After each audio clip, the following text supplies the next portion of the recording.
I'm not hearing anything. There We go. Yep. All right. Yep. It's just about right. It sounds.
Well, we ain't playing him at middle linebacker either. And he goes, they go, why? And I said, because he is not. This program is a copyrighted production of Indiana Sports Network and cannot be shown, reproduced, or So there was no technique being taught up front. So I'm like, and they had three-man front. Well, they're getting pounded in our league because they're redistributed in any way or in any form without prior written permission from Indiana.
this message from a guy who wanted to be my Facebook friend or whatever, and he sends me this thing. I should let you read it. It is like, woo! Because I had to get back in and start interviewing, you know. So when I did that, when I started interviewing, I interviewed for anything that moves, I'm interviewing. Yeah. Okay, so I interviewed. This is what I got back from him. So, read that.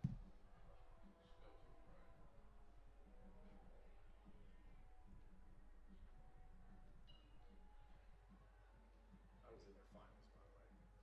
Whatever they call finals. The guys actually come here. You probably don't even know where that is.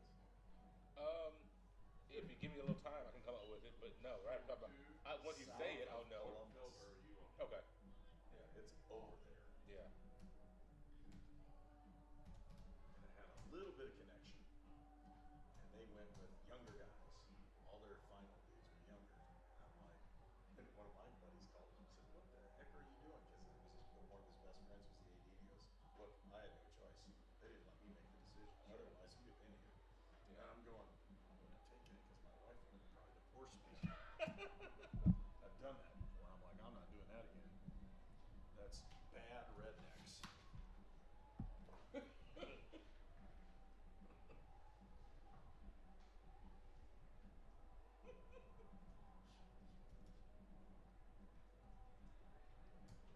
I hope we get a game that's half as exciting as our game the other night was. Like, And even though over. it's been even though it's been an up and down year, that might be the most fun game I've covered the whole year. Yeah. We were the extra innings was just incredible. We got down. I'm trying to think which way this is going to print. You understand? For me, I was like, you know, Yeah. it made you feel good. Yes. Now, I told him what I have, and I said, I have two interested players, but it comes down to cost. Guy one, I told him who guy one is. Listen to guy two. The guy I know that would turn it around, not could, would turn it around, has done it before and is looking to be a sectional champion at a 4A school after a similar situation in the school he's coaching. It would take $100,000, 6-year contract, We are going to three-time, do the three senior full-time after coaches on the teaching home staff and a plate total meeting, so control we've of got the a little more program time. for him to look at. Wow. I quoted his response. 10 more minutes It's a roughly? hole. Well, so whatever the hole home as plate in umpire meeting is, winning, back losing. into the Not a bat, hole as that's in what it is. facilities. Yeah. I mean, But what's wrong over there? It's just rednecks and his, say inbred. okay. So I was a little short on paper, so I'm using the back side of See, another he's laughing printout. because he knows Thank you you. don't want one on There you Segue. go. That's like half of southern Indiana is like that. That's You not, just have to figure out which one you're in. that's Yeah. not false. If it's good or it's bad, that's where you have to figure it out. And I know that sounded really bad, but you know what I'm saying? Like, there are people that continually run a program and it's good. Like, they win all the time, and this is one of those, they just keep putting in the next stupid guy and it doesn't work. And they didn't go back. What? You want me to tell you like it is, don't you? So I think I sent out the email. I don't know if you got a chance to read this, but obviously the biggest thing we're playing for today is one win is a winning season. First time since 2015 Yeah. we can pull that off. And when you look at Anderson's stats, it's doable. they're Yes. struggling a bit. Well, too. Anderson has a lot worse record, but Yeah. Anderson's They played a tougher schedule. much too. tougher schedule, Yeah. and the conference they're both tied. Yep. So this is going to determine the games Position. today will determine And conference position. Brian thinks that he could be wrong, but he thinks like in our entire time here, because Anderson's been a really good program over Right. the years, I think we've only finished ahead of the standings of them one time. And so Yeah. he's like, I want to finish. Sure. Like, that's a goal for us. So And a reachable goal. it is. So this one will be interesting today.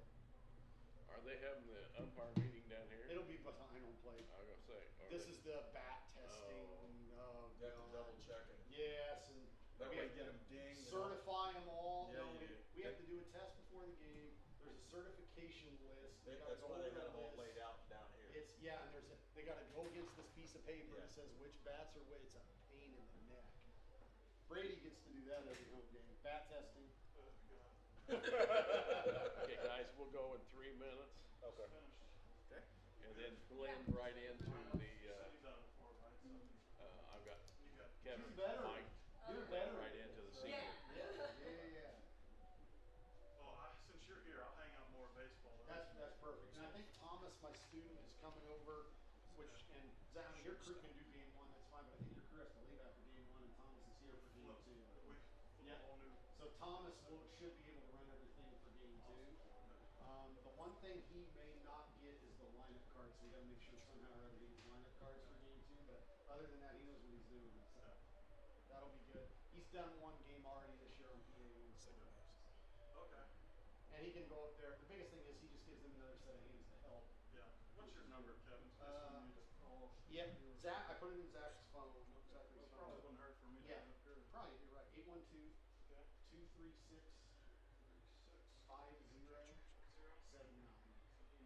Yep. I'll call you right now, see you on too.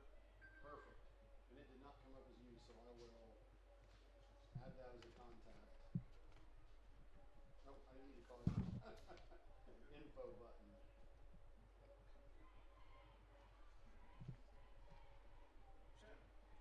Excellent. So you're cool then? Good? Yes. All right, I'll go check on everybody over baseball. Go from there. All right. Thank you. Yeah, barring any calamity, we should be good over here. Barring calamity, well, that's always the term. Calamity is always just around the corner, though. Yeah. Those hangers were just hovering as you said that. I like this. I like this because Mcnevitz. Mcnevitz. Yeah, my cable that was here, Yes. it's over there on top of it. Oh, perfect. That's just I had it there in It case you should be, needed it. where is it? Where is it? Perfect. Not a problem. It's not a very Thank good you. HDMI cable. Just Yours spelled is probably better. So I like this setup. it's nice. This is that way I can keep an eye on what's going on at baseball, and I can do this. And the only way I can see is right here through home plate like this. And I can run this board, but I think I've got a student coming to run the board, which would be great. You don't turn that on, I already got it. Oh, all right, good deal.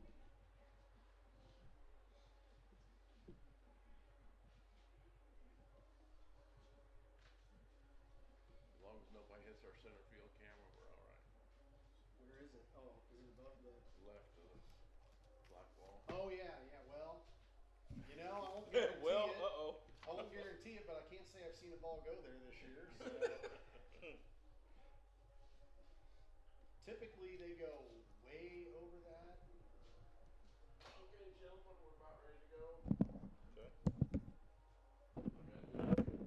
I'm not financially responsible if the softball hits that camera. So, yeah, I declare that now. Pregame roll has started. All right. This program is a copyrighted production of Indiana Sports Network and cannot be shown, reproduced, or redistributed in any way or in any form without prior written permission from Indiana Sports Network.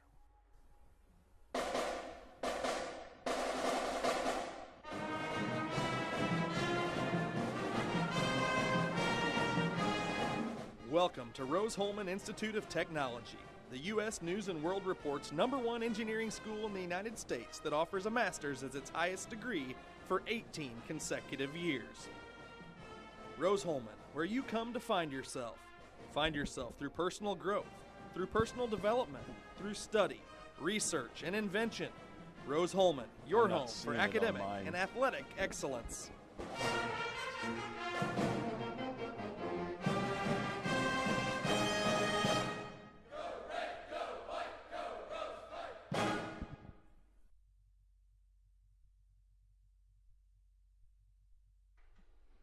Good afternoon and welcome to Terre Haute, Indiana. It's Rose-Hulman Institute of Technology, and it's softball time for us this afternoon as Rose-Hulman will entertain the Anderson Ravens in what is a key ball game for Rose-Hulman as they try to gain a winning season here at Rose-Hulman, and it's been since 2015 since they've had that opportunity. They're going to play against an Anderson team. They both come in at 3-11 in the conference, and with that opportunity, again, both of these teams are going to be fighting for position in conference towards the end of the season, and for Rose-Hulman, they're fighting to have an opportunity for a winning season, their first time since 2015. Hello, everyone. I'm Herb King, and Walter Gordon's alongside me as my partner. And, buddy, we're going to have a great time watching softball this afternoon. A little cool for what it is in this time of the year, but,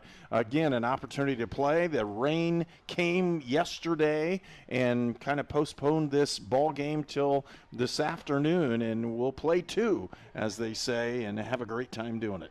You know, yesterday, of course, the trying to decide days before what to do with the weather looming, and came a little late, and a lot of fireworks, if you would say, with the lightning crashes and people having outlets bursting in their homes that I heard some people about because of lightning that struck down next to their house. So today we should have hopefully maybe fireworks of a different kind. It's very exciting here on the softball field here at Rose-Hulman, and ready for you mentioned a little cool. So we'll see what that does. With not a whole lot of wind to speak of, but there's some gusts.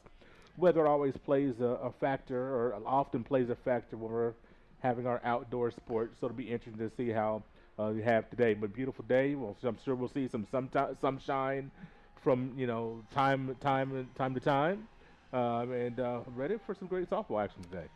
Well, and with the opportunity to do it here in Terre Haute, and again, it's senior day, which adds a little bit more intrigue to what's going on. And for Rose-Hulman senior Gabby Davidson, she's the lone senior on Rose-Hulman's Fighting Engineers softball roster this season. She started 100 games for Rose-Hulman. Career batting average of .206. She has 6 doubles, a triple, 25 runs scored, and 15 RBIs. She's also appeared in 11 games as a freshman pitcher in 2019. So she's had a very good career, and being able to go to school here and studying in engineering and biomedical engineering major and a robotics minor. That'll get it done. And after graduation, she has accepted a position at Eli Lilly here down the road in Indianapolis, and that's a great place for her to get started in her professional career after this one's over. But again, Rose-Hulman gives that opportunity to play sports in an academic career here at Rose-Hulman, and they do it in multiple sports. And again, we're very happy for Gabby as this will be her senior day. And with that opportunity, again, we're glad you've joined us here on Indiana Sports Network, and we'll pause and in return for more of our pregame. You're watching Indiana Sports Network.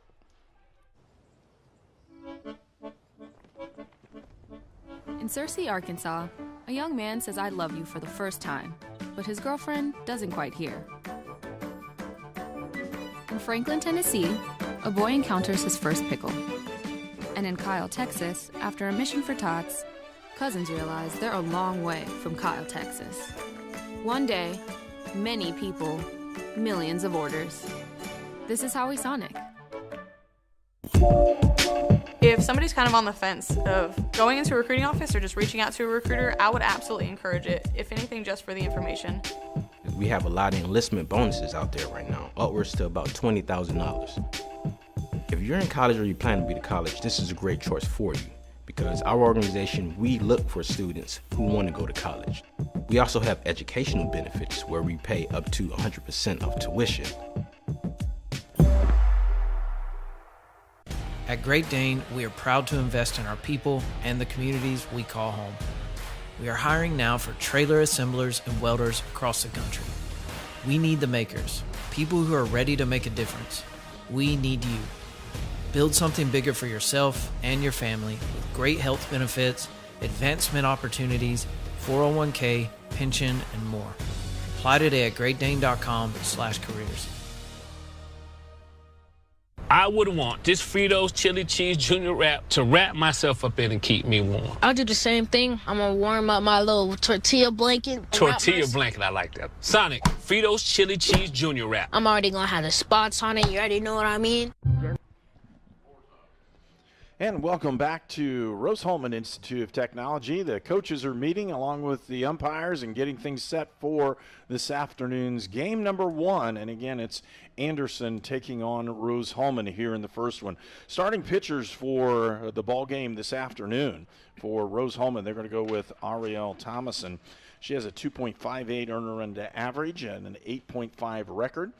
She has 16 appearances, and she started in 12 ball games, 84 innings pitched, and that's the most innings pitched by any of the Rose-Hulman pitchers. And she's given up 31 earned runs and had 79 strikeouts, and with that opportunity, not very many base on balls, is only 16. So a 79 strikeout to 16 base on balls. She's very accurate, makes sure that Rose-Hulman is able to field and do those kinds of things, and she is a freshman. For Anderson this afternoon on the mound will be Alexis Kern. She has a 4.87 earned run to average. She's 2-10 on the season, 13 appearances, and they're all starting, as she's been the starter for Anderson in 13 ball games. 60 innings pitched, and that is the most for an Anderson Raven. She's given up a batting average of 360 on that opportunity. So for Rose-Hulman, they have an opportunity to again pick up win, and that with that win, Rose-Hulman would be guaranteed a winning season. We'll have a senior presentation for Senior Day here in just about a minute. Rose-Hulman stands 16-14 overall. They need another win to secure its winning season. They picked up a dramatic 8-7 win over Hanover on Thursday. And we'll turn it over to the public address announcer. And see if we can do that here.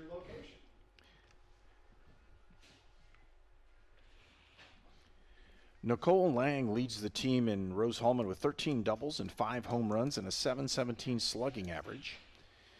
Ariel Thompson is also batting .376. Welcome to Rose-Hulman Senior Day 2022, as we honor one member of the Fighting Engineer softball program. Today's senior is Gabby Davidson. Gabby has started 100 career games for the Rose-Hulman softball team with a career batting average of .206. She has 6 career doubles, 1 triple, 25 runs scored, and 15 RBIs. Gabby also appeared in 11 games as a freshman pitcher in 2019.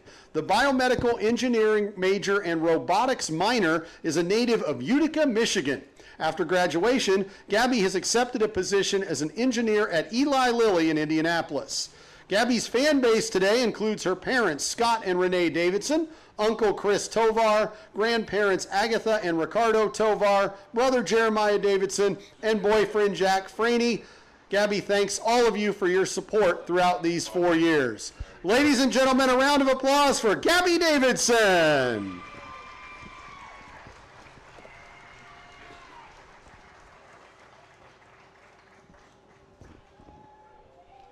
And you can see her parents that had escorted Gabby in, and you can see a good picture of her there. A biological engineering major from Utica, Michigan. And when she has that opportunity, we'll see what takes place. Here's going to be your start. Fans, we welcome you to today's Heartland Collegiate Athletic Conference softball doubleheader between the visiting Anderson University Ravens and the host Rose-Hulman Fighting Engineers. Let's meet today's starting lineups. First for Anderson, leading off in center field, number 10, Kayla Dillinger. Batting second at shortstop, number 12, Ariel Lee. Batting third at third base, number 29, Molly Buck. Batting fourth and catching, number 4, Alyssa Marson. Batting fifth at first base, number 15, Ashley Wheeler. Batting sixth at second base, number 6, Kylie Lowry. Batting seventh in right field, number 8, Mckenzie Beatty. Hitting eighth and pitching, number 30, Alexis Kern. And batting ninth in left field, number 5, Taylor Johnson. The starting lineup for the Anderson Ravens. And now let's meet the starting lineup for the Rose-Hulman Fighting Engineers. Leading off at shortstop, number 4, Mackenzie Morgan. Batting second and pitching, number 1, Ariel Thomason. Hitting third at second base, number 8, Ashley Pinkham. Batting fourth and catching, number 11, Nicole Lang. Batting 5th at third base, number 22, Phoebe Worstel. Hitting 6th at first base, number 14, Kennedy Mcnevitz.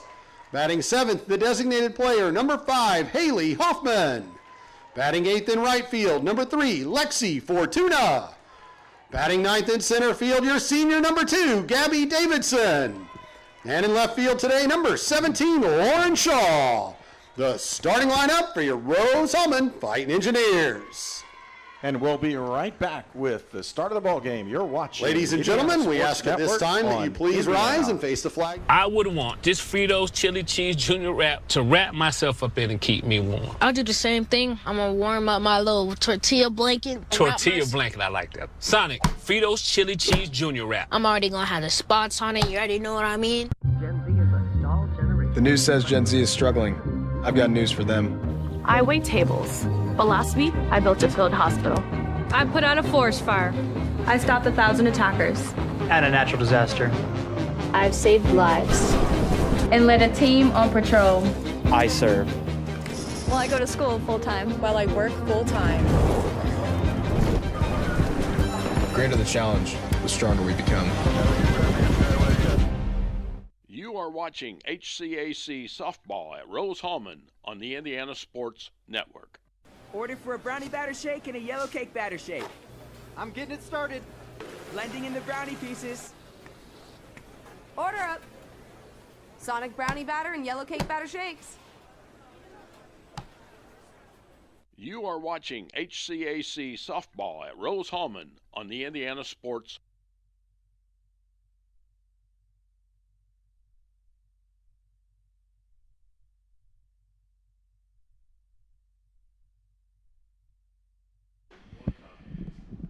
And the last meeting for these two teams last year on May Day, and it was a 6-2 Anderson win. Anderson has a streak against Rose-Hulman of winning 6 in a row, and the overall series record is 27-7. And I know for Rose-Hulman, they desperately want to win this ball game. They do, and you want to, win all of your games. But when looking at Senior Day, it's added importance, especially.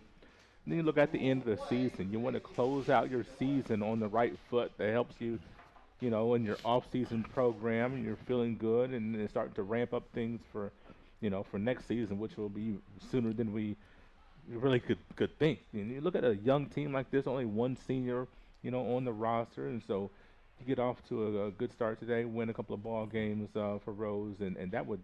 Boy, that would do loads for the feeling going into the offseason. Well, not only that, you've moved up. You've defeated an opponent in Anderson who has seemed to have your number. They've been a perennial power in the HCAC, and they just haven't been able to get it done this year in that terms. Both of these teams with 3-11 record on the season.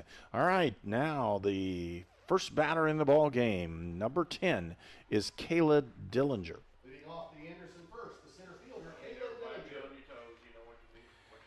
So Dillinger steps in on this one, and let me flip my page. It's Ariel Thompson going to be pitching this one. She puts the first one in there, and a bunt opportunity. She doesn't get her bat on it.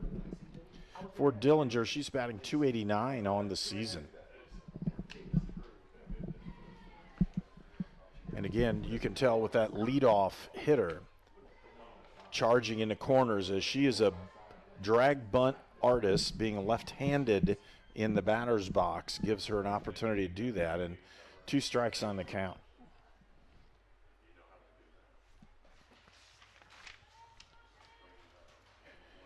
There's a third one fouled off.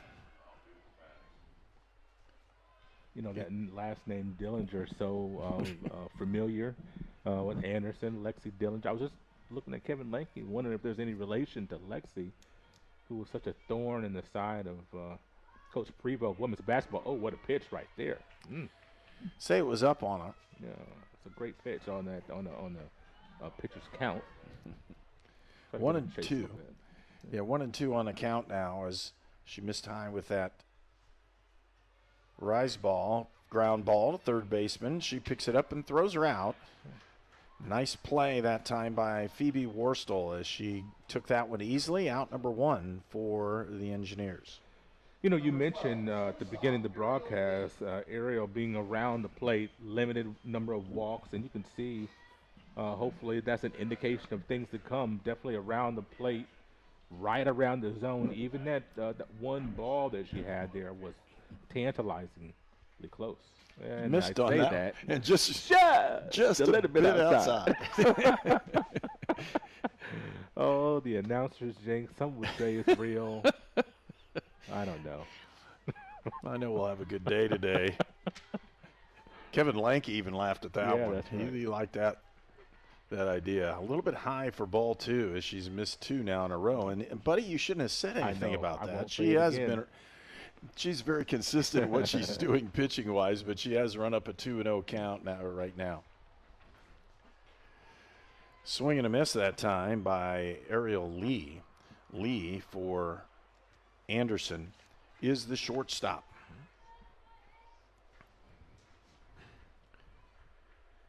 And Lee batting .267 on the year, missed high with that one. Yeah, she's definitely wanting to stay away from Lee. Of course, the first batter, Dillinger, lefty.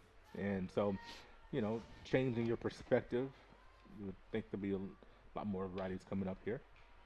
Fouled that one off. Full count now to the batter as Lee steps in. The little bit of breeze that we have blowing out to right. So a little bit of a, you know, subtle breeze, but with some gust. It blows our papers around. Blows those all the way around. Just got her on that one. A called third strike. And for out number 2. What is a great pitch right there by Ariel Thomason is, you know, she went to what seems to be today her bread and butter. Got the strikeout. Molly Buck is now the batter.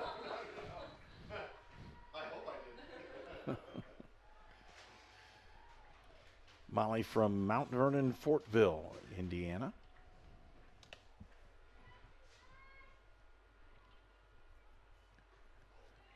Takes that pitch. Oh, no. Well, they called it a late called strike. Okay.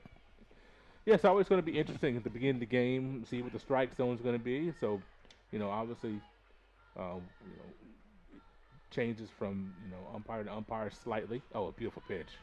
Change up, and you could hear that one hit our press box. Yes. Thank you for the plexiglass that we have here. She was on that, though. And strike 3 out of the inning, and no runs, no hits, no errors. 2 strikeouts that time, and we'll return back for the bottom half of the first inning. You're watching Indiana Sports Network, presented by Indiana Army National Guard. It's tax time. You need a professional with decades of experience. You need Goshen H&R Block.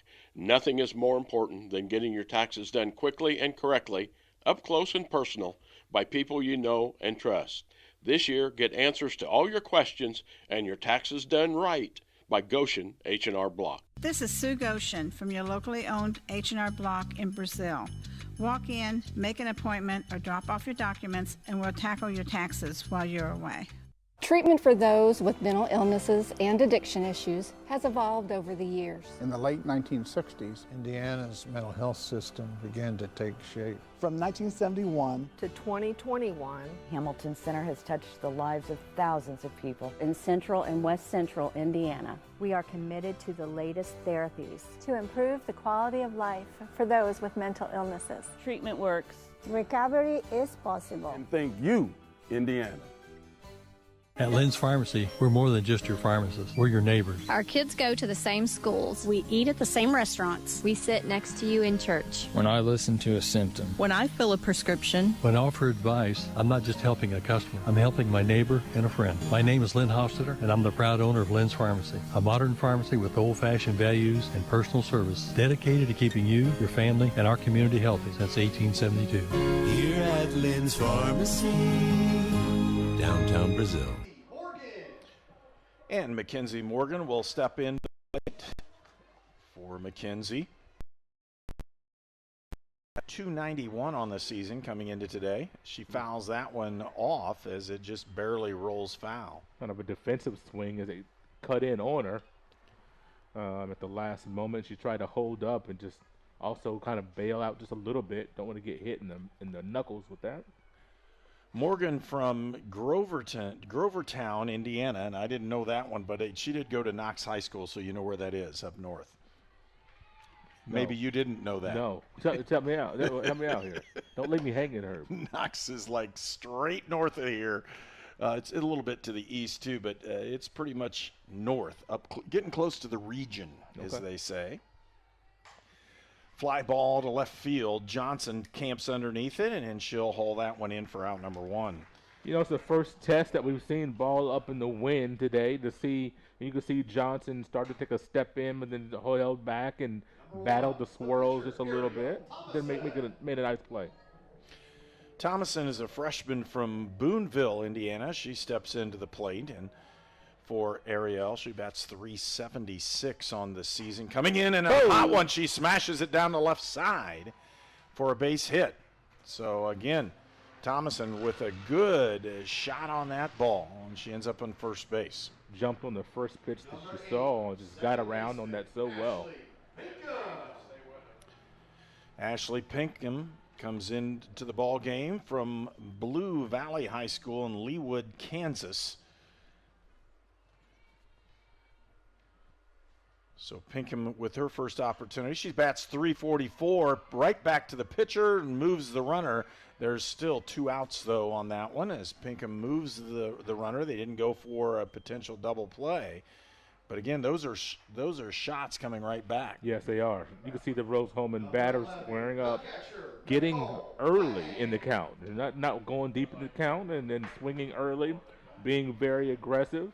You see a couple of hard shots. That time, Kern did a great job to knock it down and stay with the play.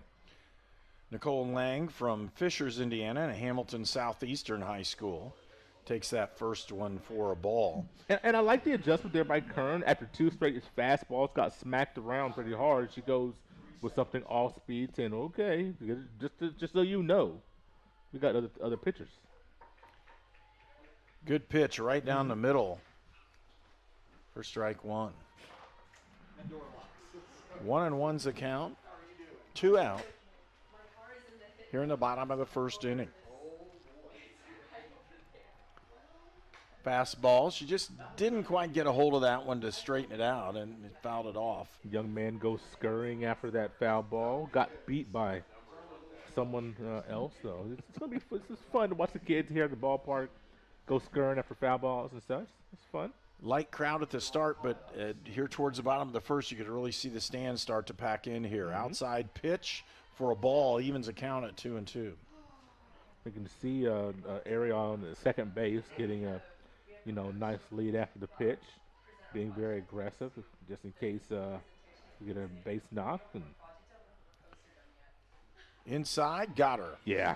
Really nice pitch and went over the inside part of the plate. That's the end of the first inning, and we'll return for more. You're watching Indiana Sports Network, presented by Indiana Army National Guard. We're the Browns, and this is our account. Our relationship with Riddell really began when we were kids, so when we started our business, it seemed like a natural fit for us. Riddell's provided all of our financial needs for both personal and business, and we could not be happier with the level of service that we're provided. Riddell National Bank has helped us grow our business so that we can help grow our communities with the core values that we both share. If you're looking to grow your business, Riddell is your best option.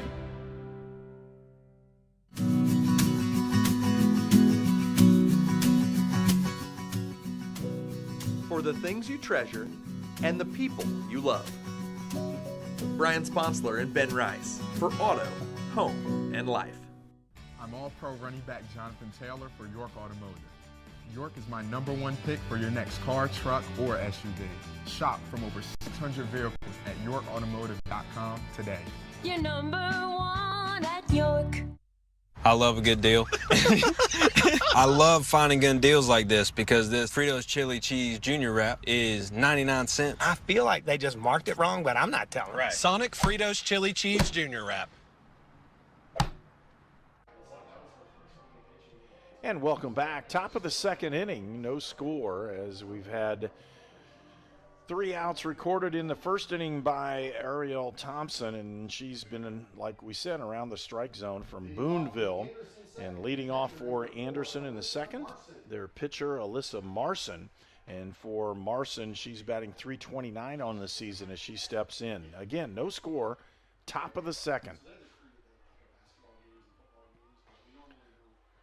Takes that first one outside for ball.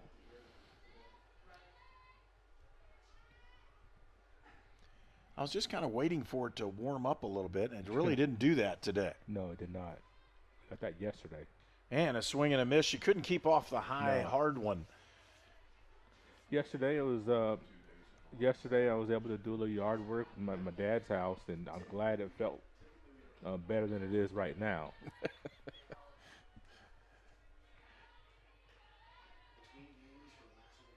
Missed with that one as well. 2-1 as the changeup didn't quite cut down. Yeah. And she close enough that somebody could really entice to swing, but if it was a bad ball, it would have been popped up. Pretty good pitch by Thomason. Gets that one right down the pipe and for strike 2. Boy, when you changing your the angle of the ball, she's coming inside, outside. She's going with that rise ball. She's going with the changeup. Well, she's really mixing up her pitches exceedingly well. And a ground ball up to the second baseman, picked up by Pinkham, and throws her out. Actually, Pinkham with a nice play. Yeah, but she did have a nice play, and Thomason really, with the assist, if she didn't get a glove on that, I don't know that Pinkham gets to that ball. It was headed straight up the middle, probably, just to the second baseman's side of second base. That would have been a tough play. Ashley Wheeler is the next batter for Anderson. Takes that one high as well. For Wheeler, batting .268 on the season. And playing first base this afternoon in game 1. Just misses with that one outside. Oh, they're going to call that a strike, and we're not able to hear him. We can't. Yeah, we're just going to have to wait. That's right. You can't hear him. Uh-huh. I don't think we want to mic the umpire anymore either. No. So, especially if it's Angel Hernandez. It's interesting because you're looking at what Ariel's trying to do. She really is going after that outside corner. These right-handed batters, each and every one, she is really trying to paint that corner. She wants to establish that, like that. Strike 2. She's already displayed that she will come inside, bust you inside. Wouldn't be surprised to see her come in here. But if you come in, you have to get in. Don't leave it over the plate. There it is. Inside and missed with it. Good setup, just couldn't quite get it done. Wheeler is from Mahomet Seymour in Mahomet, Illinois. That's not too far away from here anyhow. It isn't? No. Okay. It's in the southern part. Foul ball. The shot. Full count. Again, Thomason brought that one right down the pipe. Wouldn't be surprised to see something off speed here. If it's a rise ball or change up, I don't know which one she'll go with. And Thomason again with this pitch and a good at-bat for Wheeler as she's fouled off the last 2 with a full count. Well, you see more pitches. The more pitches you see, a lot of times the better your success in that at-bat. You'll be very careful here.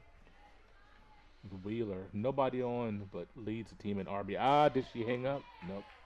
She didn't. It got past the catcher. The walk will put the first runner on base for the Anderson Ravens. And next up is number 6. That's Kylie Lowry, playing second base this afternoon.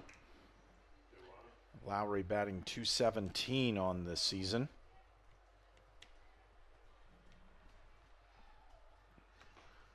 And off the base hard was Wheeler trying to get that jump on it. 1 out in the inning. We're in the top of the second.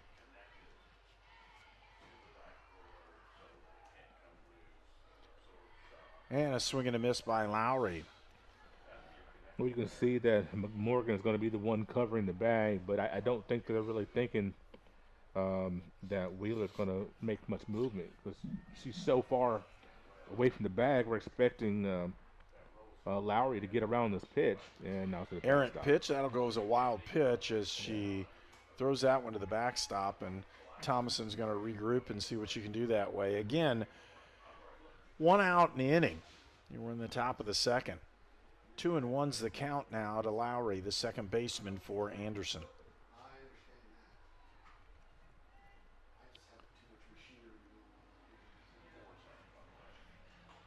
Thomason misses with that one. It's 3-1.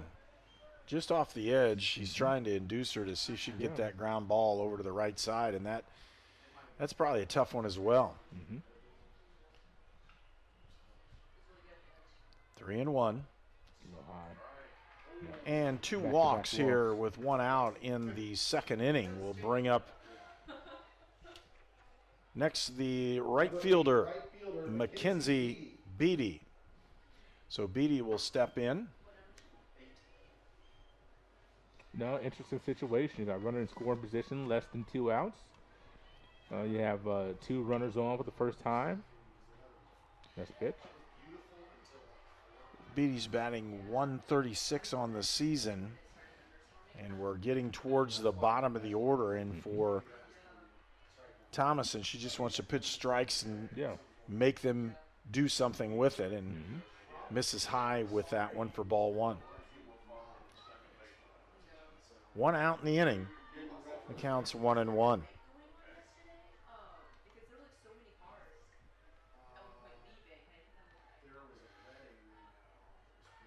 A swing and a miss for strike 2. Beatty's from Belvedere, Illinois.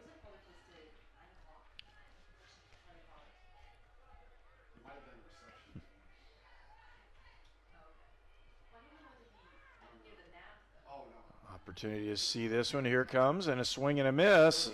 Dropped third strike. That'll be an out. Interesting. I believe in baseball, if you have the first base occupied, you can't just automatically out. So over here in softball, that's not the case. So interesting rule difference between the two sports. 2 outs now in the second inning. Alexis Kern is up to bat, the pitcher. Swing and a miss as Thomason sticks that one right down the pipe. And this is a batter you got to get here. You don't want to load the bases. You don't want to get a gap shot to score 2. You want to try to get here. Keep it on the ground. Oh, it's a tough pitch there. Swing and got to cover. Okay. 2 strikes on the count. Kern from Elkhart, Indiana, went to Concord High School. Well, you can really see when Ariel winds that ball when it's going to come with something off speed. And for Kern, Kern is normally not a batter. Swing and a miss, and you can tell that one that's out number 3. So Rose-Hulman gets out of the inning. No runs, no hits, no errors, and 2 men left, and we'll go to the bottom of the second. Indiana Sports Network.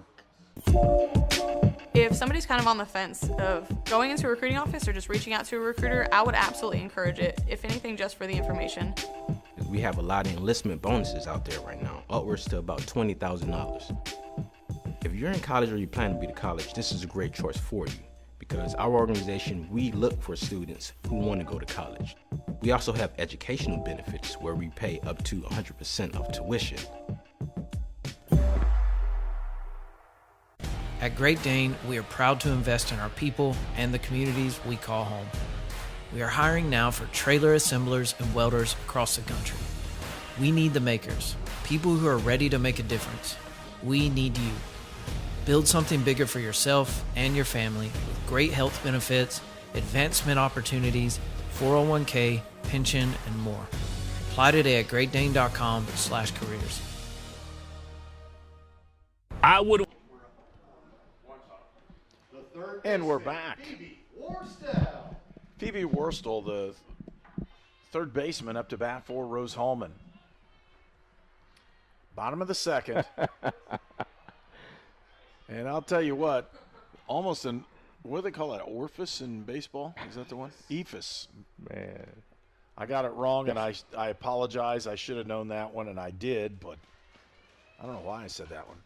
Pop up, just over the second baseman's head, and center fielder comes in. Nice play by Kayla Dillinger. Great job. Great job by Dillinger. Nice break. Stayed with the whole way, tracked it, kept her head up, full extension, and made the play. I was laughing about that first pitch. That's one of those where you could probably swing twice on it and miss it twice. That's how long it was in the air. I'm like, wow, just teasing you. Good pitch. Strike one right in there.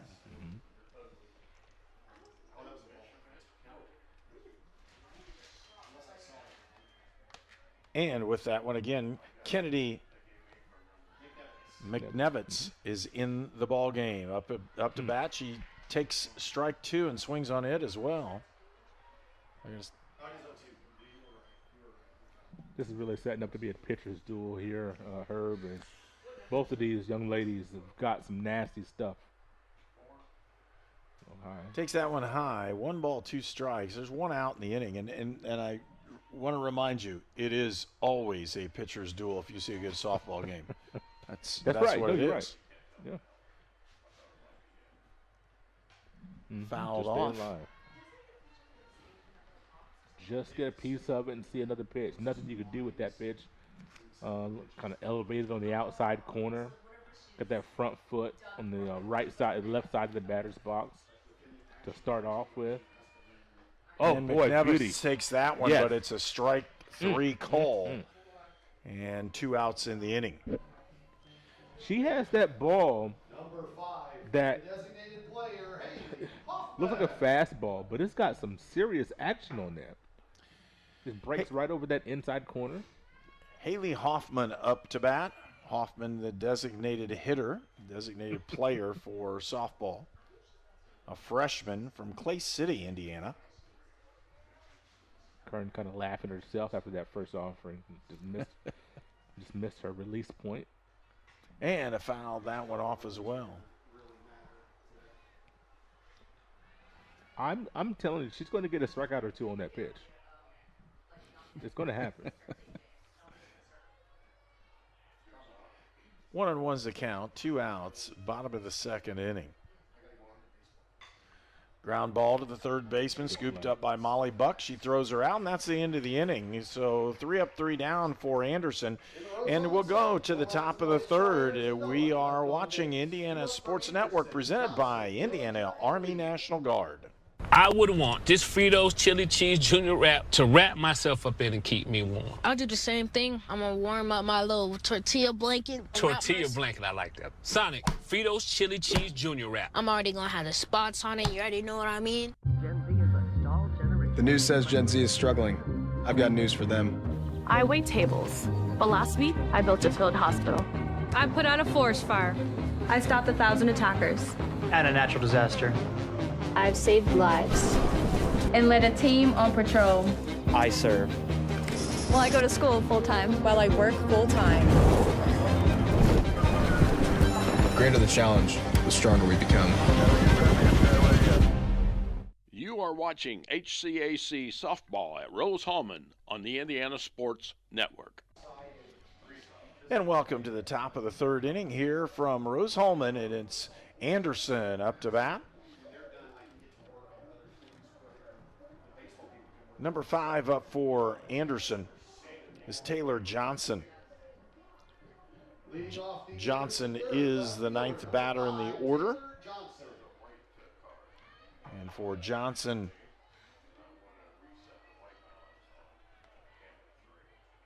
comes from Covenant Christian High School in Danville. Try to slap one there.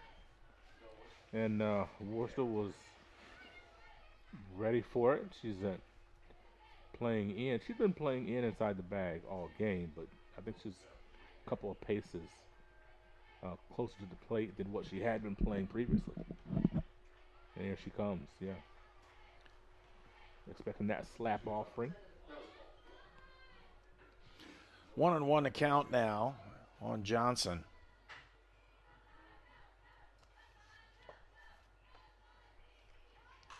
Slap gets it to the third baseman. Worstel throws her out. And it's different than a bunt, you know. It's different than a bunt where a bunt you want to try to deaden the ball, you know, in a certain location, you know, maybe, you know, before the pitcher's mound and kind of in a you know, somewhere where somebody's not going to reach it. But that slap, you're kind of hoping to get it by the third baseman somewhere, get it where your speed can just take over and get you to first base. A little bit low on the first pitch. Takes it for ball one. And again, leadoff hitter now for the ball game, Kayla Dillinger back up to bat for Anderson.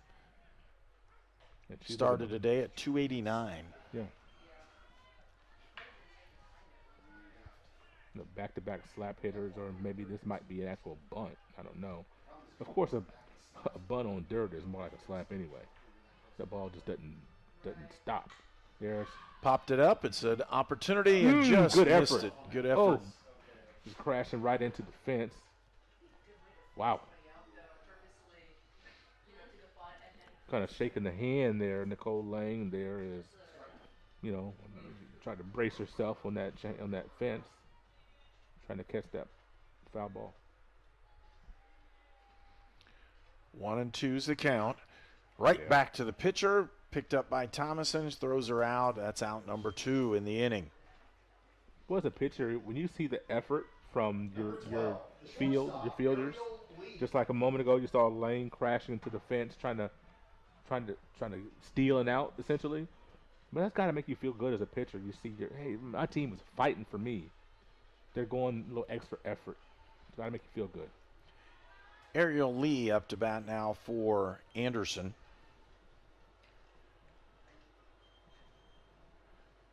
The shortstop for this afternoon's ball game started the day at 267 batting average. It'll be out of play. Pop up, it'll go out of play. Hometown is West Manchester, Ohio, and went to National Trail High School. Lee, one of the 4 strikeout victims, the first time through the batting order. Pop up down the line. It'll go foul, and just an opportunity for Mcnevitz to have an opportunity to get to it, and Kennedy couldn't grab that one, just over her head. And the wind was pushing it, you know, farther out of play. Not to say the wind caused that to be out of Mcnevitz's grasp, but outside for ball 2. 2-2 for the count. 2 outs on the board. You can see that in your background right there. Missed high with that one. Lane kind of slapping her glove, but she knows she should have been able to snare that one as opposed to getting behind her. Full count with 2 out.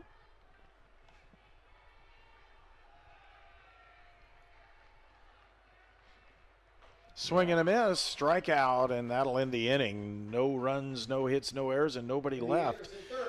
We'll be back for more on Indiana Sports Network. It's tax time. You need a professional with decades of experience. You need Goshen H&R Block. Nothing is more important than getting your taxes done quickly and correctly, up close and personal, by people you know and trust. This year, get answers to all your questions and your taxes done right by Goshen H&R Block. This is Sue Goshen from your locally owned H&R Block in Brazil. Walk in, make an appointment, or drop off your documents, and we'll tackle your taxes while you're away. Treatment for those with mental illnesses and addiction issues has evolved over the years. In the late 1960s, Indiana's mental health system began to take shape. From 1971 to 2021, Hamilton Center has touched the lives of thousands of people in central and west central Indiana. We are committed to the latest therapies to improve the quality of life for those with mental illnesses. Treatment works. Recovery is possible. And thank you, Indiana. I'm All-Pro running back Jonathan Taylor for York Automotive. York is my #1 pick for your next car, truck, or SUV. Shop from over 600 vehicles at yorkautomotive.com today. Lexi Fortuna up to bat for Rose-Hulman. There's that pitch. I'm telling you. She just got it in there, too. She's going to get a strikeout on that. That is a great change. It's going to hurt somebody's going to hurt their back trying to swing at that.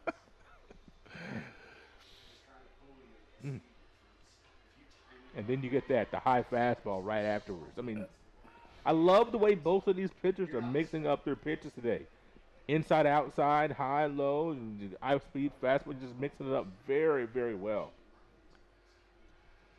And Lexi batting 175 this season. Misses that one outside. It's 1 ball, 2 strikes.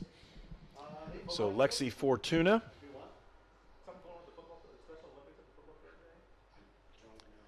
Lexi's from Griffith, Indiana, and Bishop Noel High School. Takes that ground ball to the third baseman, scooped up by Molly Buck. She'll throw her out as well. And out number 1 in the inning. Here in the bottom of the third. No score in the ball game if you just joined us. And up to bat for Rose-Hulman. Number 2, center fielder, Gabby Davidson. Gabby Davidson, the senior, the lone senior here on senior day for Rose-Hulman. As Davidson takes the first one low and inside.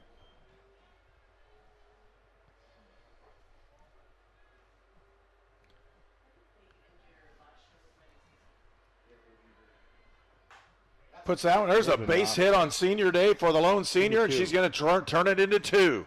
Oh, yeah. Davidson with the double, stand-up double with 1 out. Nice shot. Puts the runner in potential scoring position. Gabby Davidson, who's batting .211 on the season, picks up the double in the bottom of the third. That brings up the leadoff hitter for Rose-Hulman in the ball game, and that's Mackenzie Morgan.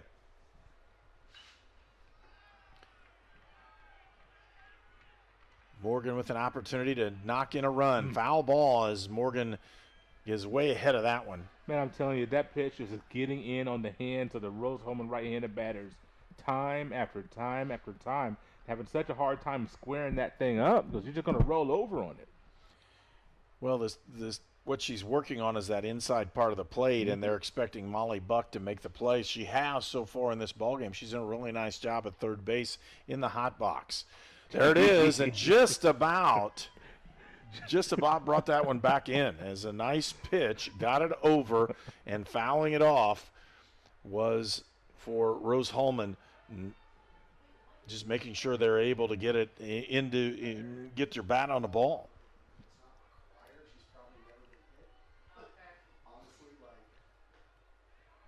Takes that one high.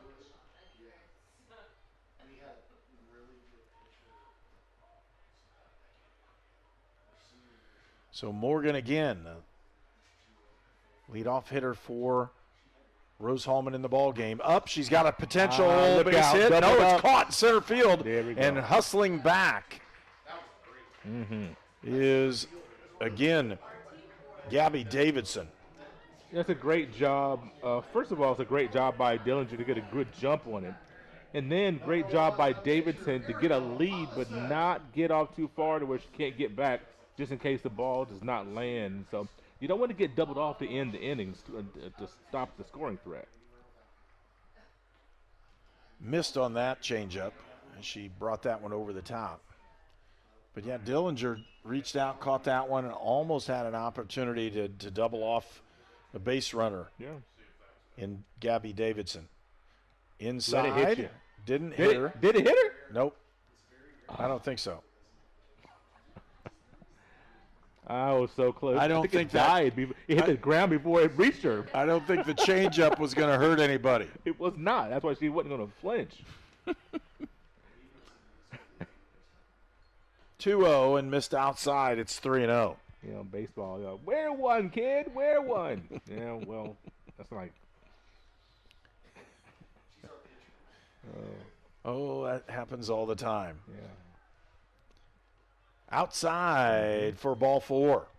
So the walk will put two runners on base now as for Rose-Hulman, Ariel Thomason picks up the walk. Ashley Pinkham Number 8, Ashley Pinkham is going to be up to bat. And the walk doesn't hurt you too bad. You can go to any base to get a force. But if Pinkham gets into one, then it causes a little problem. One misplay and you're in trouble. Strike one right in there. So one strike in the count, 2 outs in the inning. And Pinkham needs a base hit to try to put a run on the board for the Fighting Engineers. A little bit low. Boy, evens the count. She is just peppering that inside corner. Mercy sakes.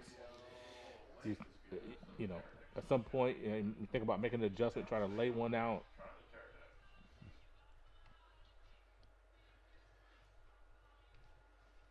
Two balls, no strikes. Pinkham with the ground ball to third baseman. Molly Buck throws and gets the out to end the inning. And Rose-Hulman strands 2 runners, but to no avail. They don't end up with any runs.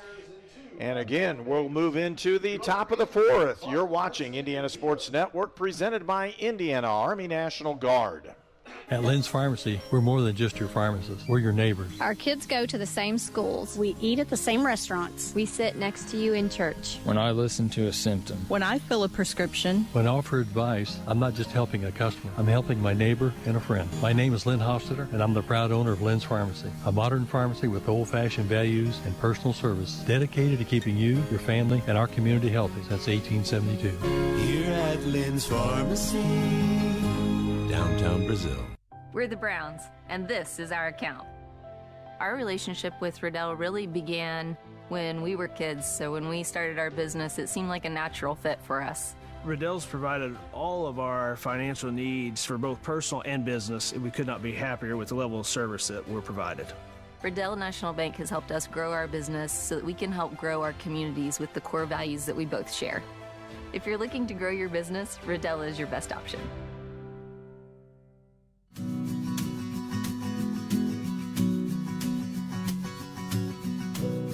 For the things you treasure and the people you love.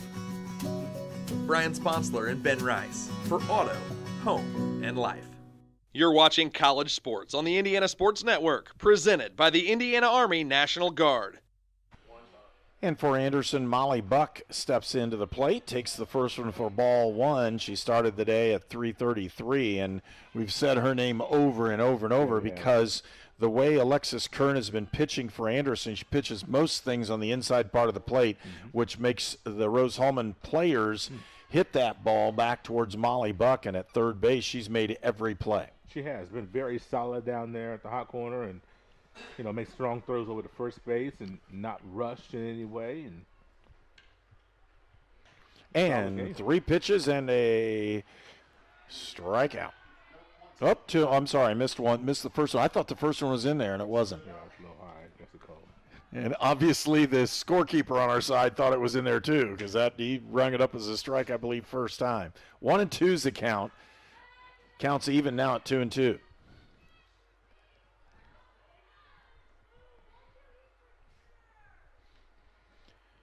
We're in the top of the 4th inning. Anderson's first batter in the inning. And the count is now full at 3-2. Don't want to put on the leadoff batter.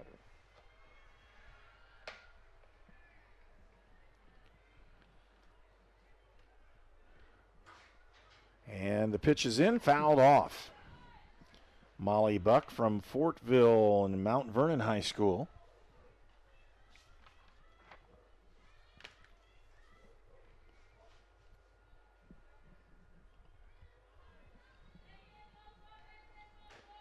Again, 3-2's the count. And a swing and a miss. Strikeout for Thomason again. Leadoff batter has been retired in every half inning so far this game. Pitcher's doing a great job. You want to limit the opportunities. If you want to do that, you limit your walks and you keep the leadoff batter from reaching base. Marson now the batter for Anderson.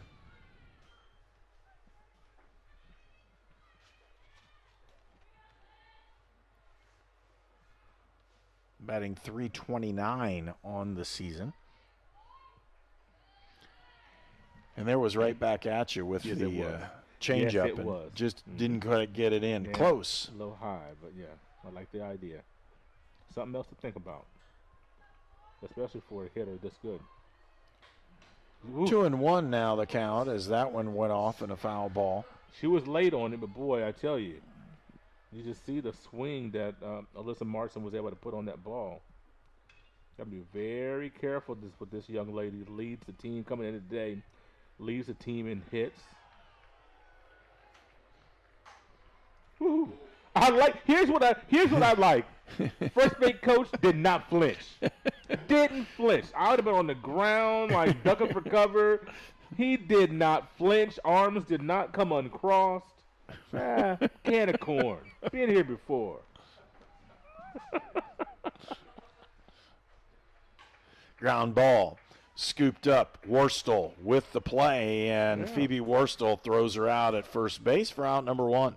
Speaking of can of corn, we've seen both third basemen make up multiple plays. That's the third put out by Worstel. The matching buck play for play, if you will.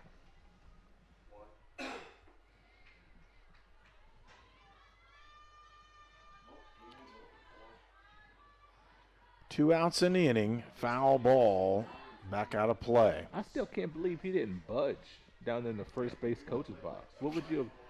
You would have flinched at least, Herb, right? I don't know. Ashley Wheeler's shot, wasn't it? Ashley Wheeler's the batter. Yeah, it was, but obviously he didn't think it was close to him. Wheeler from Muhammad, Illinois, fouls that one off as well. Boy, I tell you, I think in this inning so far, I'm not going to say it. I'll say it. If it happens, I'll say it after the commercial break. I'm not saying it because I'll jinx it. Again, 2 outs in the inning, 2 strikes on the batter. We're in the top of the 4th. Wheeler fouls that one off, and she's making sure the pitch is not going to get by her, but she's going to need to straighten this one out and see if she can get on base. Batting .268 on the season as we started the day. Foul ball again. Great job fouling that ball off because that had some movement on it. She saw the movement of the ball and just had to foul that thing off to see a different pitch. You're not going to do anything with that one.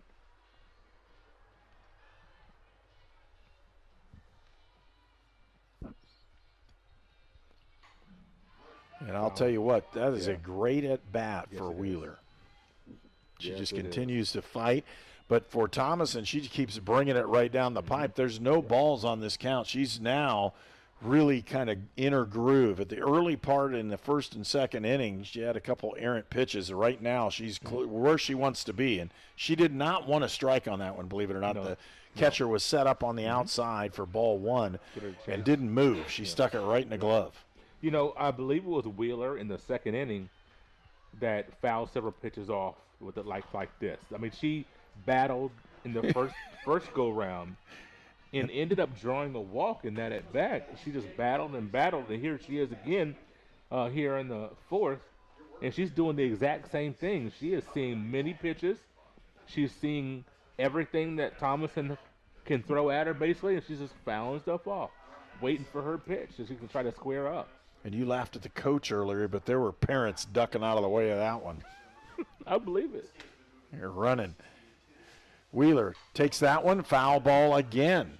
You know, when you have to wait to bring the balls back from being fouled off, you know it's pretty good, as they brought 3 of them in on the earlier pitch. 1 ball, 2 strikes now, 2 outs on the count, and we're in the top of the 4th inning. No score if you just joined us.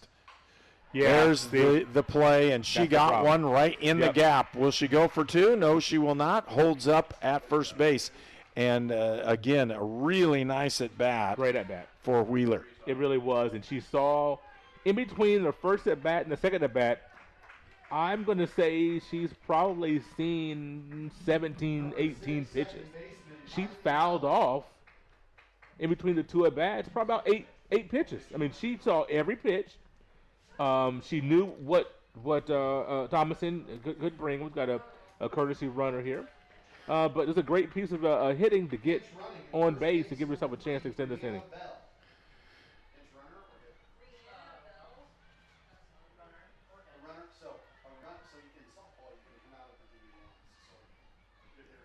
And again, Wheeler will not have to run this time. And you can see Wheeler's not the fastest. Right. But, boy, really nice job hitting the ball. Did a great job. Kylie Lowry is the next batter for Anderson. Lowry from Noblesville, Indiana. She's a junior. Foul ball. And Lowry's another one she can hit. I mean, can put some things together. Brianna Bell, the pinch runner down there at first base from Pendleton Heights High School, the junior. Pitch gets by her. Yeah. Now you have an RBI opportunity for Lowry. The inning started out so well. See, this is why I didn't. You remember I stopped myself. Now it doesn't matter what I was going to say because it doesn't. It's not true anymore. Foul ball again. But the inning started so well. You have the first 2 outs, right. You mow them down. Then here comes Wheeler. She makes you battle and battle and battle and battle and throw more pitches. This looked like it could have been a quick inning because Wheeler had an 0-2 count. And now then all of a sudden, Thompson's got to work. About 6 foul balls later, and you got something going. Just missed that one. Yep. And here we go, full count. Full count, 2 outs. Top of the 4th, runner on second base in scoring position. And Anderson has a chance here if they can pick up a base hit. Missed it. Walk. So with that, runners at first and second, and this is basically the same scenario that Rose-Hulman had in the last inning. Opportunities to score. They just need a timely hit to do it for Anderson. Anderson had this in the second inning. They had Wheeler got on base, got to second base, and Lowry drew a walk. So here we have the exact same situation again, just Wheeler with a base knock. And a swing and a miss that time by Beatty. Mckenzie Beatty from Belvedere, Illinois, a senior for Anderson.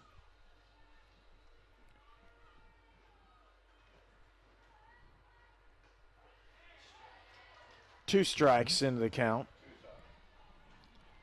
Now let's see if we can put her away.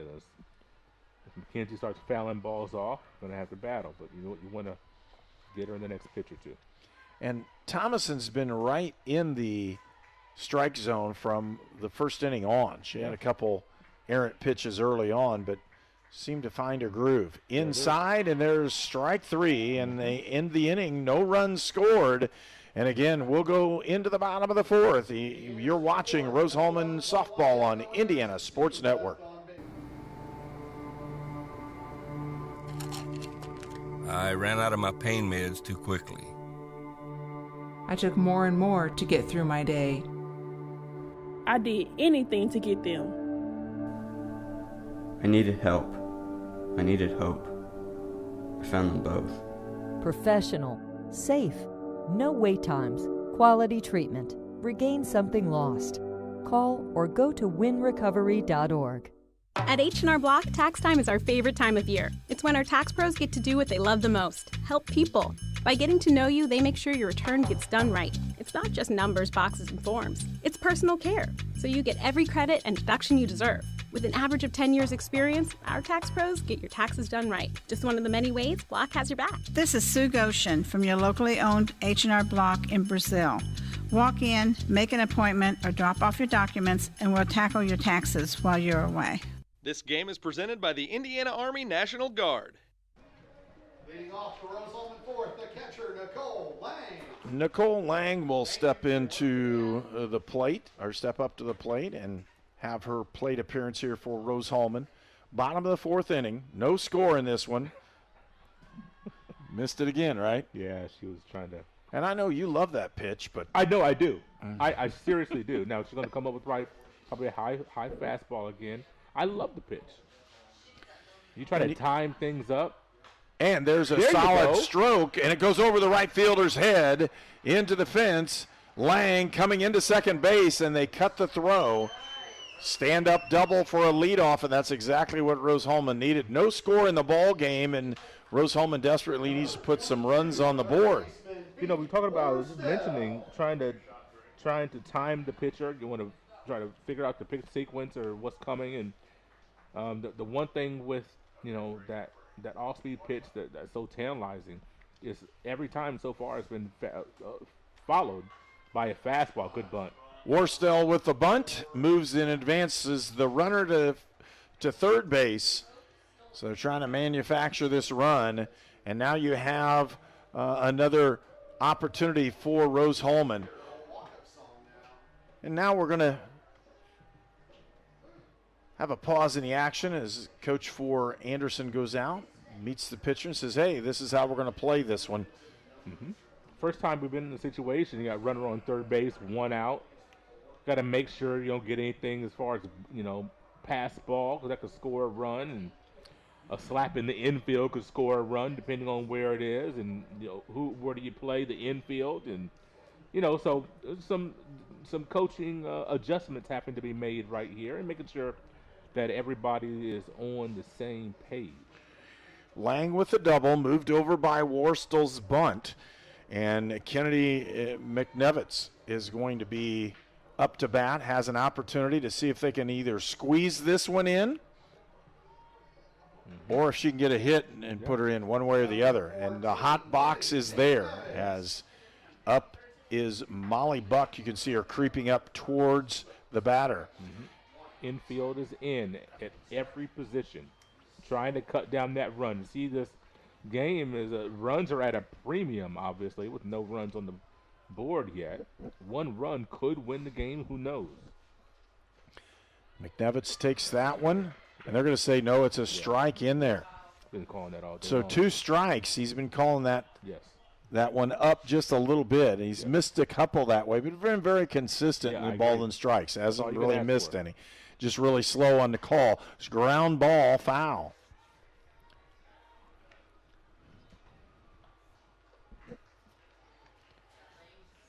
Two strikes into the count. There's 1 out. Well, if we could get something up the middle, that sure would be nice, wouldn't it? Mcnevitz is trying to advance the runner and get a score here in the bottom of the 4th inning. Popped it straight up. Oh, boy. And the catch by Marson. Alyssa Marson with the out number 2. That's so unfortunate right there. I know it's got to be frustrating for Kennedy as she wanted to get that RBI, going to get the run home, just not able to do so. Boy. Haley Hoffman, the designated player, is up for Rose-Hulman. Runner on third base, 2 outs, no score, bottom of the 4th. Wild pitch, and a hitter. Yes. Yep, they said a hitter. It is unfortunate because I know she wanted to get out of the way of that, and maybe the runner gets home, depending on it. I don't know. But, she didn't even have time to get out of the way of that.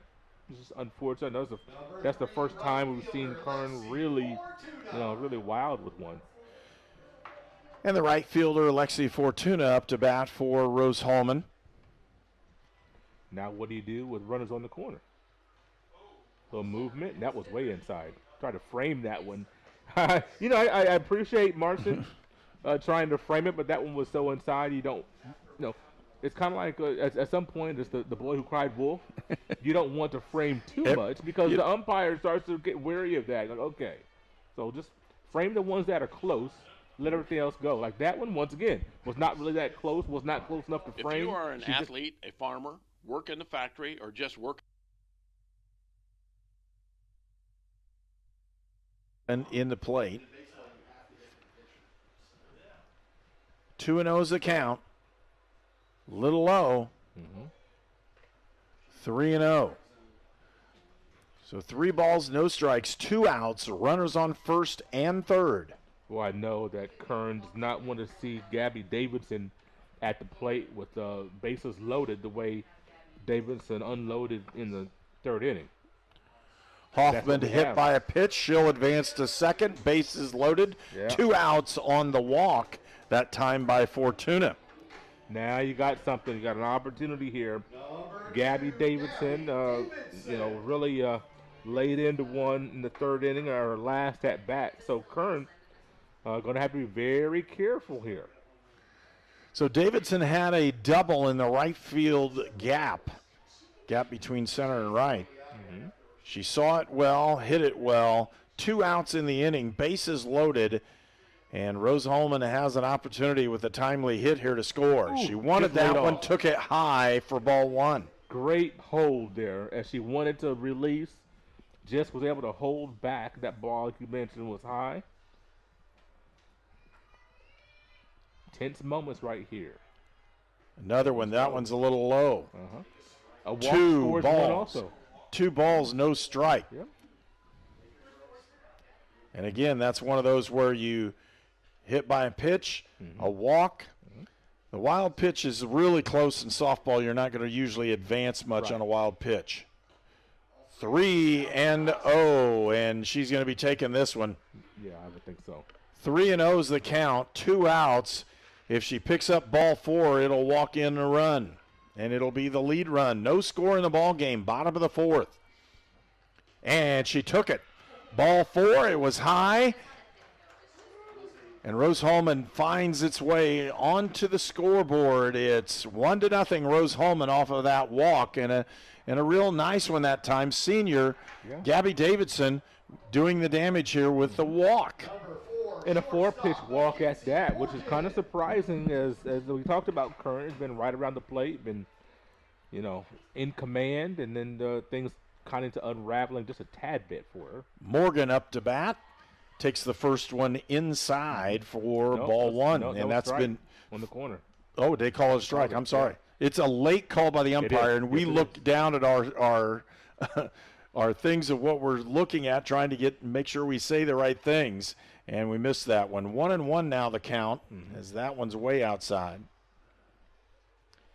The umpire's been consistent, but he's also very consistently slow in calling balls and strikes. And we can't hear him from where we're seated.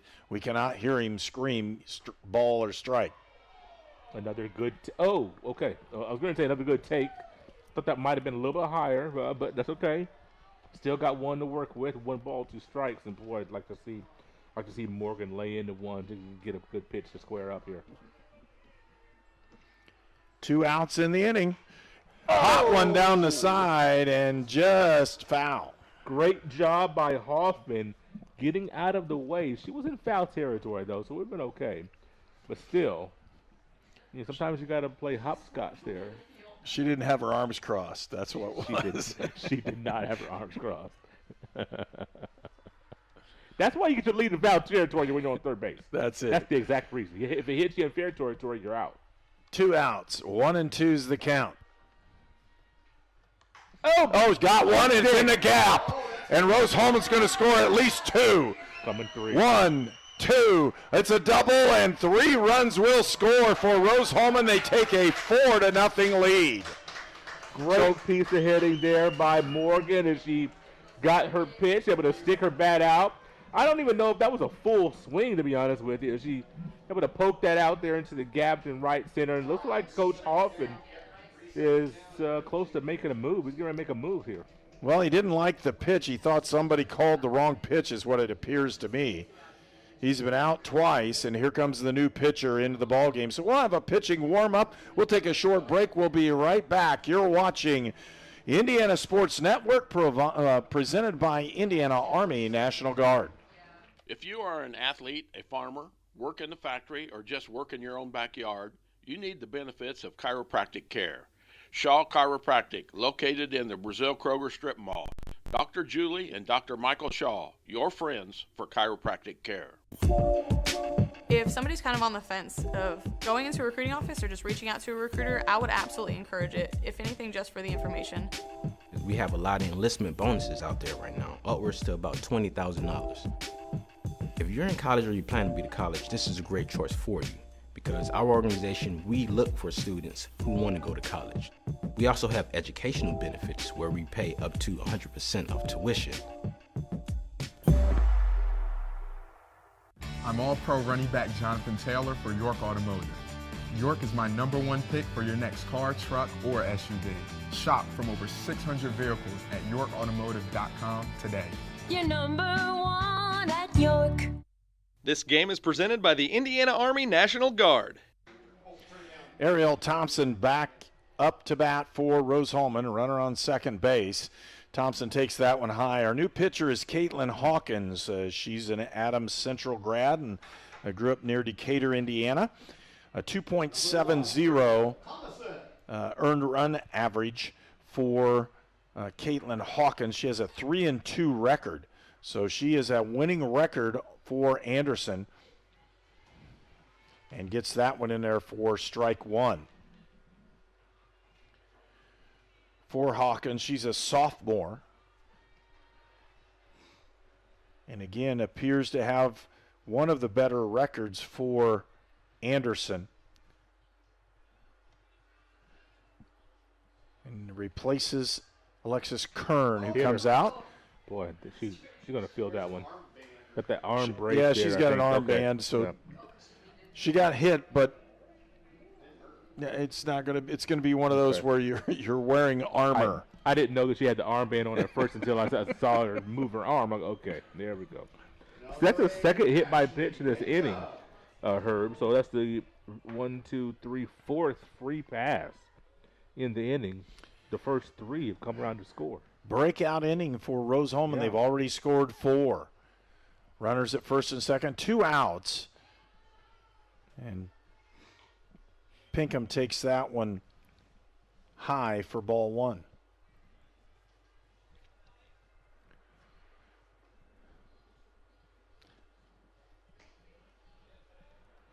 Alyssa Pinkston from Newburgh, Indiana, Castle High School.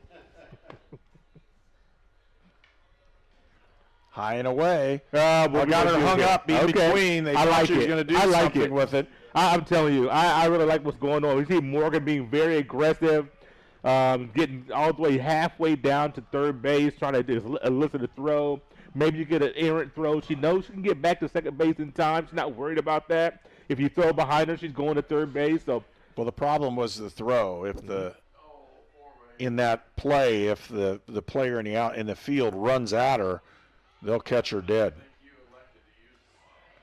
They'll run her back to a base and tag her out. Instead, they had a quick throw. Caused problems. 2-1's the count, 2 out. Here in the bottom of the 4th, where Rose-Hulman has done the damage, they have 4 runs on the board.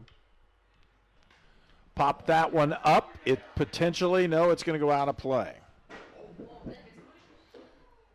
Kind of rattles around there as after hitting the stands. Hopefully it didn't hit flesh first.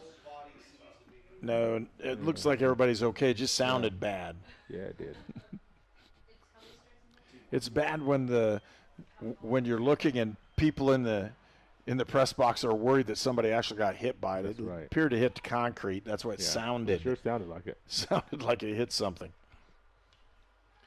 Folks, we want to thank you for watching again Indiana Sports Network. We have a lot of things going on this summer. We'll talk about those here during the middle of this ball game. But right now, Rose-Hulman with a 4-0 lead. They've scored 4 runs in the bottom of the 4th inning.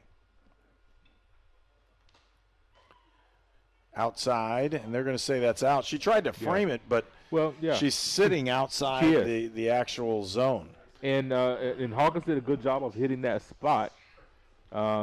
I just would have liked to see her try to set up on the outside corner as opposed to, a few inches off of it.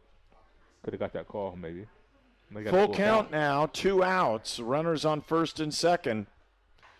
Hot box just missed it. Yep, she was setting up outside to come back inside, and you saw, great piece of hitting there by Pinkham just to stay alive and get another pitch.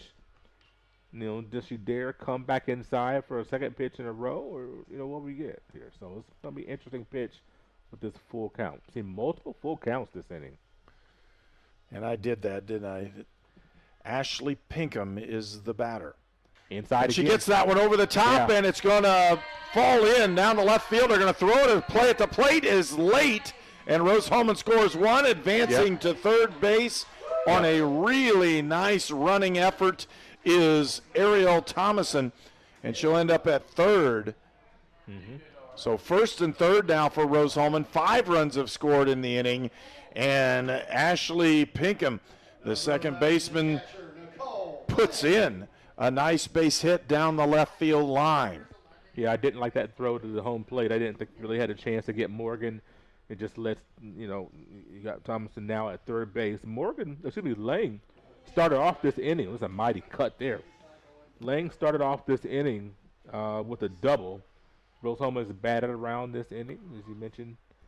You just love to see those crooked numbers on the scoreboard. Yeah, is there a more crooked number than 5? Maybe 8. 8 would be a more crooked number, I guess. More snakes and turns in the number 8. Can we get 8? Can we get an 8 spot? Well, she's got one in a close spot at third. It's runners at first and third with 2 outs. Lang gets hit again. That's a third hit batter in this inning. Boy, sometimes Herb, sometimes the wheels literally just fall off. I mean, everything is going so well for Anderson up until this point. They've had a few runners on base, but they've been under control. And then, boy, this 4th inning came and just, started off with a double, and you got a sacrifice bunt, and then just come from there. They just struggled. fell apart. Well, they struggled on the mound of putting the ball in a correct place to hit it. One timely hit has really done the number, and it was a double that cleared the bases by Thomason. And now you're seeing this thing really fall apart for Anderson. 5-0 is our score. 5 runs scored here in the bottom of the 4th inning. And Rose-Hulman's been at the plate for a long period of time. Phoebe Worstel, who's, again, had a very solid game at third base, and she's up to bat, takes that first one for strike 1. We've seen walks, and walks turn into runs, and we've seen several walks hit batters. If you do that, you're just giving the other team an opportunity to advance, and that's what's happened to Anderson in this ball game.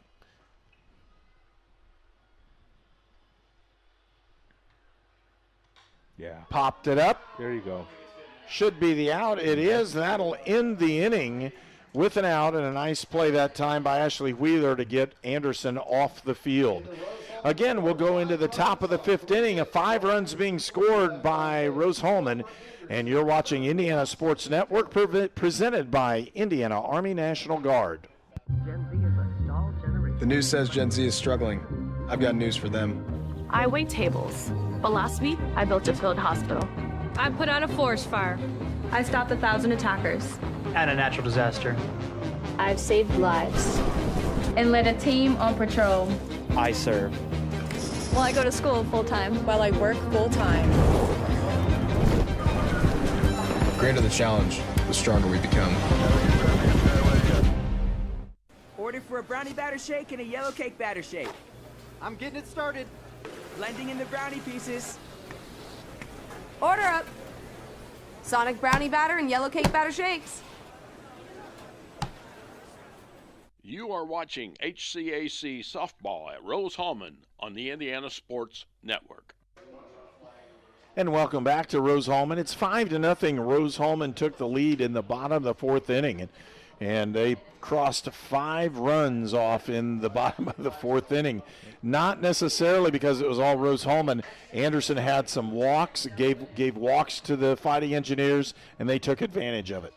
5 walks in the inning, 5 free passes, I should say. Is you had 3 hit batters. You had a couple other free passes. 4 of those passes came around to score. So you're looking at, you mentioned the damage not always been done because a ball hits bat. Sometimes it's ball hits player and ball misses glove in the strike zone. 4 of the 5 walks came around to score. Now, what does Rose do here to counter that? You got to have a shutdown inning to solidify this 5-0 lead. You don't want to come out here in the top of the 5th and give up a crooked number yourself. You want to solidify this thing, stay, with the momentum defensively, and try to put this game away. Caitlin Hawkins up to bat for Anderson. Hawkins from, again, Adams Central High School, Decatur, Indiana. Pops that one up. Oh, wow. Camping underneath is Pinkham, and she'll gather that one in for out number 1. There's the way to start the inning. You know, a couple of pitches, you get an out. Once again, leadoff runner does not reach base. Thomason's done a great job of that, making sure leadoff runners don't reach. So with one out, Taylor Johnson from Danville, Indiana, comes up to bat. She went to Covenant Christian High School. Johnson batting .397 before the game started today.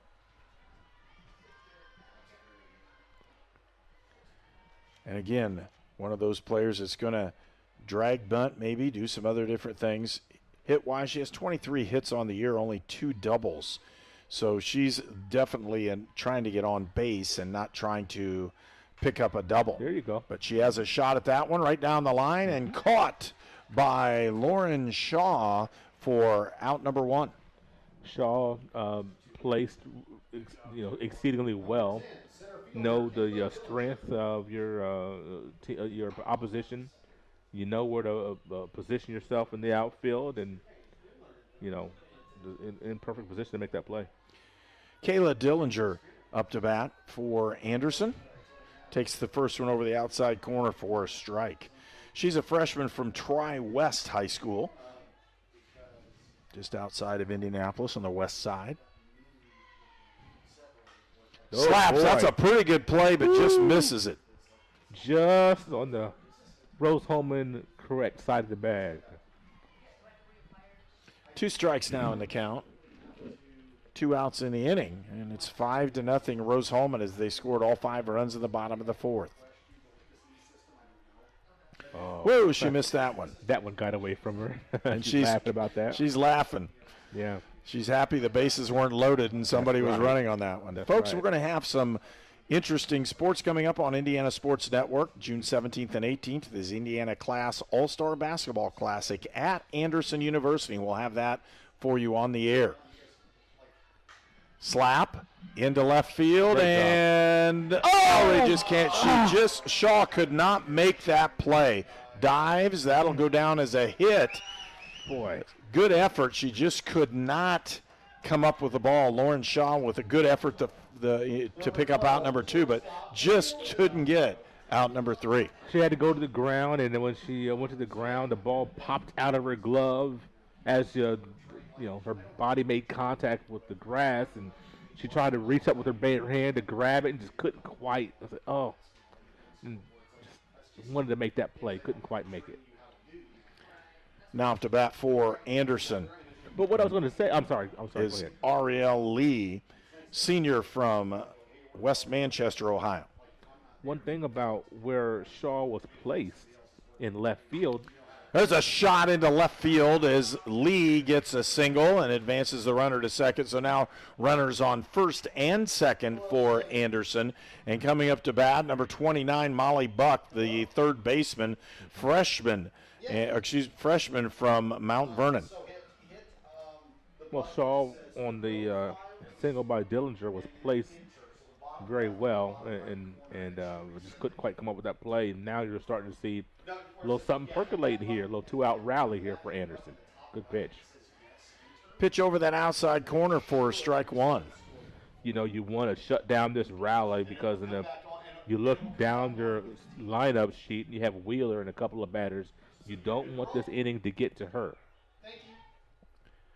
They're swing and a miss as Buck takes a good hard cut at it. Mm-hmm. The other thing you'll notice is Rose-Hulman scored a lot of those runs with 2 outs. Yes, they did. In the 4th inning. So that's where you really get frustrated. You already have 2 outs. You can't get the third one. Mm-hmm. Foul ball. And again, Buck is taking hard, healthy cuts. Yeah, Rose-Hulman had 2 outs. They just had 1 runner on at that point, and then just the wheels fell off. So we'll see what Rose can do here defensively. I'd hold it. Pass ball on that one. advancing the runners to second and third. Now they're both in scoring position. Or a potential base hit could bring them both in, and Molly Buck wants to close the gap. Rose-Hulman leads 5-0. We're in the top of the 5th inning. 2 outs. Just missed with that one outside. That was close. That was a good pitch there on that 1-2 count. Now you don't want to mess around with this one. You want to get her here. 2 balls, 2 strikes, and 2 outs here in the top of the 5th. Missed high, and we could load the bases with another ball. It's a full count. Wind picking up. A little stiffer breeze going out to right field.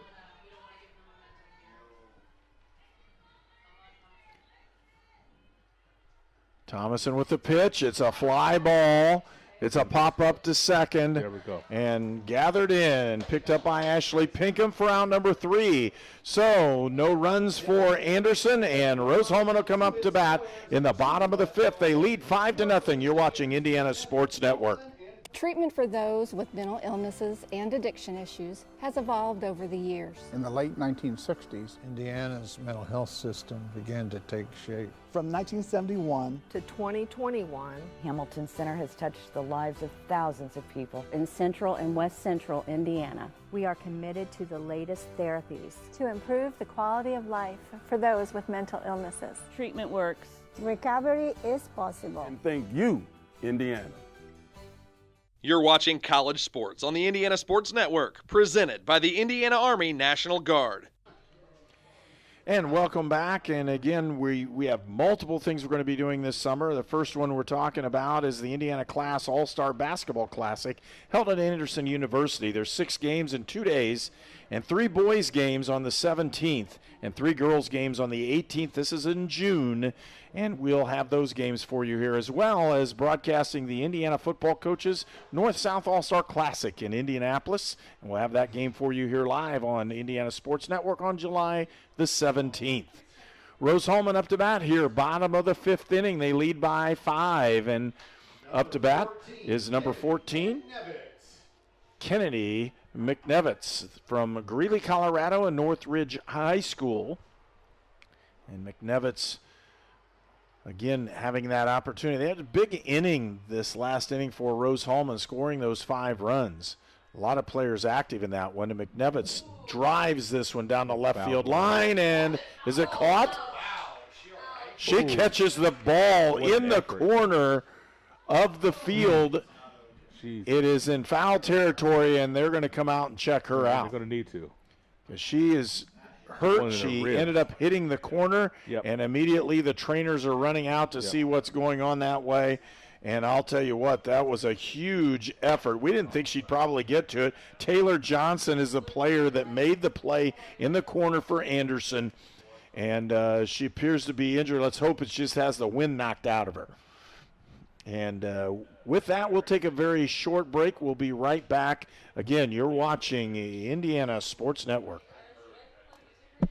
At Lynn's Pharmacy, we're more than just your pharmacist. We're your neighbors. Our kids go to the same schools. We eat at the same restaurants. We sit next to you in church. When I listen to a symptom. When I fill a prescription. When I offer advice, I'm not just helping a customer. I'm helping my neighbor and a friend. My name is Lynn Hofstetter, and I'm the proud owner of Lynn's Pharmacy, a modern pharmacy with old-fashioned values and personal service, dedicated to keeping you, your family, and our community healthy since 1872.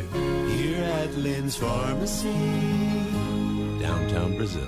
We were choosing colors for the house, and I stopped and looked at Mike and said, "We're really doing this, aren't we?" The process was challenging, but Riddell was there for us every step of the way. The mortgage, closing, they eased our stress. It made sense when Mike said, "We're really doing this." Mortgage loans made easy from Riddell. Making friends since 1885.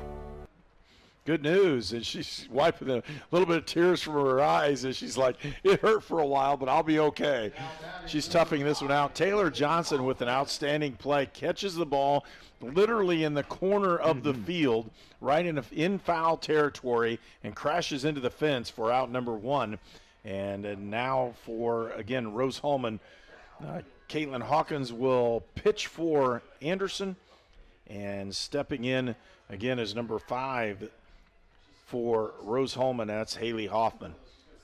Just laying it all out there for your team, and just wow. Mentioned that before, as a pitcher, just gotta make you feel good and makes you give a little extra oomph.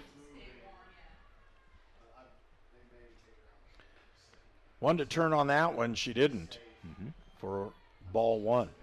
You've seen, for the most part, Rose-Hulman very disciplined on the high fastball. So hard to lay off that, but this right-handed batters have done a good job of that so far today. Boy. That's a really nice pitch on the inside corner for strike 1. It sure was. Again, last inning, the fourth inning, Rose-Hulman put across 5 runs to take a 5-0 lead. Inside, close to being hit, and that's where the trouble happened in the previous inning. They had 3 players hit by pitch, and then 2 others walked, and Anderson had trouble closing the door after they had 2 outs. 1 out in this inning. 2 balls, 1 strike, as pitch is in there and good by Caitlin Hawkins, gets the swing and a miss. Well, the Anderson pitchers have really tried to own the inside portion of the plate, and for the most part, they've done a really good job of that, but it's gotten them in trouble a few times by coming a little bit too far inside and hitting flesh. Full count now as that one misses high.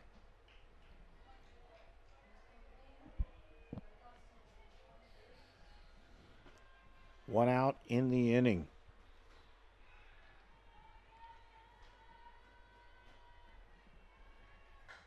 Pops it up.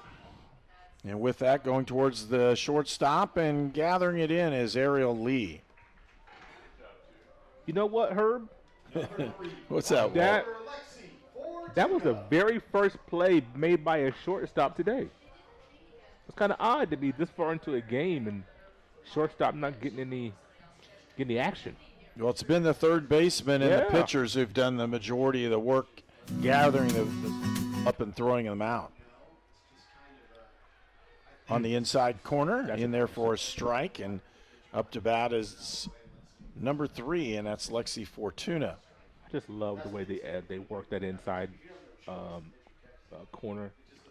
Ball just tails back over. He starts inside, it tails right back over the plate, just ever so slightly.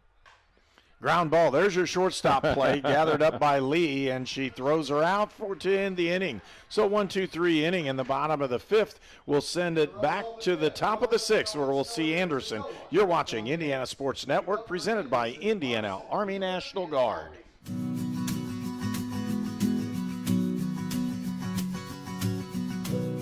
For the things you treasure and the people you love. Brian Sponsler and Ben Rice for Auto, Home, and Life. I love a good deal. I love finding good deals like this because this Fritos Chili Cheese Junior Wrap is 99 cents. I feel like they just marked it wrong, but I'm not telling. Right. Sonic Fritos Chili Cheese Junior Wrap.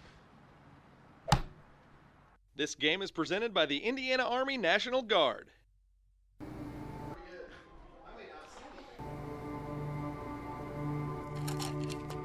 I ran out of my pain meds too quickly.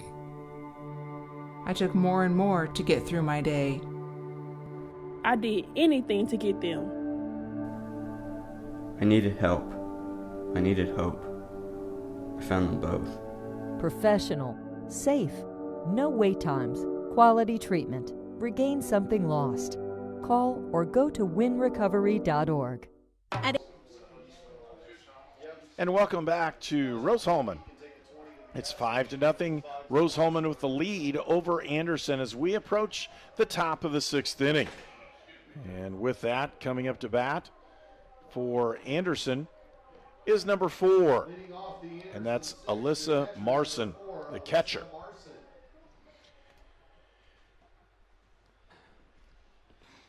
Thomason's been around the plate all day long, especially as she had a little trouble in the first inning, but boy, she's been right in the zone the rest of the day. You know, we mentioned the leadoff batter has not reached in any half inning for Anderson. This is you want to keep that streak going. Ashley Wheeler on deck has been a thorn in Thomason's side. And again, another foul ball off on that one. 2 strikes. Everybody's watching the opportunity for the foul ball to ding a car. Just makes you nervous. Just letting you know I'm parked clear on the other side. There's a shot into right field and misplayed on the right side by Lexi Fortuna. She wasn't able to get to that one. It's going to end up with a triple.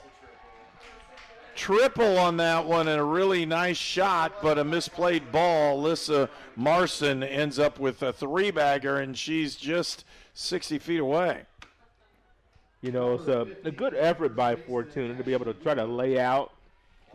But, boy, I just love up 5. I would have loved to just play that on the hop, keep it in front of you, keep it as a single. But you can't fault her for trying to make the play and get that first out. And the leadoff reaches.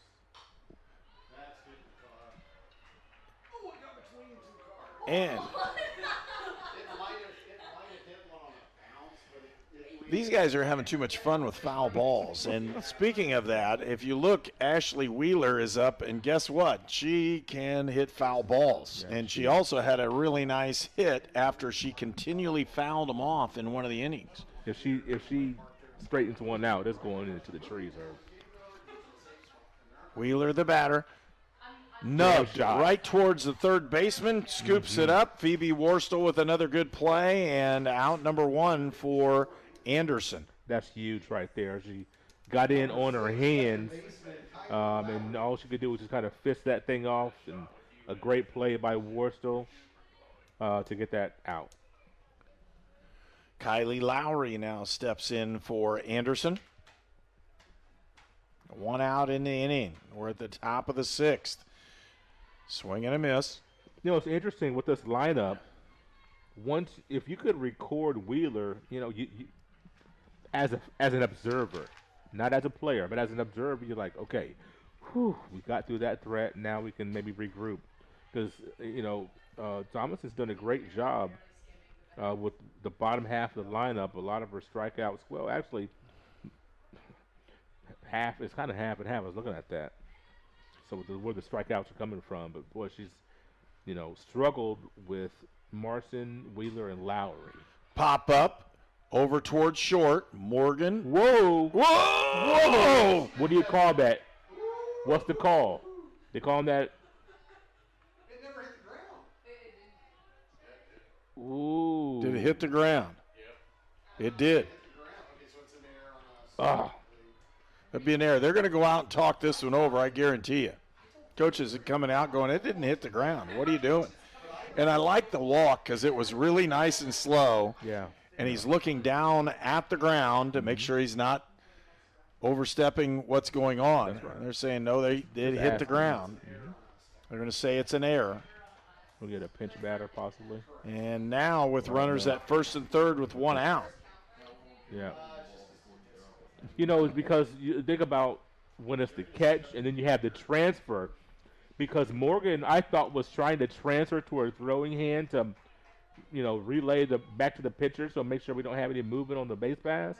But in that process, so I don't know here in collegiate softball, D3 softball, at what point it constitutes a catch. Because she had it in her glove. But I thought during the transfer, of course, there's no replay here and all that kind of stuff. Right. So MLB, you think about, okay, if there's a transfer, even on a double play ball, if you tag the bag you have in your glove and you go to the transfer and you drop it, it's still an out. So that's kind of an interesting play here, interesting call, as now we have runners on the corner for Anderson. Pinch hitter Paige Wickard, a left-handed sophomore from Eastern Hancock High School in Indiana, is up to bat. Took the first one for a strike over the outside corner. A little high for ball 2. She bats .250 on the season.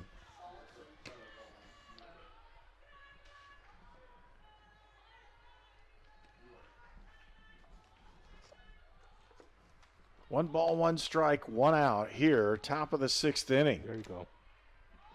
Yeah, that's okay. With a 5-run lead, you got 1 out. Sacrifice that runner in second. You just don't want to do anything wild and crazy, and then got a cheap run there.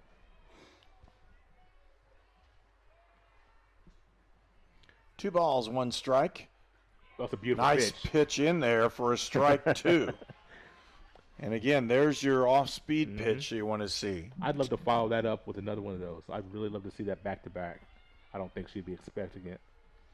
2 balls, 2 strikes. Ariel Thomason swing and a miss for strike 3, and that'll get you 2 outs. And up to bat for Anderson is Caitlin Hawkins. Number 17, the pitcher, Caitlin Hawkins. Hawkins came in relief in the middle of that rally by Rose-Hulman. Again, Rose-Hulman with a 5-0 lead, top of the 6th. Anderson with the runners in 2nd and 3rd. Hawkins, the batter, misses that one. They're going to try to score it, and they do. Yeah, and they score one. They may score the second one. Yeah. They do that as well. So 2 runs scored for Anderson. Man. As the pitch gets away, goes to the screen, and then an errant opportunity to try to tag somebody out as the throw goes errant. So again, those 2 runs are picked up. It's 5-2, and Anderson has 2 runs. And coach is going to walk out and settle everybody down. So you've got an error on the throw by the catcher. And then that scores the 2nd run. So no earned runs on that one, as there was not a hit involved, and nor was there a walk or anything that way where it took a skill to make the play. That happened because of errant throws. And Rose-Hulman trying to regroup. It's 5-2, top of the 6th inning. Hey, we want to again remind you, it's June 17th and 18th, the Indiana Class All-Star Basketball Classic at Anderson University. On June 17th is the girls. 17th is the boys. The 18th is the girls' games. There's 3 of them of each top basketball players in the state of Indiana. Also on July 17th, we'll bring you the Indiana Football Coaches Association North-South All-Star Classic game at Indianapolis North Central, and that's always fun. I've had an opportunity to coach in that one as well, and it's a great opportunity for all the players in Indiana in football. So make sure you take a look here on Indiana Sports Network. Thomason gets one, and again, nice fly ball out to center field, and Gabby Davidson holds that one in. That'll end the inning, and Rose-Hulman will come up to bat in the bottom of the 6th. They lead Anderson 5-2. The city of Brazil was founded in 1866. By 1876, there were 2 schools, 7 dry goods stores, 2 hardware stores, 4 churches, and 5 drugstores. One of those drugstores is still there today, Lynn's Pharmacy. Lynn's Pharmacy has grown from a small neighborhood drugstore to a modern pharmacy, offering prescriptions and medical equipment with old-fashioned values and unparalleled service. You can even step back in time and visit Lynn's Soda Parlor here at Lynn's Pharmacy, downtown Brazil. It could be anyone. The star student, the all-state athlete. I never thought it could happen to me, that I could lose everything.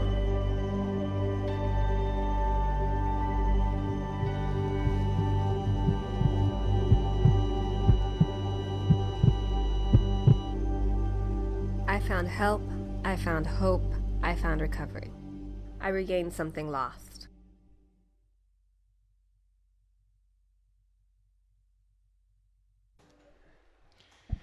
Ariel Lee moves to right field, I believe, is what we're saying. And into the ball game is number 27 for Anderson, and that's Faith Mutersbaugh, a junior from Shenandoah High School in Middleton, Indiana. And she'll play shortstop again for Anderson. And up right now is number 2 for Rose-Hulman. That's Gabby Davidson, the lone senior. She's been on base a couple times for Rose-Hulman, had a double early on in the 3rd inning, and then had a walk here to walk in a run for Rose-Hulman to take the lead. They scored 5 runs in the bottom of the 4th, 2 runs by Anderson in the top of the 6th. We're in the bottom of the 6th inning, and it's 5-2. Rose-Hulman with the lead.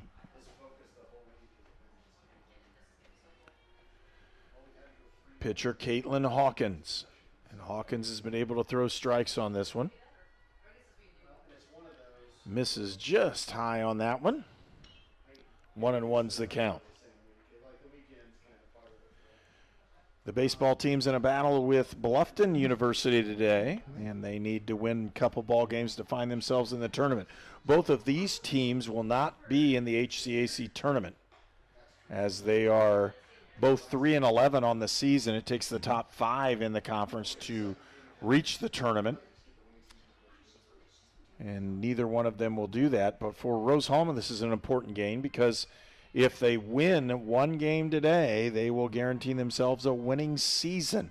And for Rose-Hulman, that's a big opportunity. They haven't done that since 2015. 2-2 is the count. Rose comes into this game winners of 3 of their last 4. So, take a 2 for Manchester, split with Hanover. There's a shot, but just foul. Gabby Davidson. Lone senior for Rose-Hulman. And she has a lot of family in the stands and came to see her in her last set of ball games. 2 ball games here again. We'll have the second one about 20 minutes or so. We'll shut down for about 15 minutes, and then we'll come right back on the air for game number 2.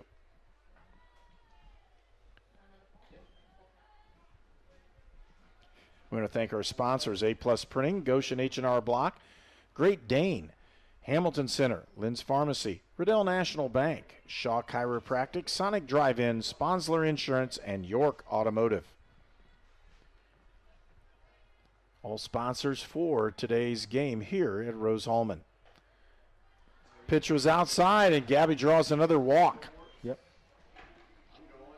Our program was produced and directed by Tony Harper with camera operators of Noah Gastineau, Kanan Harper, and Dakota Sponsler. Our digital technician is Keith Lawson.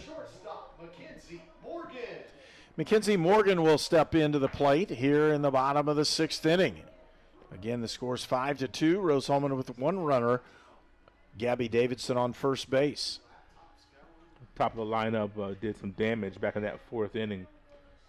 All three hits by the little pitch out. Good throw. They got her. Good throw. Good throw, and the slide wasn't good enough to get her in, and a tag out, and a nice job that time by Anderson's number 27, Faith Muterspaw. A really nice throw by number 4, Alyssa Marson, the catcher for Anderson. Were you surprised that there was a little action on the base pass on the first pitch? Well, not only that, but Anderson had the pitch out, and they were waiting for it. Yes, they were. It was a really nice call by – actually, both coaches knew what they were going to do. It's just a matter of, are you good enough to get it done? Coach Tony Holloway is finishing up his 15th season at Anderson, and Coach Brian Shearer finishing up year 20 for Rose-Hulman. They've coached against each other a time or 2. Swing and a miss. They say she fouled it off, but it was a held ball. Again, 1 ball, 2 strikes now into the count. 1 out on that throw out. They're trying to manufacture an extra run. 5-2 is the score. Give up 2 runs on 2 errors in the last inning. You want to get one of those back. Swing and a miss, and a strikeout recorded that time by Caitlin Hawkins. And again, Mackenzie Morgan goes down swinging. Ariel Thomason, who's had some big plays in this ball game, not only from pitching but also at the plate. Yep. Thomason has not been recorded out yet today. He's just singled and had a base on balls and hit by pitch in the 4th inning. So officially, has that 1 hit. So nice off-speed pitch for a strike. Folks, we use transportation provided by York Automotive with 5 locations in Brazil, Crawfordsville, Greencastle, and Plainfield.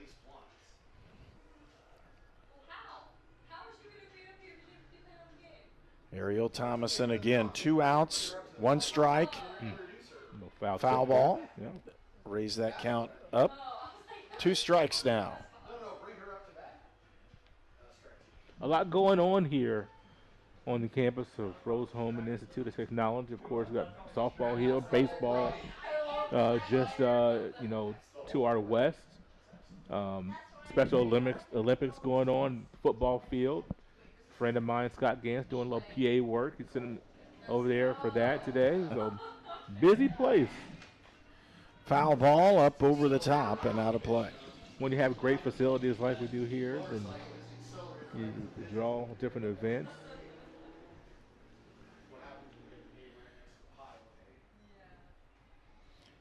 And we're kind of disappointed we didn't get a chance to bring this ball game to you yesterday, but with the storms moving through, and it ended up being a pretty decent day considering all the things that were going on. The fields are in great shape. Mm-hmm. A little puddle here and there, not in the field of play, but in the first base dugout, a little puddle, and then behind the third base dugout, there's a little puddle, a little wetness there. So, but the field looks great, especially at the end of the season. It's just a well taken care of field here.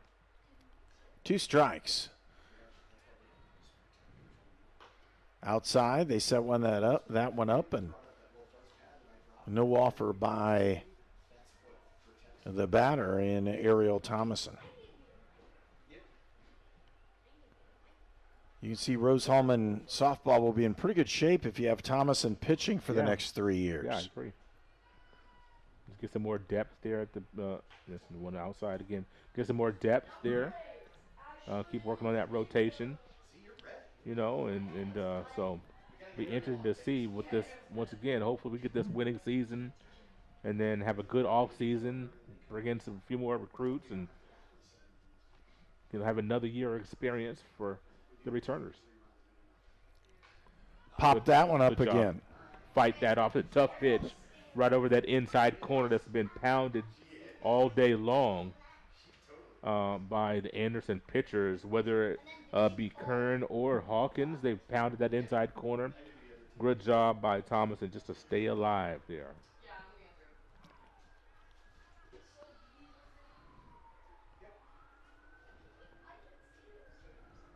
Hawkins with the pitch outside for ball 3, and Thomason has just fought her way back into this one as well. Yeah. She should expect something inside here. I think you're going to get that fastball inside. You got to be ready for it, whether it be a fastball or off speed inside. 3-2's the count. 2 outs. Bottom of the 6th inning. Ready to turn on it. Nope, went back outside. Okay. Takes it for ball 4, and Thomason's on base with 2 outs. Next up is number 8, Ashley Pinkham. We have a new have a new announcer, and you can see the crowd. They really like that one as well. As we may put him on the air too. You never know. Probably take my job in just a second. I would say the same thing for me. I like that call there. So Ashley Pinkham steps up to the plate. 2 outs, runner on first. And Thomason, being the athlete she is, she'll cause some problems. Mm-hmm. She goes to take off, and then don't be surprised if she does. That's right. You got to remember, Gabby Davidson started this thing off with the walk, and then got gunned down at second base, or else, over the head into left field, up over the top, and again another great play. What a play! On the outside by Taylor Johnson, and Johnson with 2 outstanding plays this inning. First one where she was injured, and the second one to end the inning. Again, we'll come back with the with again the top of the 7th. You're watching Indiana Sports Network. I'm All-Pro running back Jonathan Taylor for York Automotive. York is my #1 pick for your next car, truck, or SUV. Shop from over 600 vehicles at YorkAutomotive.com today. You're #1 at York. At Great Dane, we are proud to invest in our people and the communities we call home. We are hiring now for trailer assemblers and welders across the country. We need the makers, people who are ready to make a difference. We need you. Build something bigger for yourself and your family with great health benefits, advancement opportunities, 401k, pension, and more. Apply today at greatdane.com/careers. This game is presented by the Indiana Army National Guard. And we want to thank our sponsors, A-Plus Printing, Goshen H&R Block, Great Dane, the Hamilton Center, Lynn's Pharmacy, Riddell National Bank, Shaw Chiropractic, Sonic Drive-In, Sponsler Insurance, and York Automotive. And again, those sponsors allow us to broadcast these ball games, and we're happy to bring you several ball games here from Rose-Hulman. Today is the doubleheader in women's softball. Next Saturday will be a doubleheader in baseball for Rose-Hulman, so you'll make sure you tune in on that one as well. We're at the top of the 7th inning, and Anderson up to bat. We'll see what the Ravens can do with this one. Stepping in is number 5, and that's Taylor Johnson, who had the greatest plays of the ball game, even though she almost found herself hurt on that one as she crashed into the side and picked up the first out of the last inning. Takes that first one for ball 1. Rose-Hulman got to be careful here with this inning. You got Johnson, and then you flip that lineup. Here we go. Ground ball to the shortstop. Morgan throws her out. Just in time. Out number 1. This is what I was just saying. You have speed with Johnson at the bottom of the lineup. You flip it. Dillinger, speed. Top of the lineup, both of them lefties. They can slap. They can run. I was worried about Rose-Hulman, or Anderson being able to start a rally with those two. Perfectly aligned, but a great job by Morgan at short to record that out. Dillinger up to bat. Hot one. Got it again to Worstel. She throws her out for out number 2. And again, Kayla Dillinger turns on that one and gets it right towards the hot box at third base, and Worstel with the out. You couldn't have scripted this any better. So many times the last 3 outs are so hard to get Herb. And starting with Johnson and then Dillinger, had to be a little bit of concern there.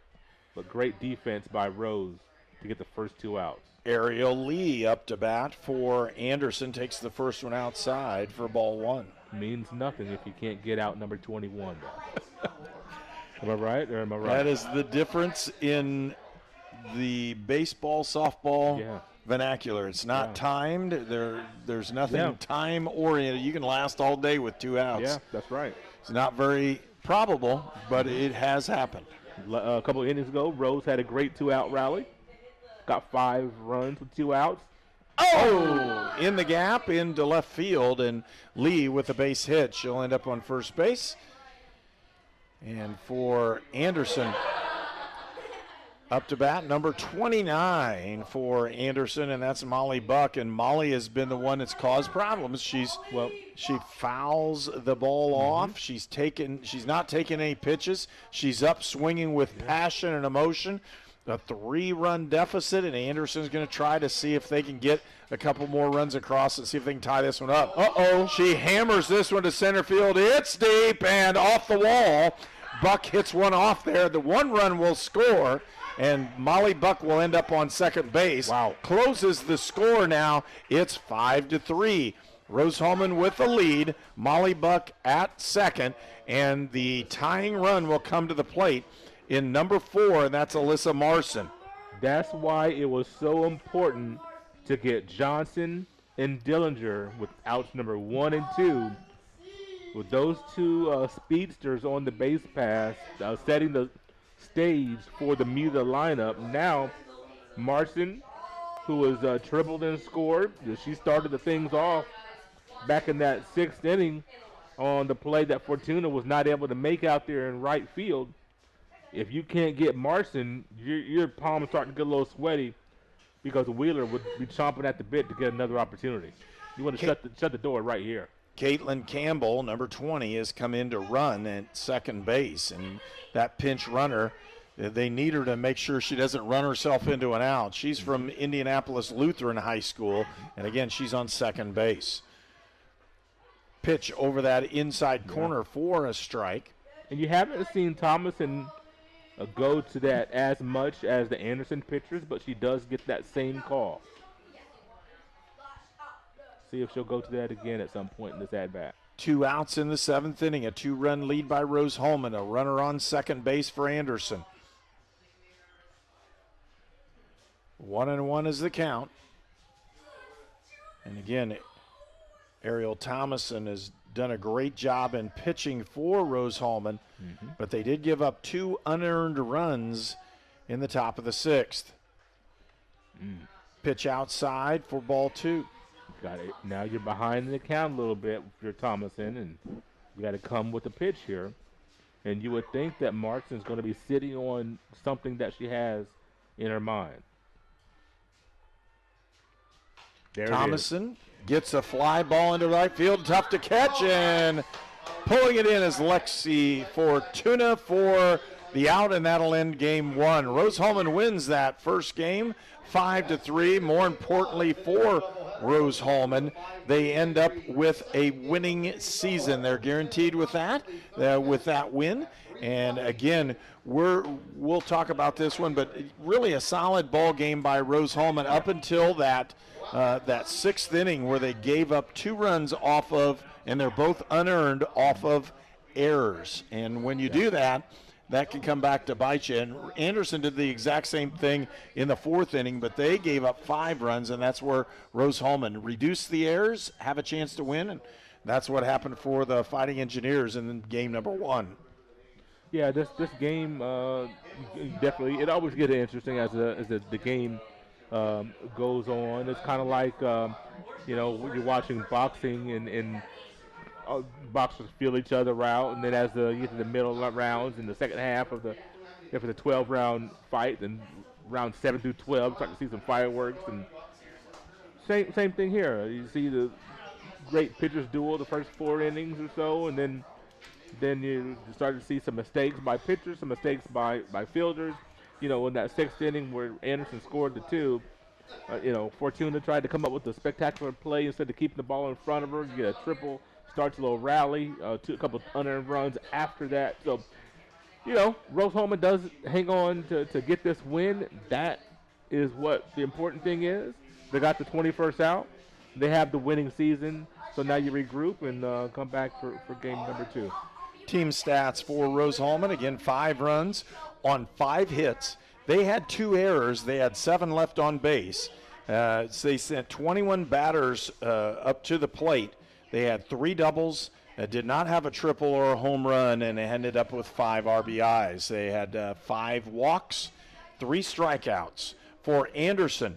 And if you're looking at it, they picked up 3 runs on 6 hits. They committed no errors, but they left 7 on base. The errors are not errors in terms of fielding. Where they had trouble was walks and hit batters. Yeah. And with that, they had a double, a triple, 1 RBI in the process of this one, 3 walks in the ball game, 8 strikeouts. And again, their on-base percentage for Rose-Hulman was .829, for Anderson at .612. And again, just a pretty solid ball game for Rose-Hulman. They were able to get something accomplished, pick up the win, and again, a winning season, the first time since 2015. We're going to pause in this one. We'll cut away for about 15 minutes. We'll come back and get ready for game number 2. Again, you've been watching the Indiana Sports Network, and we're presented by Indiana Army National Guard. It's been a production of Indiana Sports Network, LLC, and thank you for watching. We'll be right back in about 15 minutes.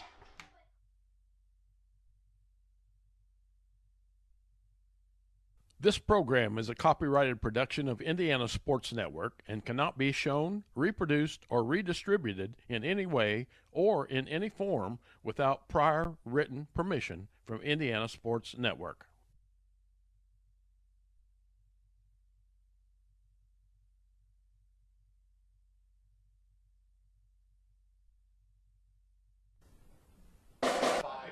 Yes. Now it's getting really dicey. If she would have got that out to right a little bit, it would have carried out of here. Yep. Boy, that was close. Yeah, thank you. Oh.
This program is a copyrighted production of Indiana Sports Network and cannot be shown, reproduced, or redistributed in any way or in any form without prior written permission from Indiana Sports Network.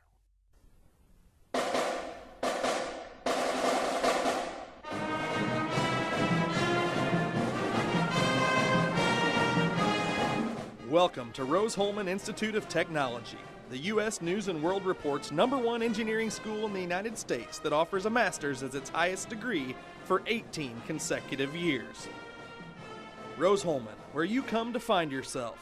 Find yourself through personal growth, through personal development, through study, research, and invention. Rose-Hulman, your home for academic and athletic excellence.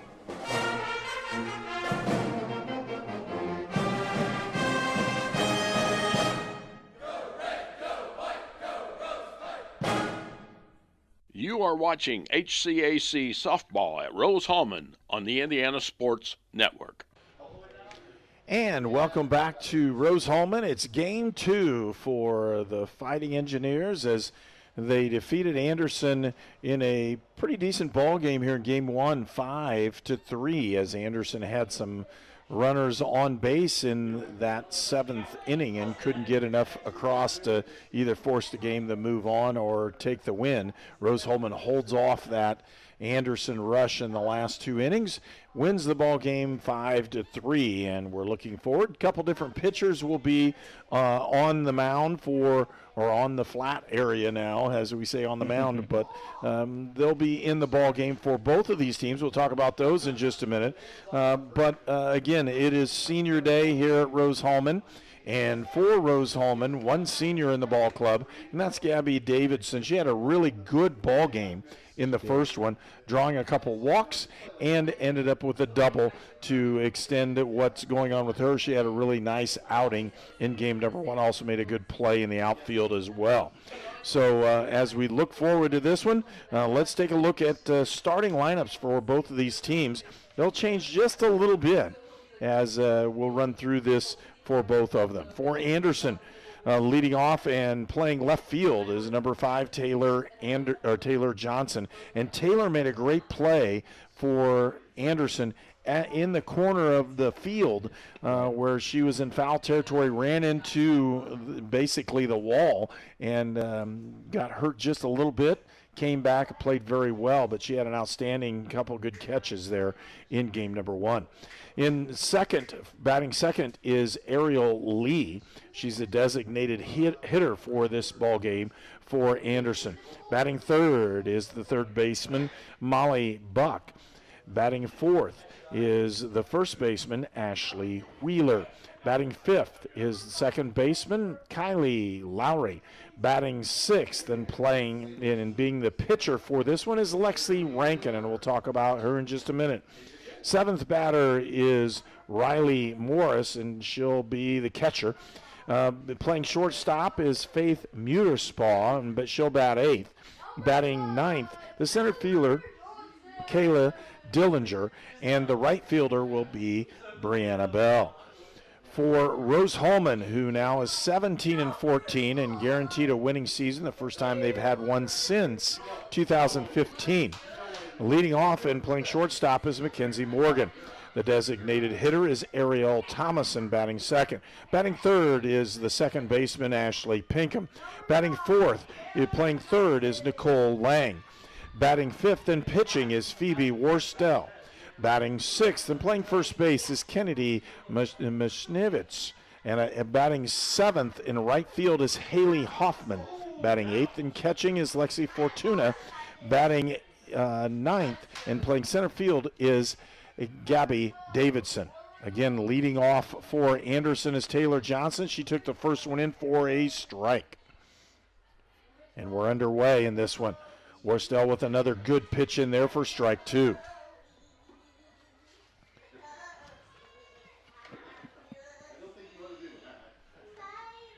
So, starting off here in the first inning, Anderson up to bat again.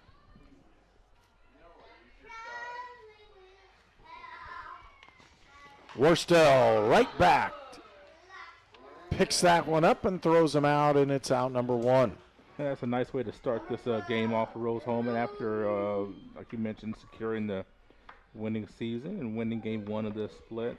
Is to get a quick out. And, it's interesting. I talked about in that top of the 7th inning for Anderson, as we have aerial lead now in the batter's box. You had starting the inning with the 9th batter and the first batter, that being Johnson and then Dillinger, and now you flip it.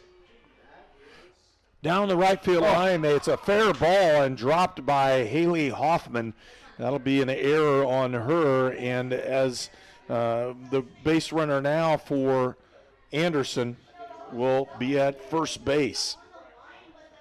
Well, what I'm saying is that it's interesting. You had Dillinger the 9th spot, Johnson the 9th spot, and then Dillinger lead off, and now you flip it. You see how these young ladies seemingly are interchangeable. They're both lefties. They both have great speed. And today, in the second game, you have Johnson leading off. Dillinger will bring up the rear. So you have that 9-1 flip when it comes to that. If you have something percolating for Anderson, it'll be interesting. Hopefully Rose-Hulman can keep it. There are certain spots in the lineup you want to make sure there's nothing brewing, and that's one of those spots. Oh, my. And Molly Buck, we know if she gets a hold of one, it's going to go a distance, and she just corked one, but it was just foul.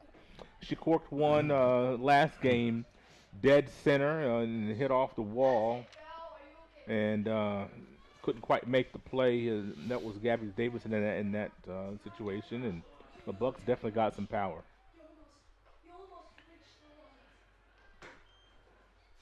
And we switch all kinds of different things, including the umpires. Yeah, so we do. So get a faster call. Is that what you're saying, Herb? A little faster call. Don't know if it's any better. I thought our umpire in the first game did a really nice job calling balls and strikes. He was just very slow and demonstrative in what he called from behind the plate. A base hit up the middle will give Anderson 2 base runners now, then first and second. Now the next batter is 4th in the order, and that's Ashley Wheeler. And Ashley has been a kind of a thorn in what Rose-Hulman's tried to do from the mound as she fouls them off and picks out something, and she's played very well. Yeah. Line shot, caught by second, double play. No, she's off the bat.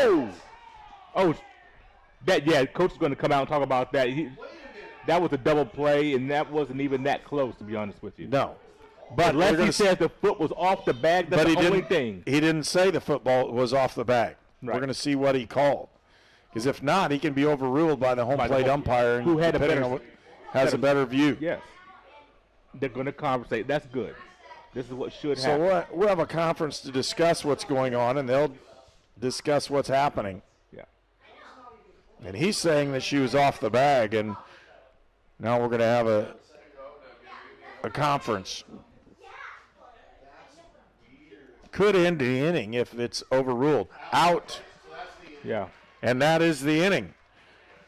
So with that, no runs are scored, and we'll go to the bottom of the first inning. No score here from Rose-Hulman. You're watching Indiana Sports Network.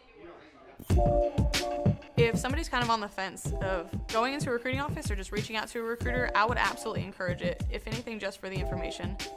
We have a lot of enlistment bonuses out there right now, upwards to about $20,000.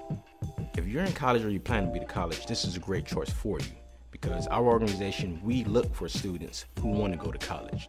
We also have educational benefits where we pay up to 100% of tuition. At Great Dane, we are proud to invest in our people and the communities we call home. We are hiring now for trailer assemblers and welders across the country. We need the makers, people who are ready to make a difference. We need you. Build something bigger for yourself and your family with great health benefits, advancement opportunities, 401k, pension, and more. Apply today at greatdane.com/careers. You're watching College Sports on the Indiana Sports Network, presented by the Indiana Army National Guard. And Lexi Rankin will be the pitcher for Anderson. 4.86 earned run average. And her overall record, she has appeared in, it says here, games played, games started, wins lost. She's 2-8 on the season. She started 10 ball games during the season. Again, she's 2-8 as a record in what's going on. She has 57 innings pitched, so she and Kern coming into this ball game are virtually identical in the number of innings. They've rotated them back and forth, and we'll see what Rose-Hulman can do. Leading off for the Fighting Engineers is the shortstop, number 4, Mackenzie Morgan.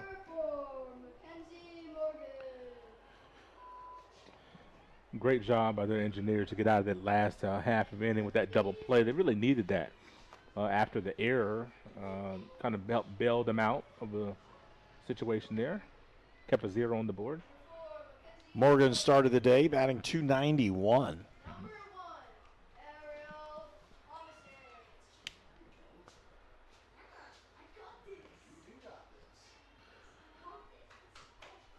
So Morgan playing shortstop again here in the second ball game. Inside, misses again.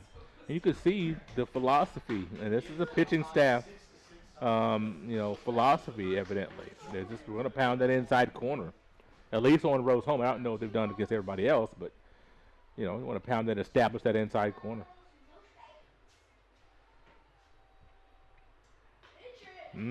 Pretty good pitch, and she got the inside corner that time. 2-1's the count, as we're starting the bottom of the first inning here in game number 2.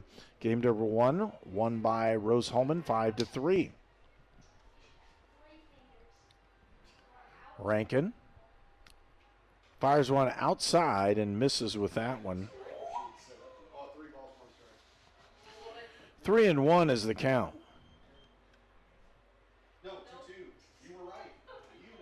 Oh, it is 2-2. I'm sorry.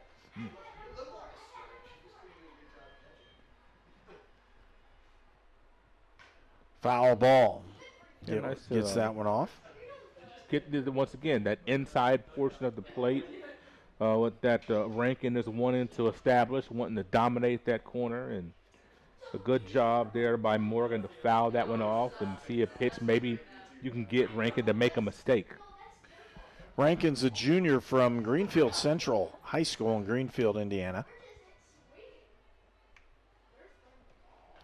High and outside, and she kept off of it. Good job. Once again, we saw that first game.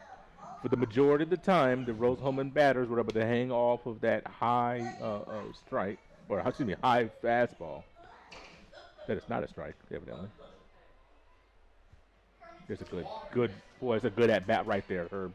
Draw the walk right to start the ball game. It's pretty good. Up comes Ariel Thomason, and Ariel pitched for the win in game number 1. And she'll have a chance to be the designated hitter here in game 2. I want to thank our sponsors, A-Plus Printing, Goshen H&R Block, Great Dane, Hamilton Center, Lynn's Pharmacy, Riddell National Bank, and Shaw Chiropractic. Bunt, sacrifice, they're trying to get it in. That's a really nice play by the third baseman. As she came charging in on that one and then made the play, and Molly Buck, again, solid play by Anderson on that in the field, gets the first out. But Rose-Hulman moves that runner over to second. And you know that Coach Holloway knows exactly what Coach Shearer is going to do. They've coached, and this is just, softball 101. You get a runner on first base, no outs. You try to move that runner over the bunt. Move the runners runners along, and so Molly Buck, a great job crashing from third base to make that bang bang play. Ashley Pinkham is the batter. Took the first one for ball 1. Second one. Oh my! We see. You know, I was getting ready to say, Herb, after that first ball, I said we're going to be interested to see the differences in the strike zone. Both of those were strikes in game number 1. Now we're going to have a conversation. Coach Holloway going to talk to his team here. Quick conversation. Yeah. So we saw a reaction from one of the Anderson players, and it was the pitcher. Yeah, I missed it.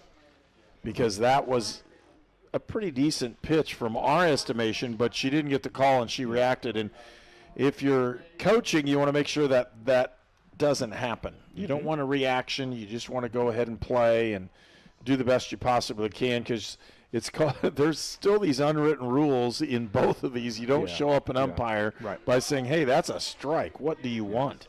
And if you do that, can cause later on. 2 balls, no strikes. There's 1 out in the inning. We're in the bottom of the first inning. Gets a strike there. Yeah. So, in the heat of the moment, your blood's coursing through your veins. The first inning, you're trying to establish yourself. Well, sometimes it's hard not to react. You're a junior. You think, oh, she's a junior. She should be able to. Hey, it's just human. Base hit into right field. It's going to hit the gap. 1 run's going to score. Pinkham again hustling towards second with a stand-up double. Great piece of hitting by Pinkham. Went with the pitch. The ball was outside a portion of the plate. She went with that. Just hit the gap out there in right center for a big RBI. That brings up the third baseman, Nicole Lang. Runner on second base. 1 run scored, 1 out in the inning, and we're in the bottom of the first.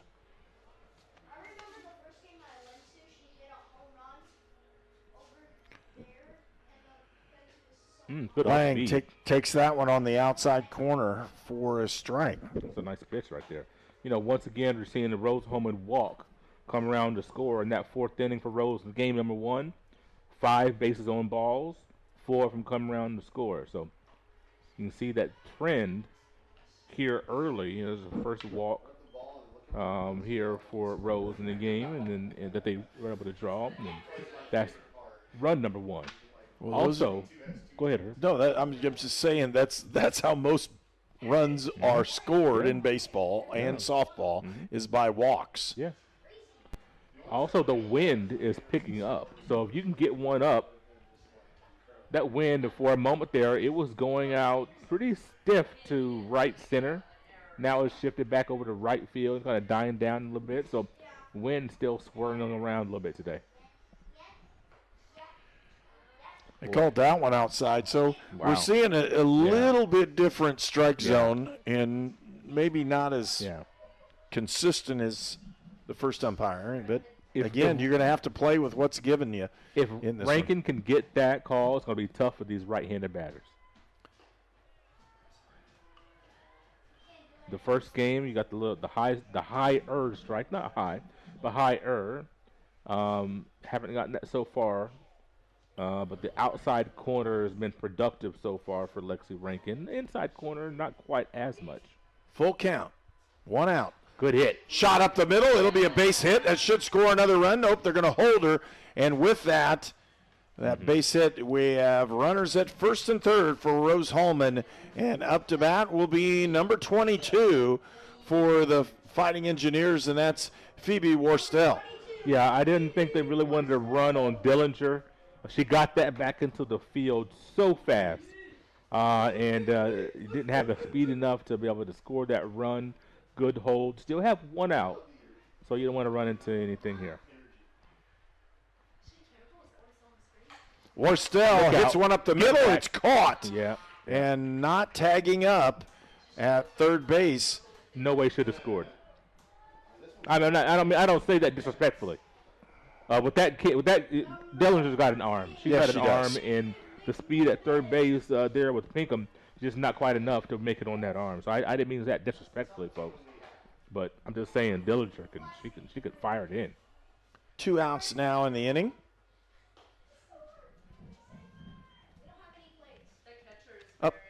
Up to bat for Rose-Hulman, Kennedy Mcnevitz. How about the aggressive nature? The Rose-Hulman really jumping on pitches here in the first inning. Well, they're making good, solid contact. Yeah. Another one down the right line falls foul.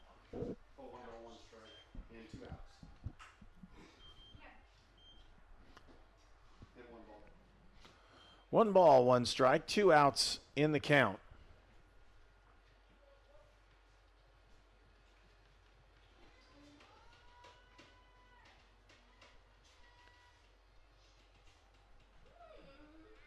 One run already in for Rose-Hulman. Outside, way outside. They're going to snap throw to first. Don't get anything there. Kind of surprised Morris went with that, but you want to show what you've got. You want to, kind of show off your arm a little bit. But with 2 outs, you got to be careful with that run on third base. Inside and low. It's 3-1.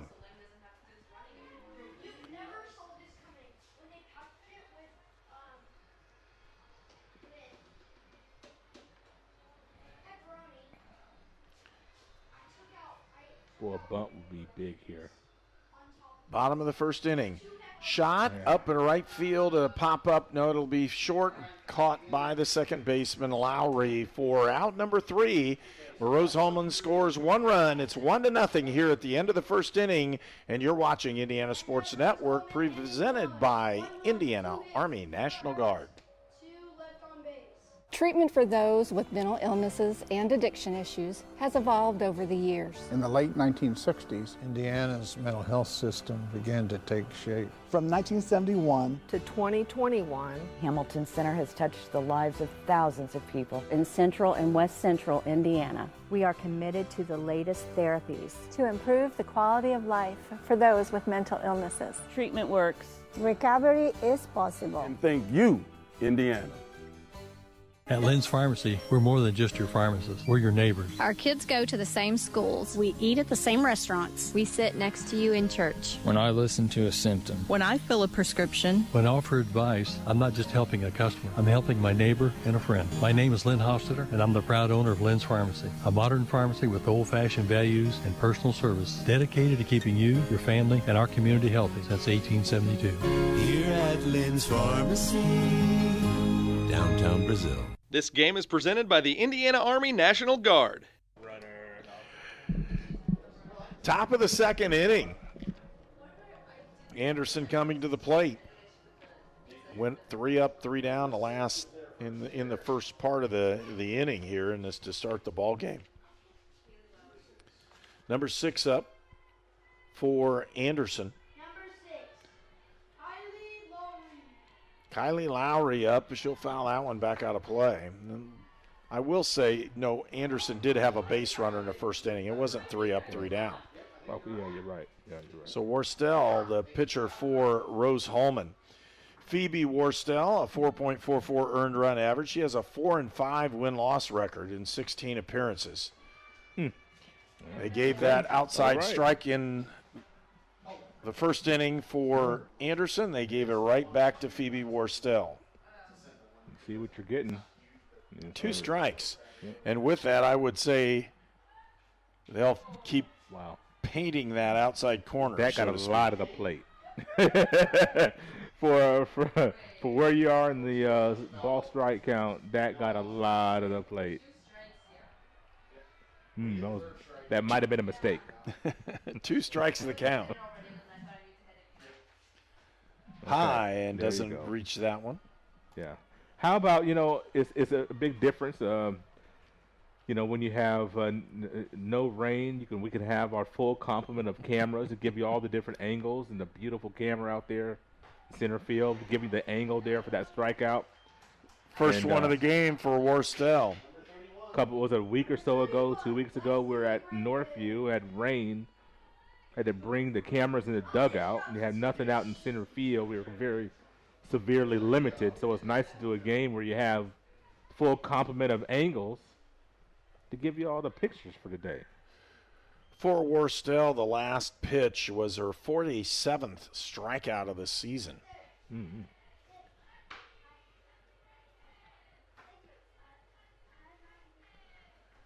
Lexi Rankin is the batter, and they give and take away. They sure took that outside strike, and she liked that one. Okay. All right. You can't show the emotion one way or the other, because if you know it's that way, and there's strikeout number 2 in outside the game. That's again. Number 48 in this one. Mm-hmm. You want to dominate this part of the lineup, Herb.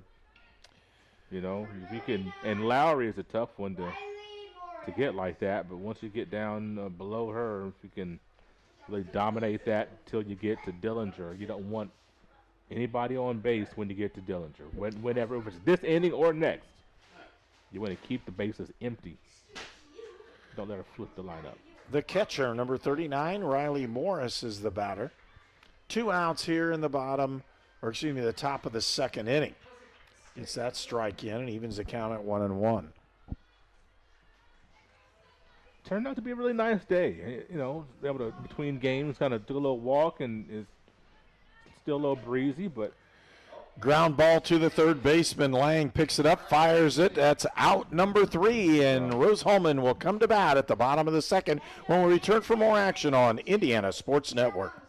We were choosing colors for the house, and I stopped and looked at Mike and said, "We're really doing this, aren't we?" The process was challenging, but Riddell was there for us every step of the way. The mortgage, closing, they eased our stress. It made sense when Mike said, "We're really doing this." Mortgage loans made easy from Riddell. Making friends since 1885. I'm All-Pro running back Jonathan Taylor for York Automotive. York is my #1 pick for your next car, truck, or SUV. Shop from over 600 vehicles at yorkautomotive.com today. You're #1 at York. This game is presented by the Indiana Army National Guard. And welcome back to Terre Haute, Indiana, Rose-Hulman Institute of Technology. Game number 2 in our softball coverage this afternoon. Rose-Hulman wins the first game 5-3. We're going into the bottom of the second inning. Rose-Hulman has a 1-0 lead as we prepare for this one. And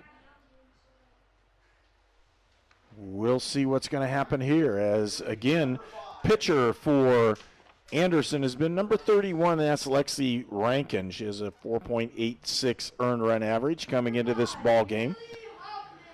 Number 5 is Haley Hoffman. She'll be the leadoff batter for Rose-Hulman in this second inning, the bottom of the second. Haley batting .294, played in 21 games, has 51 at-bats.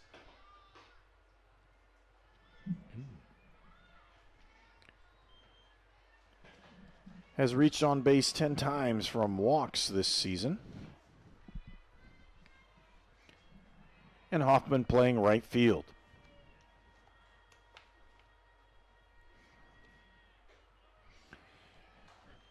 She likes to give that outside strike, and if the pitchers know that, they'll be able to consistently do that. Go to it all day long. Just stay there. Especially on the third strike. She'll get some calls on these. Yes. Just live out there. Rankin fires away again, and that one appears to be a little off the edge, but she's giving it every time, and that's if you're going to do that and you're consistent, no one's going to really matter about what's going on. It's just part of the game. 2 strikes now. 1 ball, 2 strikes. Here in the bottom of the second inning for Rose-Hulman. Ground ball right back to her. Rankin fields it, throws it over to Wheeler, and we have out number 1 in the inning. Quick work there of Hoffman is a very good pitching sequence there for Rankin, as she did a great job there to retire the first batter of the inning. So just so key, Herb, is to get that first batter, get that first out. The catcher, Lexi Fortuna, up, and she played in right field in game number 1. A little bit of shifting out in the outfield for both teams, because you had different pitchers, different catchers, and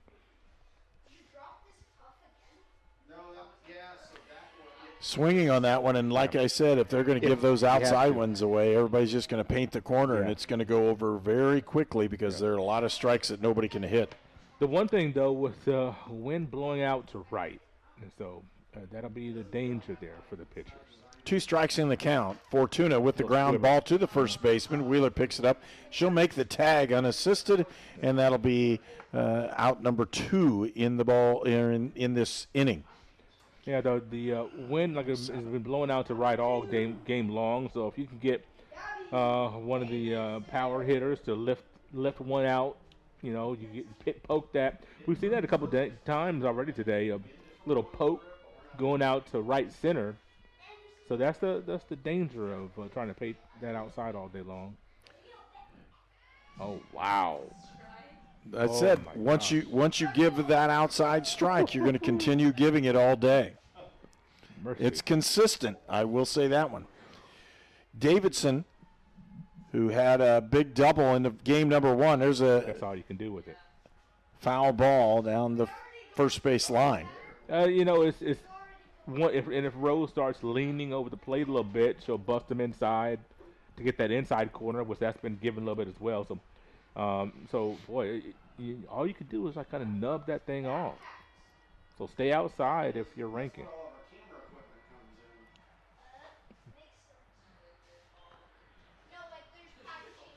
One ball, 2 strikes.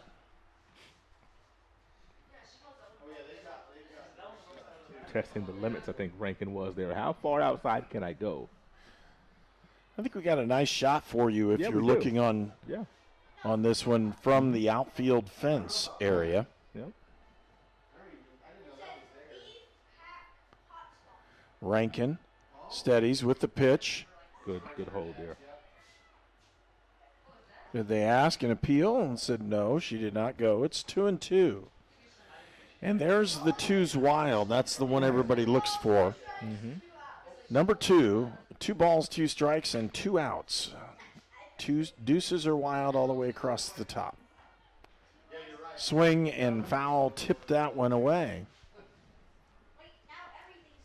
Learned about deuces being wild watching Cubs baseball when I was in elementary school. You know, back in the day, they didn't have lights. You come home from school at 2:45 and a freaking game is on. That was how awesome. Good? How much better can it get? There's no homework being done. No, there wasn't. You're watching Cubs baseball. I didn't even like the Cubs, but it was on. You're watching baseball, man. Who cares about homework? You know, I think you're exactly right. That's exactly what everybody did. They ran home. Yes. And Absolutely. immediately watched the Cubs. Absolutely. They were on every day. Every day. And that was a kid's dream to do that one. Absolutely. People are missing. Full count, 2 outs. Ground ball to the shortstop. Muterspaw throws, and it's an errant throw, and turning the corner and heading towards second base with smart base running is Gabby Davidson. Nice play by her. They're going to give the error on it. They're going to give the hit. I'm sorry, they're giving the hit on that one. Nope, they did give an error. Okay. That was definitely a throwing error. And they're giving it to hit to get to first base and error get to second. That's what they're saying on that one. That's why they flashed him up twice. Okay. Pitch on the outs. They called that one a strike, and that, folks, that was way outside. But it's consistent, and they're giving it to both directions. So each team is getting those. There you go.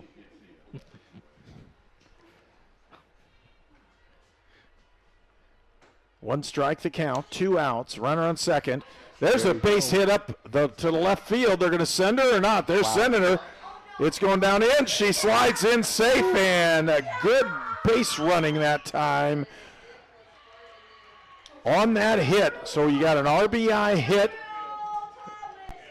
and the base runner advances all the way to second base in Mackenzie Morgan. She just kept running because she knew the throw was going home.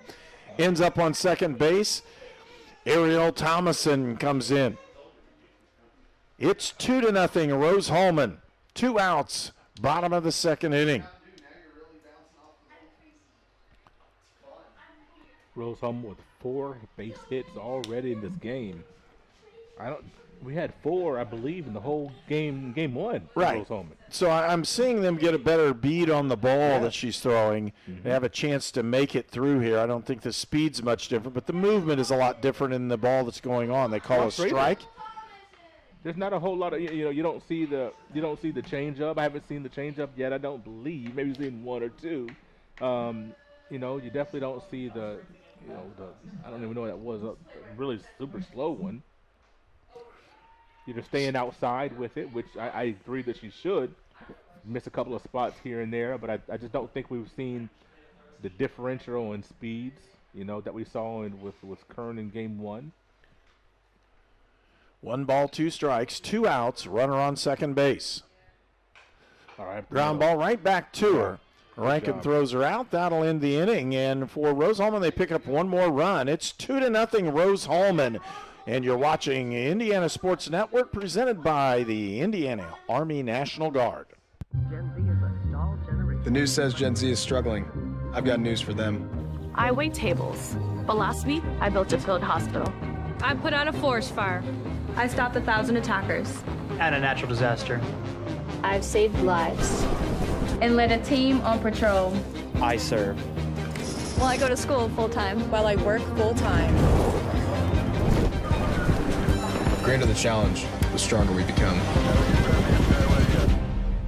I would want this Fritos Chili Cheese Junior Wrap to wrap myself up in and keep me warm. I'll do the same thing. I'm gonna warm up my little tortilla blanket. Tortilla blanket, I like that. Sonic, Fritos Chili Cheese Junior Wrap. I'm already gonna have the spots on it. You already know what I mean? This game is presented by the Indiana Army National Guard. Welcome back to Rose-Hulman, where the Fighting Engineers have taken a 2-0 lead. We're in the top of the 3rd inning where Anderson will come to bat. And with that, again, we want to thank our sponsors for this afternoon's games. A-Plus Printing, Goshen H&R Block, Great Dane, the Hamilton Center, Lynn's Pharmacy, Riddell National Bank, Shaw Chiropractic, Sonic Drive-In, Sponsler Insurance, and York Automotive. Our transportation is sponsored by York Automotive. They have 5 locations in Brazil, Crawfordsville, Greencastle, and Plainfield. And stepping up to bat for Anderson is number 27. That's Faith Muterspaw. She's a junior shortstop from Shenandoah High School. As we get ready on this one. So Muterspaw will check in on this one. Takes that first one right down the pipe for a strike 1, and she can't connect with it. Very important to retire this batter with Dillinger, then Johnson, that 9-1 flip in the lineup. Very important to get Muterspaw here, record that out. Pop up, Fortuna trying to catch it. She does. Good job. Lexi Fortuna with the nice out, recording out number 1 in the inning. Kind of looked like it was going to get out of play, but it did not. It stayed in the field of play, and a great job by Fortuna to stay with that, make the play. The speed merchants of Kayla Dillinger and Taylor Johnson, well, they just make you nervous. They make me nervous, Herb. I'm going to tell you that. I'm going to be honest with you. These young ladies make me nervous. Well, seeing them come up like this. She's a slap hitter, and that's what you can do in softball. Yep. And I'll tell you what, slap hitters can cause all kinds of problems if they can bring it along with them. Yep. And she's got a pretty good eye. Misses that one as well. There's ball 2. And Warstill trying to be fine with where it goes. You want to get in the outside corner to make her slap it right to lane. So but you have 2 balls now quickly.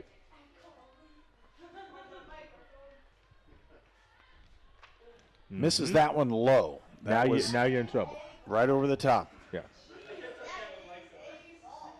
And I don't know if you're noticing, but every pitch that's being called is being relayed to all the infielders so they know what's coming at them.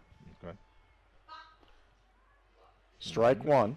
And so it's now 3-1.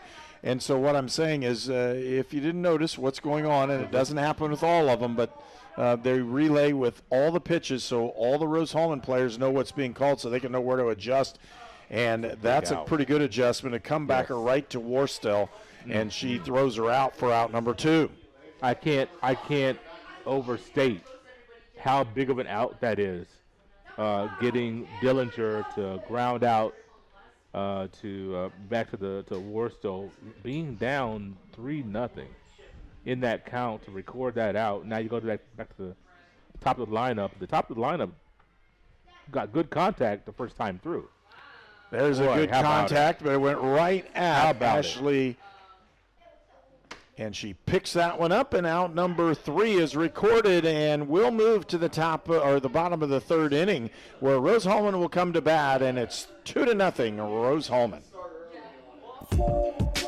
If if somebody's kind of on the fence of going into a recruiting office or just reaching out to a recruiter, I would absolutely encourage it, if anything, just for the information.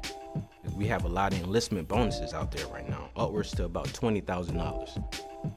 If you're in college or you plan to be to college, this is a great choice for you, because our organization, we look for students who want to go to college. We also have educational benefits where we pay up to 100% of tuition. At Great Dane, we are proud to invest in our people and the communities we call home. We are hiring now for trailer assemblers and welders across the country. We need the makers, people who are ready to make a difference. We need you. Build something bigger for yourself and your family with great health benefits, advancement opportunities, 401k, pension, and more. Welcome back. Ashley Pinkham, who just recorded the catch on the line drive, is up to bat. She pops one. It's up into short center field and dropped by the shortstop in Muterspaw. She couldn't get her hands on that one, and that error will allow Pinkham to be on first base with a leadoff. With the wind that's blowing and swirling around, you have got to use two hands out here today. She went up with one. I think it might have hit the heel when she tried to squeeze her mitt. It popped right out. Got to have two hands out here today on the Indy pop fly. Third baseman Nicole Lang is up to bat. Outside. Oh, they're going to call that strike. I'm sorry. We're standing literally right up above. We can see if they're going to cross or not. Wow. So strike one.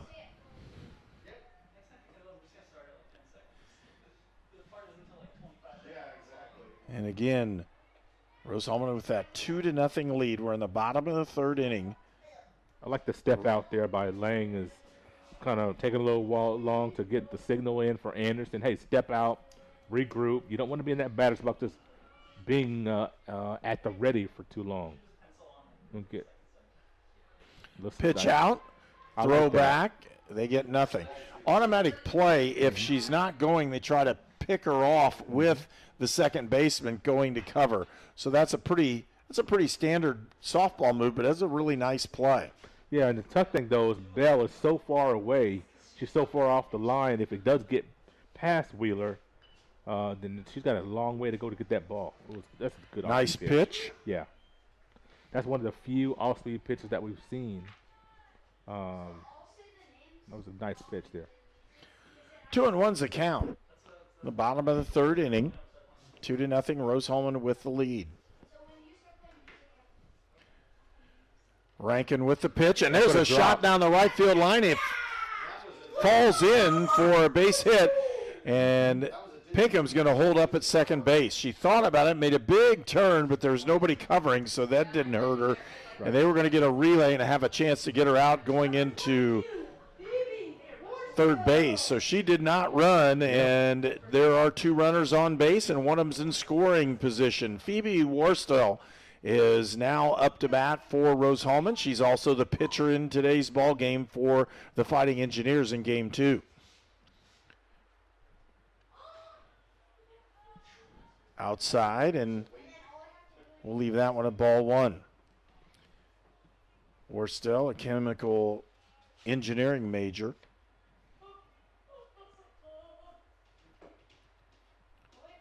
Came in today batting .295. Ooh, yeah, I was going to say. That's a nice pitch. That was. I thought it was going to be. I was waiting for the call. I'm like, that's got to be a strike. That was a beautiful pitch. Had good action on it. Came right back over the inside corner, just enough.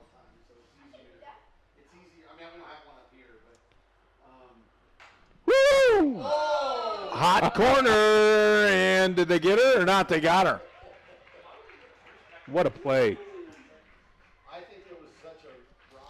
And a double play. Line shot. Great action from the hot box again by Molly Buck, and doubles her off first base. So instead of having no outs, double play will give you two. And up to bat now for Rose-Hulman is number 14.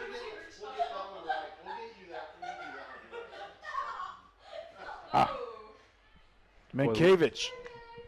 You know, that was a great play. I'm telling you what, Molly Buck has been rock solid all day long. I mean, she has been phenomenal down there at third base today.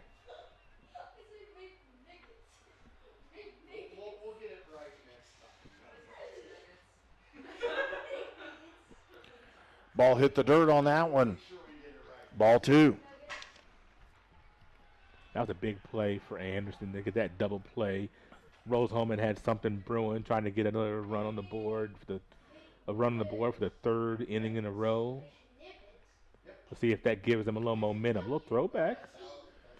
Well, I tell you what, Riley Morris, she is very aggressive behind her perch, behind home plate. I know Rose-Hulman would like her to make a mistake there. 3 balls, no strikes. Mcnevitz with 3 balls, no strikes. So she'll probably take this one as well. Inside, she draws the walk. I'm going to tell you what, Herb. I thought she took her shot a little early. I know it was a ball, but it was close enough to where you might want to check with Old Blue to make sure that you actually get that call. Because you don't want to toss the bat and then get a strike and you got to come back. And we're not hearing it either. No, we're not. So okay, I'll give you that. She could be saying, nope. You're right. Depends on what they say, not necessarily what the motions are. Outside for strike 1, and a lot of snap throws right now. Yeah, a whole lot. Makes me wonder if Morris is their full-time catcher, or their primary catcher. I don't know. She comes up firing, you know that. She does. Just takes one mistake, though. High up top, and again, the Rose-Hulman runners are not extremely far off base. No, they're but I able was to just get back going to pretty say easy. that. Especially, look at down at second base, the lead's short. First base is not that, that far either. And she can't go anywhere if Pinkham doesn't go. So pop up to the second baseman. And she'll haul that one in as Lowry hauls that one in for round number 3. So we'll go to the top of the 4th inning. It's still Rose-Hulman 2, Anderson nothing. At Great Dane, we are proud to invest in our people and the communities we call home. We are hiring now for trailer assemblers and welders across the country. We need the makers, people who are ready to make a difference. We need you. Build something bigger for yourself and your family with great health benefits, advancement opportunities, 401k, pension, and more. Apply today at greatdane.com/careers.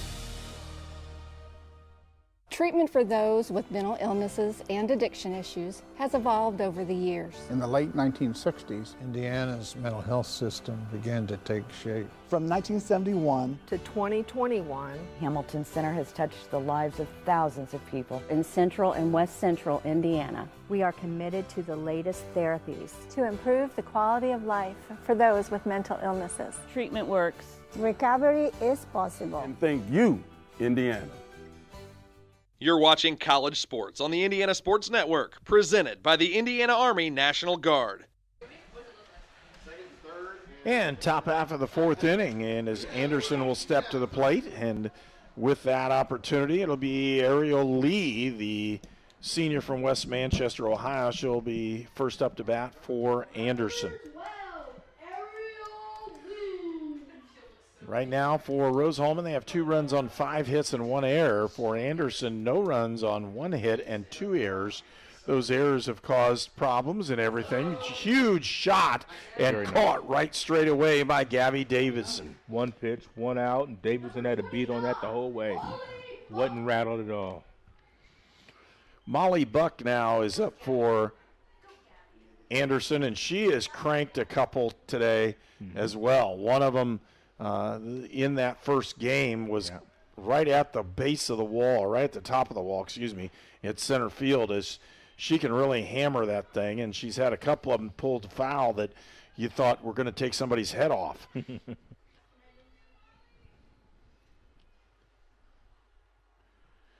Takes that one high for ball 1. So for Molly Buck, again from Fortville, Mount Vernon High School. Cranked on that one, but kind of jammed her inside. Yeah, good pitch. Jammed her. You could tell that Buck was up there and wanting to be very aggressive and got it up on her hands, and see if we can go back there one more time.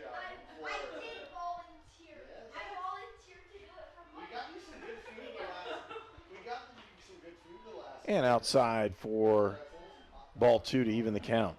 1 out. Top of the 4th. Rose-Hulman with a 2-0 lead.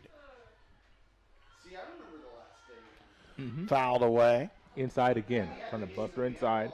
Went outside on that last ball and tried to bust her inside again. But good job by Buck to get a piece of it, get it fouled off, and now you start your sequence again. Does Warsaw dare go back inside again? We'll see. Molly Buck, 3rd in the order for Anderson, takes that one, and it's a full count.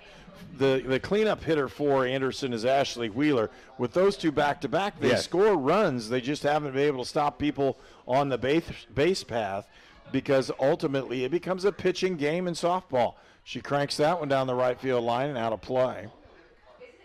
And that's, like you said, it just those two back-to-back, it's very dangerous situations, which that's the heart of your lineup. You're looking at 3, 4, 5, 6. You're trying to get a lot of RBI production, but if there's nobody on the base pass, it makes it harder to get the RBI, unless because all you got to do then is just keep it in the field of play. So full count, ground ball, picked up, scooped up, nice play, hanging a backhand, a great play by Kennedy Mcnevitz. What a great play on the corners, Lane to snare it, Mcnevitz to snag it, 2 down. Boy, that's a big play right there with Wheeler coming up. So with 2 outs. Just as solid as Buck has been for Anderson, Lang has been solid just like that for Rose-Hulman. There's a get to that squeaker right down the line. Wheeler gets to first base. She's like, I can't stretch that one. Right. Again, not a lot of wheels for Wheeler, but at the same time, she hits the ball so well. She's got a stick, man. She just wasn't able to square that one up, but she turned on it so well, just got it inside the bag and got a single. And you know what? A 1-pitch single, to be honest with you, I'll take that versus getting, 8, 9, 10 pitches in this at bat and fighting off. Now he's got to try to get Lowry. Kylie Lowry is struck out in the 2nd inning. Let's see what Warsaw can do with her. Oh, hit her. Now you got something brewing. Rose-Hulman with a 2-0 lead. Anderson with 2 base runners. 2 outs in this one. And the pitcher, Lexi Rankin, up to bat for Anderson.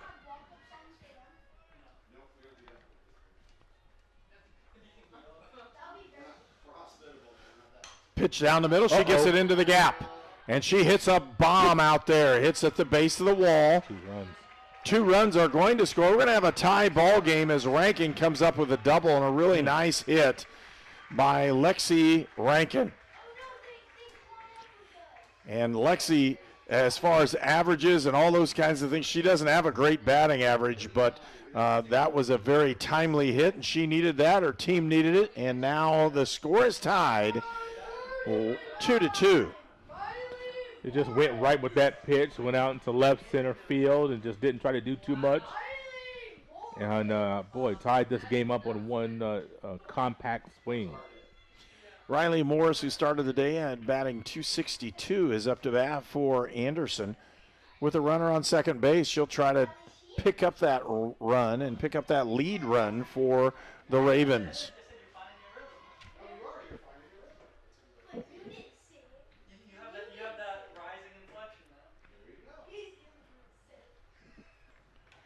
Foul ball back to the screen. We knew we were going to see some runs in this game.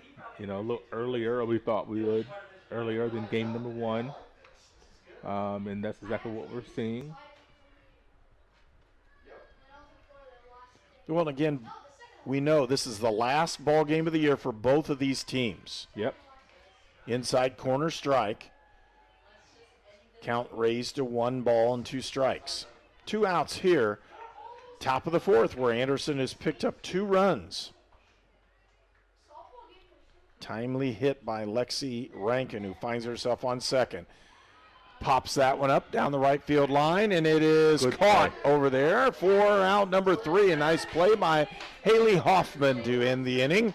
And with that, Anderson ties the ball game 2-2. We'll return for more action here on Indiana Sports Network. At Lynn's Pharmacy, we're more than just your pharmacist. We're your neighbors. Our kids go to the same schools. We eat at the same restaurants. We sit next to you in church. When I listen to a symptom. When I fill a prescription. When I offer advice, I'm not just helping a customer. I'm helping my neighbor and a friend. My name is Lynn Hofstetter, and I'm the proud owner of Lynn's Pharmacy, a modern pharmacy with old-fashioned values and personal service dedicated to keeping you, your family, and our community healthy since 1872. Here at Lynn's Pharmacy, downtown Brazil. We were choosing colors for the house, and I stopped and looked at Mike and said, "We're really doing this, aren't we?" The process was challenging, but Riddell was there for us every step of the way. The mortgage, closing, they eased our stress. It made sense when Mike said, "We're really doing this." Mortgage loans made easy from Riddell. Making friends since 1885. This game is presented by the Indiana Army National Guard. Score is tied 2-2. And we're going into the bottom of the 4th inning, where the catcher for Rose-Hulman, Lexi Fortuna, will step up to bat. Again, if you're just joining us, Rose-Hulman won the first game 5-3 and held a 2-0 lead going in here to the 4th inning, where Anderson scores 2 runs to tie the ball game. We're in the bottom of the 4th. Score tied 2-2. I'm sure that Coach Shearer's had conversation with his team and said, hey, umpires giving that outside corner. You know that Rankin is going to the outside corner. Be ready for it. You see that first quick offering there by Fortuna on that pitch on the outside corner. There you go. Line shot to the second baseman. Nice play. She scoops it up and throws, and that's out number 1. So Kylie Lowry with another solid play at second base. But you had 2 good swings there by Fortuna on 2 pitches that were on the outside corner. Let's see if that continues here for the Engineers and Davidson here. Gabby Davidson, the only senior for Rose-Hulman, and again, she's had a very solid ball game. Yes, Matter of fact, too, she drew a walk again in this ball game. So she's done a great job at the plate, finding herself on base every time. Yeah. And then made a couple good catches in center field. Evens the count at 1-1.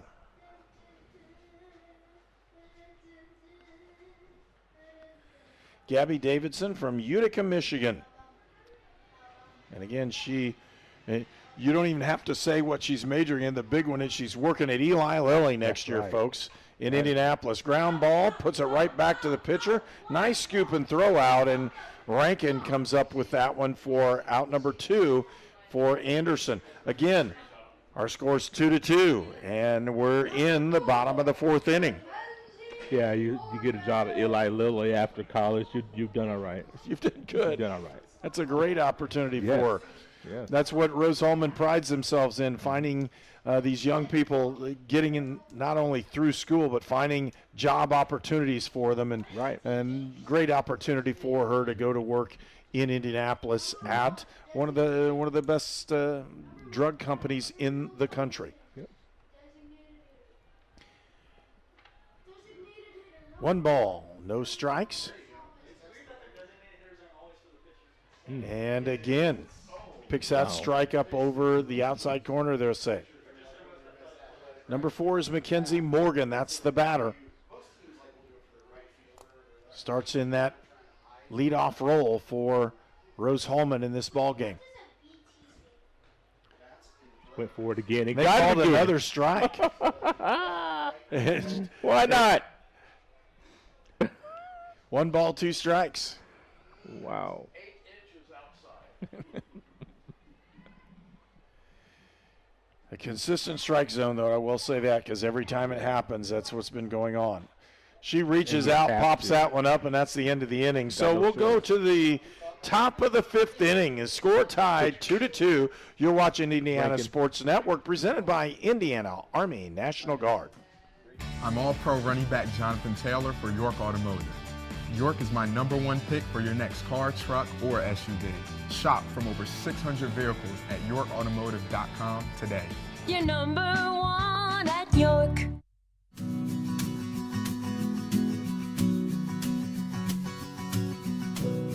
For the things you treasure and the people you love.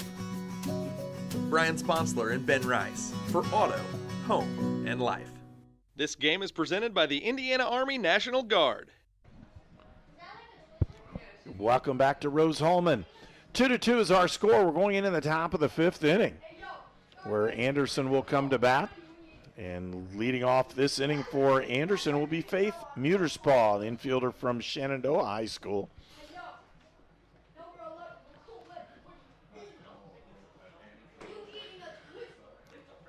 And don't forget, we will be broadcasting other events this summer. First of all, on June 17th and 18th, the Indiana Class All-Star Basketball Classic at Anderson. And Walt Gordon, my partner, I'm Herb King, and we've done these ball games before, but I haven't been over there for about 3 years. You've been handling the play-by-play over on that one. I tell you, it's a lot of fun, and we see some great basketball. We have a futures game.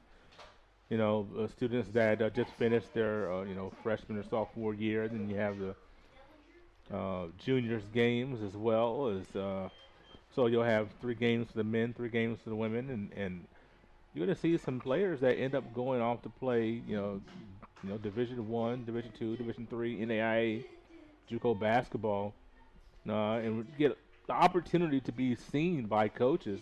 A lot of coaches that'll watch the broadcast if they can't make it to the O.C. Lewis Gymnasium, they can watch our broadcast and see some of the best and brightest talent that Indiana has to offer. And so, Muterspaw fouls that one off of her foot. But yeah, those things are all good. And then July 17th, we have the Indiana Football Coaches Association North-South All-Star Classic game in Indianapolis, and that'll be held at North Central High School. And that'll be fun.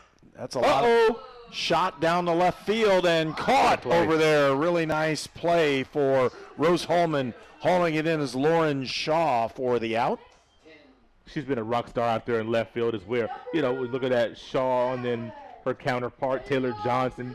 Look, left fielders, third baseman have been fantastic. The center fielders for both teams have been fantastic. First baseman for both teams have been fantastic. There's been some really good play out here today. When you look at what these two teams have done. But, the Indiana football North-South All-Star game, there's so many talented young men playing that game. Oh, yeah. Unbelievable. Kayla Dillinger is our batter. If we look at that ball game, I've had guys that I coached in that ball game have gone on to the NFL. Mm-hmm. What was it like to coach in that game?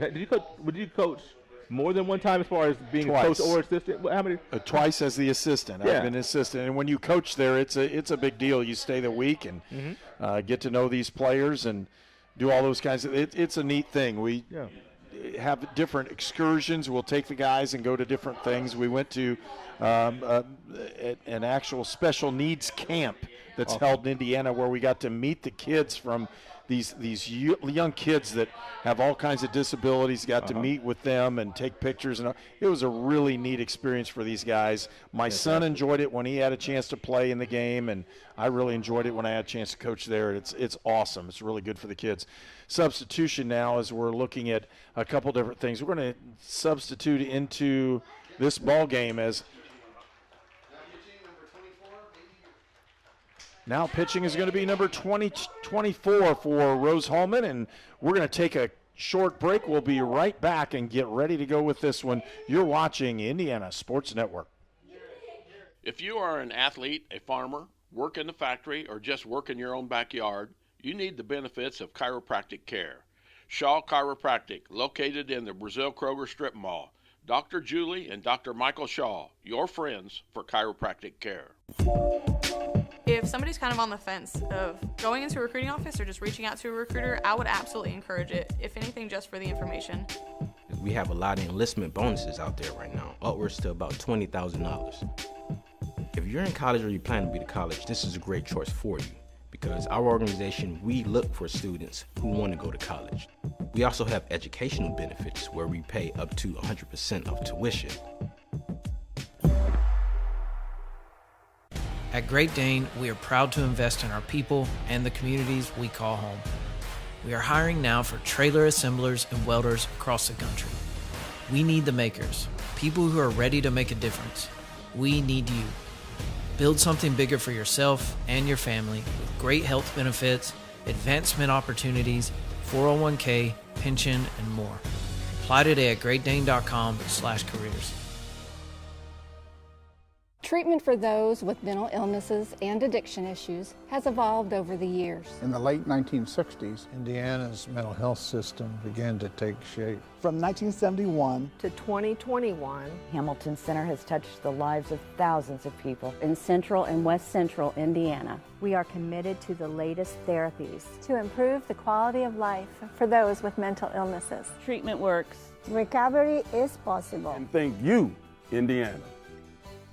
You're watching College Sports on the Indiana Sports Network, presented by the Indiana Army National Guard. Taylor Johnson's the batter, takes the first one in for a strike. Pitching rotation in now for Rose-Hulman. Bailey Ulrich, ERA of 7.0. She's 4-4 on the season. And Ulrich comes from Carroll High School in Fort Wayne. The comebacker goes to it. He misfires. It goes awry into the side, and an error on Ulrich. And Just she says, yeah, that's my fault. I got excited. Yeah. And just threw that one away. So now runners at second and third with one out. And for Anderson, it'll be the designated hitter, Ariel Lee. And that's a tough error right there. You have to walk to Dillinger, error to Johnson, and now you start getting into cricket number territory with some of these batters that are coming up. You got the speed on the base pass, so anything out in the outfield is going to score too. And Ulrich has a little more speed than we've seen. I don't know about just the consistency of what's going on. She has some speed, and is left-handed. Yeah, the first lefty we've seen. 37 innings pitched on the season, and she can really move that ball around. She's given up 64 hits, 47 earned runs, has 19 strikeouts and 15 base on balls. So the consistency is where she's going to have to pick her game up as she gets prepared for next season as well. Bunt, it should be foul. It was foul, yes, but that was a great attempt. I like the fact that they were trying to manufacture that run. You have your speed merchants on the base pass, Dillinger at third, Johnson at second. So you put a bunt in fair territory anywhere in front of the batter's box, and you're pretty much going to have an opportunity to score that run because of the speed that Dillinger possesses. 2 strikes now in the count. A little low on this one. Didn't square around earlier in the at-bat, but then with that one strike, I like how they waited. Fly ball to center field. That should draw the run. Yeah. And maybe caught out there by Davidson. Yep. She's going to throw it in. And the run's going to score. The throw behind. And so you get that runner to third base, which you would have loved to try to keep that runner at second. But you're still even not going to get it short and make the illusion that you're going that direction, as opposed to going straight back to the pitcher, which you know if you're throwing that way, there's no way you're going to get it. So if you could at least throw the shortstop to make the illusion that you're going to third base, now a pass ball, you're up 2 runs. 3-2's our score. Anderson took the lead on that play. And again, up to bat for Anderson, number 29. That's Molly Buck, and she's been Yeah. She's a solid batter and a solid hitter for Anderson. And with one runner on third base, she's dangerous in the position she's in right now. 2 outs in the inning. 1-1's the count now to Molly Buck. Because you don't want to throw anything to the backstop. You're so worried about that. But then you also got to be so worried about the prowess of Molly Buck's bat. Missed snap throw, almost got to it that time. That was a pretty good play by Fortuna as she snapped through that ball back down to third base and almost picked her off. It's going to take a whale of a play to get Johnson at third base. A lot of speed down there. High and outside. And again, 2-2's the count. You know, you mentioned the speed of Ulrich. She popped that mitt, doesn't she? She does. Just a freshman.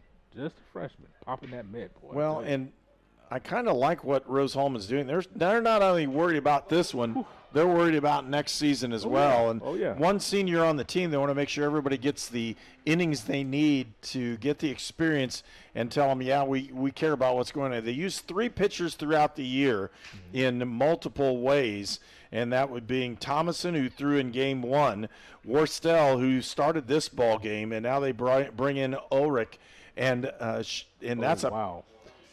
And she slipped on that one, but that pitch. But at the same time, those are the pitchers they've used, and with those 3 kind of pitchers, again, Thomason has had more innings than Worstel, and Ulrich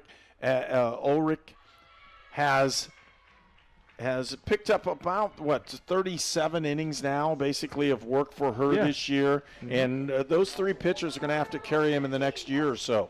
You know, it's interesting when you look at those 3. You mentioned Thomason, Worstel, and Ulrich, all freshmen. So you look at the top 3 of your pitching staff, all freshmen. So you're looking at when they're upperclassmen, you're going to see some lineup changes here. But when you start to see them as upperclassmen, over with good health and continued progression, this is going to be a really a good pitching staff if they keep working and stay together and stay with this wonderful game of softball. You like when freshmen turn into juniors and seniors. Caitlin Campbell from Lutheran in Indianapolis is going to be the pinch runner, and she'll go to first base. And don't be surprised if they try to send her down or to keep things going on a hit and run or something that way to keep things moving. 2 outs in the inning, though. I'd be stunned if they didn't at some point try to move her down on the steal. Cause, I mean, do you dare throw down? If you don't get her, then you know Johnson's going to score. So well, you've got some speed. Yeah. And if you can put that in scoring position, and especially with the batter right now and Ashley Wheeler, this is their best chance to score runs, and they're going to have to take that risk. Because look, there's nobody close to the bag at second base. Yeah, they're not gonna, I knew they were going to throw because nobody was close to the bag. You have Johnson at third base. If you throw down there, really trying to get the base runner, if you don't get her, it's an easy run. So give up that bag and try to get Wheeler, which is no easy feat. Good luck. Wheeler at bat, inside, almost got to her. Yeah. She wants to swing away.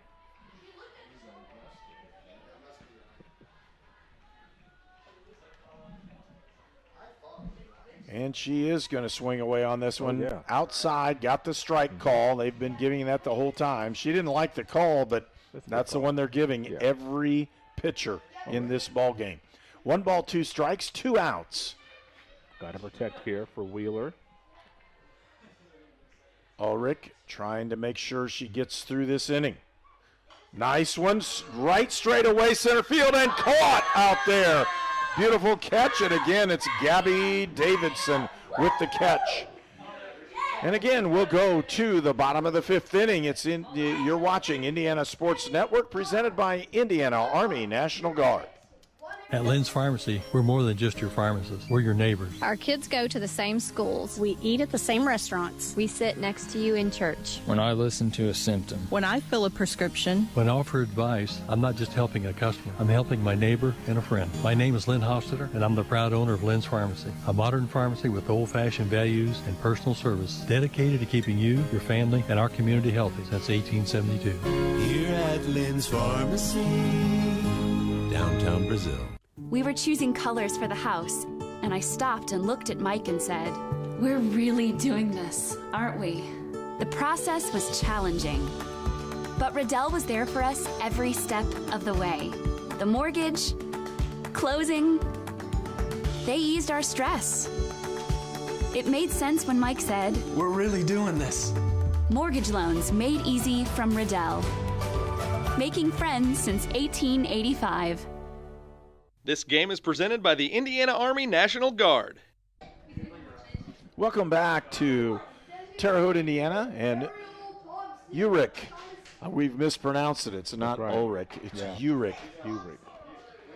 And with that, again, a 3-2 Anderson lead. Bottom of the 5th inning. Anderson scored that 1 run to take the lead, and now Rose-Hulman has to see if they can answer with this one.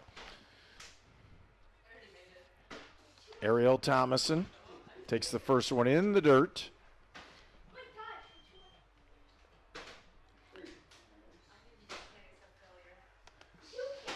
Thomason has had a great day today as far as, especially in that first game, being on base 4 times. Trying to get on base for the first time today. I had a nice sacrifice bunt in the first inning to move Morgan over to second base. And Morgan eventually ended up coming around to score for that run for Rose-Hulman in the first inning. So Thomason trying to lead things off.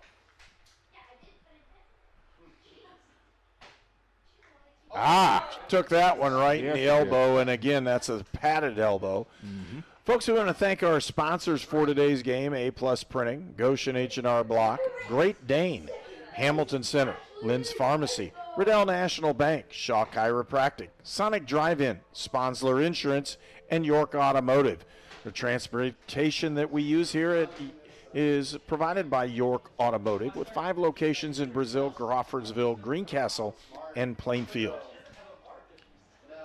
And Pinkham up to bat, goes for it, and again, they run that pitch out to see if they can stop the potential stolen base.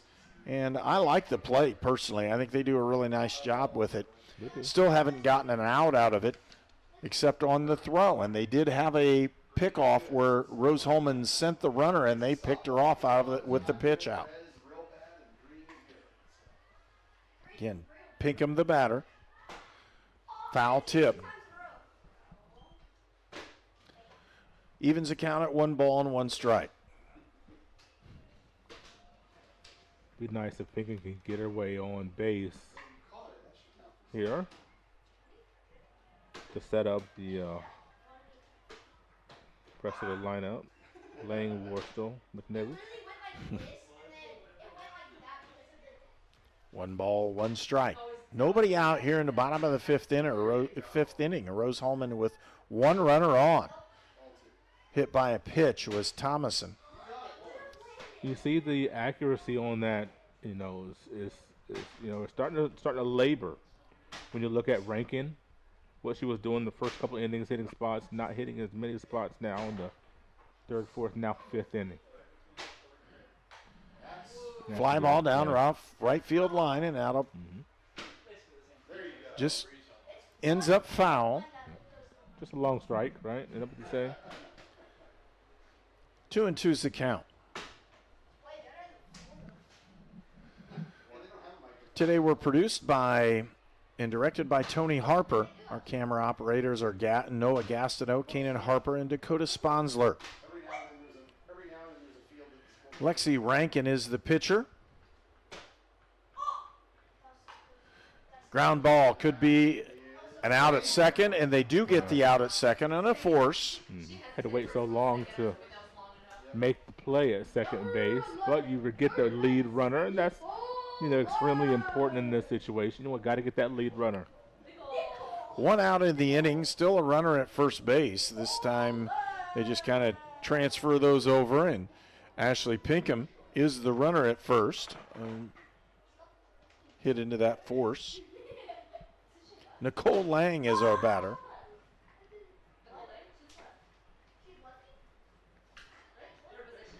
Swing and a miss on that one.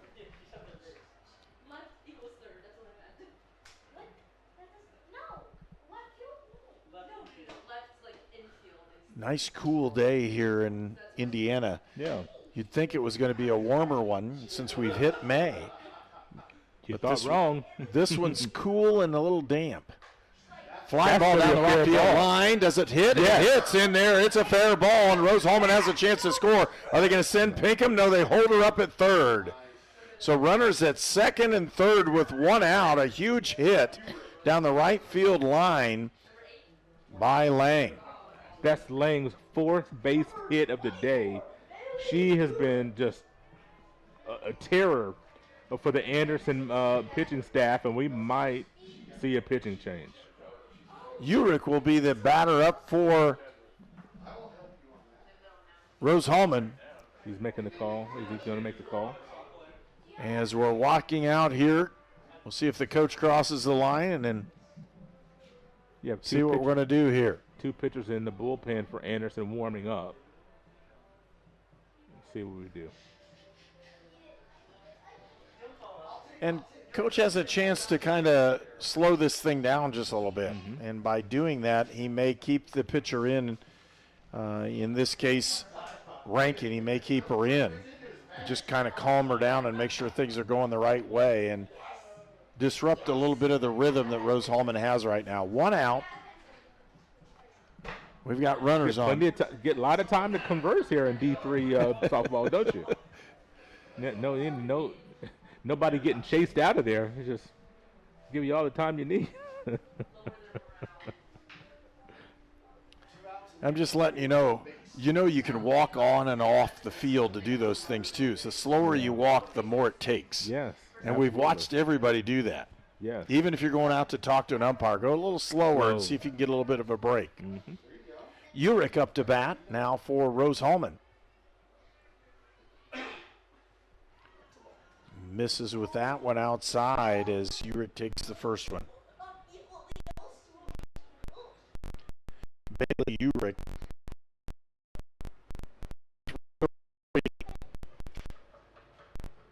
She started 7 ball games this year. A little late.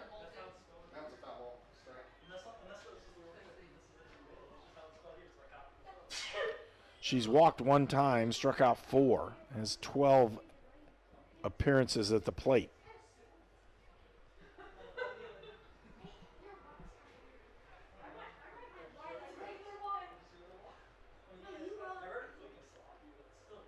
And fouls that one back out of play. You know, you look at the way this season has gone for the Engineers. You mentioned getting a winning season for the first time in several years, getting, 17 wins, I think it is now. And that's with a young pitching staff, Herb. I think this is really impressive to have this many wins when you're running all freshmen out there, basically. That's really impressive. These young ladies are going to keep growing up, keep maturing. Shot up the middle. It's going to be a base hit. It's going to score 1, and that's going to be it. They'll just score 1 run, and Urick picks up an RBI base hit. I think that's what you call a seeing eye single, Herb. It found the seam. Yeah, I mean, just sometimes just where you place it. Get it right up the middle, and we end up scoring that run. That's a big run to tie it up at 3. Mcnevitz up to bat for Rose-Hulman, the first baseman. She's had a pretty good ball game as well. They miss outside. Scores tied at 3-3 because of Rose-Hulman just scored on the previous play.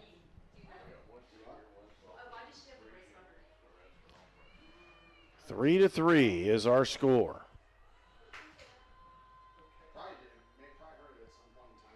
Wow. Pitch out, and they lost it. And that's not good. Wow. Rose-Hulman almost got picked off at third. Well, Lang was very indecisive. I don't think she really knew what was going on. And coach is saying, hey, you got to be ready here. And you had an opportunity to score. Would have had plenty of time to score as they had to pitch out. I think it was a pitch out. It looked kind of odd. It went the wrong side. Pitching out. Yeah, I think she just missed the ball, missed the so too. That would have pitched out. Missed the strike. I was trying to be too nice there, I think. 2 balls in the count. Runners at second and third. A base hit will bring at least one in. There's the pitch out. Now it's the pitch out. And now I don't understand. She went her on. She went the wrong way. But are you just going to put her on? Why are you pitching out at 2-0? I think that's what they're going to do. They think they're going to purposefully walk her with 1 out. That's just really interesting. This is kind of puzzling. I'm be honest with you, Herb. I'm a little puzzled by this. Order now, so all of that is true. Force out at any base, so I guess you're playing the numbers, and you look at Hoffman with the coming in with 51 at bats and 294. So I guess you're just playing the numbers here, hoping that you can get out of this inning this way. Now the timeout's been called by Rose-Hulman on this one.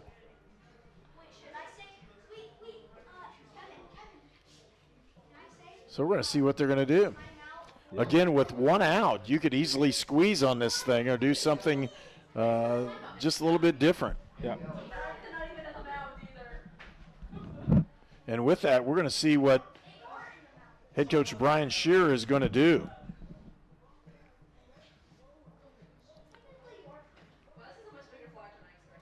And they're all having fun. The 2 coaches, you can tell they have a pretty good relationship as they're backpack and patting on each other on the way by and smiling. And there's not animosity in this one at all. They're just both trying to get their clubs to play better. They know they're going to have enough push the next couple of years to do some damage, as there's not very many seniors at all on Anderson's squad as well. As you look up the line, Taylor Johnson's a senior, and again, they're trying to get the pickoff play. They didn't get it done. And at a certain point, you may see him run from third, but I don't know if the wheels are there at all either. Mcnevitz kind of ranged a little far off of first base, and when you have nowhere to go, I don't know why you want to be that far off first. 3 seniors, and they tried the squeeze, and she missed it, and they got back in time. Yeah, because Muni's ball wasn't covering the back. When you have this bunt play on defensively, you got to be ready to cover that bag, and she wasn't able to get over there in time because you had who was that down at third base? You had Lang dead to rights, but Muni's ball couldn't get to the bag in time. So Rose is very fortunate there. 1 ball, 2 strikes is the count. Or they're going to just say 2 strikes on this one. Mm-hmm. Got to swing away here.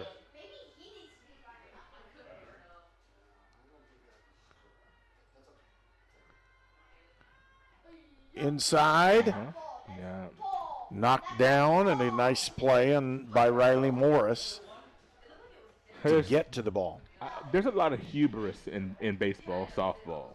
You got runners playing chicken with the catcher, and there's a lot of bravado. A lot of I don't want to say ego, maybe not the right word, but there's a lot going on. So sometimes it's better to just play it safe, and I think now is one of those times for Rose runners. Foul ball. I mean, don't get so far. If you have nowhere to go, if there's a bag in front of you occupied, you should not range off far enough to elicit a throw. I think you're just playing with fire when you do that at this point, especially with tie game, 1 out, got a chance to make something happen. Do not run into an out here. That'd be disastrous. 1 ball, 2 strikes. 1 out in the inning. Rose-Hulman has already scored 1. Bases are loaded. Big spot for Hoffman here. She got a fly ball, and it's a deep one in the gap. It's going to fall in. 1 run scores. Here comes the second. They're waving her in. A long single, and the only reason is because holding up at first base was Mcnevitz. And the reason why she held up is because she didn't want to get doubled off. Right. So she held up at first base. There was a tag up at third, and the runner at second also kind of tagged up a little bit. Yes. She was pretty close, but 2-run score. That's 3 runs scoring in the inning, and Anderson's going to make a pitching change. We'll be back with more after they make that pitching change. You're watching Indiana Sports Network, presented by Indiana Army National Guard. I'm All-Pro running back Jonathan Taylor for York Automotive. York is my #1 pick for your next car, truck, or SUV. Shop from over 600 vehicles at yorkautomotive.com today. You're #1 at York. At Great Dane, we are proud to invest in our people and the communities we call home. We are hiring now for trailer assemblers and welders across the country. We need the makers, people who are ready to make a difference. We need you. Build something bigger for yourself and your family with great health benefits, advancement opportunities, 401k, pension, and more. Apply today at greatdane.com/careers. This game is presented by the Indiana Army National Guard.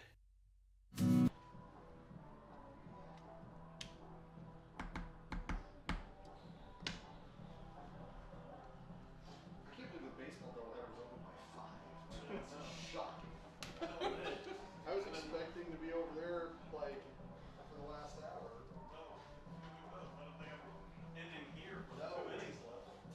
This has been a long couple games, but they've been pretty good. There's just been a lot of base runners and a lot going on in this game. And welcome back. New pitcher is Michaela Durick. ERA of 10.5. She has 3 appearances this year and pitched 3 innings. She is a senior from Greenfield, Indiana. She'll get her chance on the last ball game of the year. Again, a right-handed pitcher from Greenfield Central High School. The seniors for Anderson, Ariel Lee, Mckenzie Beatty, Taylor Johnson, and Michaela Durick. Those seniors will have all played today, and we want to wish them the very best as they move on in their careers and see what happens that way. And for Rose-Hulman, their senior on senior day here at Rose-Hulman, again, is Gabby Davidson. And if Lexi can extend this inning, then Gabby will get another at-bat here. So that'd be nice to get our senior another bat in this inning. Lexi Fortuna is the next batter. Takes that one a little bit outside. 3 runs in the inning for Rose-Hulman. They lead 5-3 after that bomb hit over the right fielders or the right center field. But at the same time, Hoffman hits it over there, and they had the shift on. And when I say that, the shift was on by Anderson. It went over the center fielder's head, who was playing in right center. And the wind, we talked about the wind blowing that direction. Yeah. That ball was carried and carried and carried. And you got to feel good for Hoffman getting RBIs number 5 and 6 today. Oh, there's a shot down into left field. It's going to drop for a base hit. It'll load the bases again. And guess what? Here comes Gabby. Yeah. Gabby with her senior day has an opportunity to have a big hit and win the ball game basically in what's going on, and she can put some runs on the board. She had a double the first ball game and drew a couple walks. She has been put out here in the second game, so she's for the first time. For the first time all day. So we'll see if she can connect on this one as well. Rolls that one in. We've seen that just missed a couple times. Yeah. Sometimes you just miss that release point and funny things happen. Michaela Durick.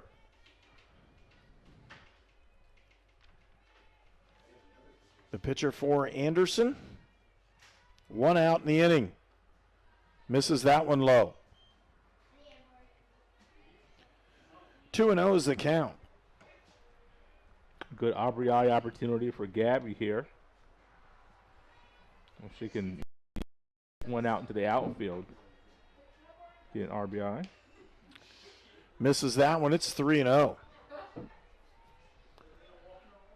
She may be walking one in, and that's maybe as good as a hit for her. It doesn't really matter that way. And Gabby is, again, senior day. She's had a great day. Had played well in center field. And there you go. Ball 4 walked in the run. So there's an extra run. It's 6. Rose-Hulman with the lead. This will be the ninth batter to come to the plate this inning. Top of the lineup, Mackenzie Morgan. And Morgan has had herself a nice day. Been on base a couple of times this game. Got a single in the second inning. Scored after walking in the first. Looks at a strike. Snap throw, and they almost had her in there. That's what I heard. You got nowhere to go. You have nowhere to go. So there's no reason to be off first base that far. You got nowhere to go. That's the kind of stuff, Herb, that, that'll drive a coach nuts. It's driving me nuts up here. Change up, she misses with that one. 1 ball, 1 strike.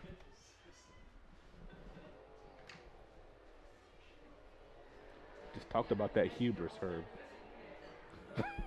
That'll get you sometimes, man. I get it. Swing and a miss for strike 2.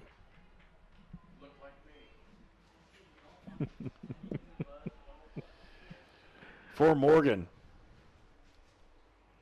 1 hit out of 2 at bats. She has an RBI this afternoon. Swing and a miss. That'll bring out number 2. And with bases loaded, coming up will be Ariel Thomason, the designated hitter.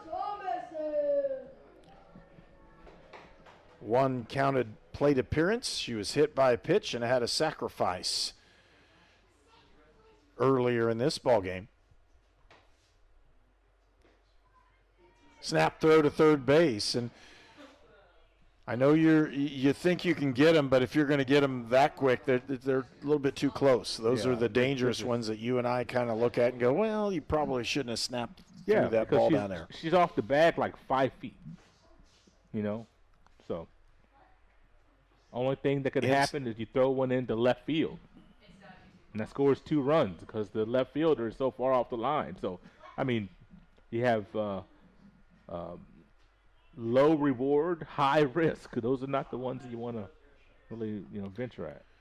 2 balls, no strikes in this count. 2 outs, a ground ball to the third baseman. Tough, and she immediately turns around, tags that base 4 out number 3. Nice play by Molly Buck, and we'll go to the top of the 6th inning, where Rose-Hulman has taken the lead 6-3.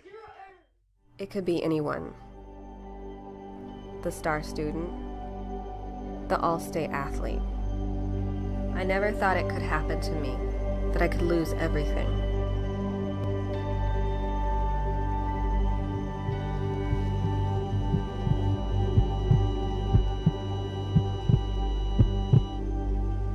I found help, I found hope, I found recovery. I regained something lost. This game is presented by the Indiana Army National Guard. And we're here with Kevin, Transformation Director here at Rose-Hulman. And Kevin, we know we had a couple wins here by the baseball team. What does that mean for Rose-Hulman baseball? Yeah, it's a pretty exciting time right now. The baseball team clinched their spot in the HCAC tournament with the 2 wins today. So they are in the postseason tournament in Kokomo, May 12 to 14. Next weekend will be Senior Day, and depending on how games go this week, there's a chance Rose-Hulman could be playing for a seat as high as number 1 next weekend. So we'll also be honoring 9 seniors, and that's the biggest thing of all. Well, it is, and with a senior-dominated ball club, that makes it a big deal for these guys. That's why they play a lot more passion when they're seniors. They do, and this was a really good doubleheader today. Bluffton came in 1 game behind Rose-Hulman. This doesn't eliminate Bluffton from the tournament, but now they're going to need some help if they want to get one of the bottom 2 spots. But a doubleheader sweep today here for Rose-Hulman baseball was huge, and we'll see if softball can finish a sweep as well. And for baseball, we'll have that ball game on this next Saturday, at least if we don't have another giant storm. Yes, 2 o'clock. 2 o'clock special start time. Defiance has a good haul on that day trip, so that's why we're starting a little bit later. And that'll be all right. We'll get to see the Yellow Jackets play against the Fighting Engineers next Saturday here on Indiana Sports Network, one of those games that we always like to do. We get to do double headers with both the softball and baseball team.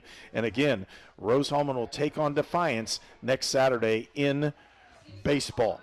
Strike over that outside corner, evens the count at 1-1 as Kylie Lowry is the batter for Anderson.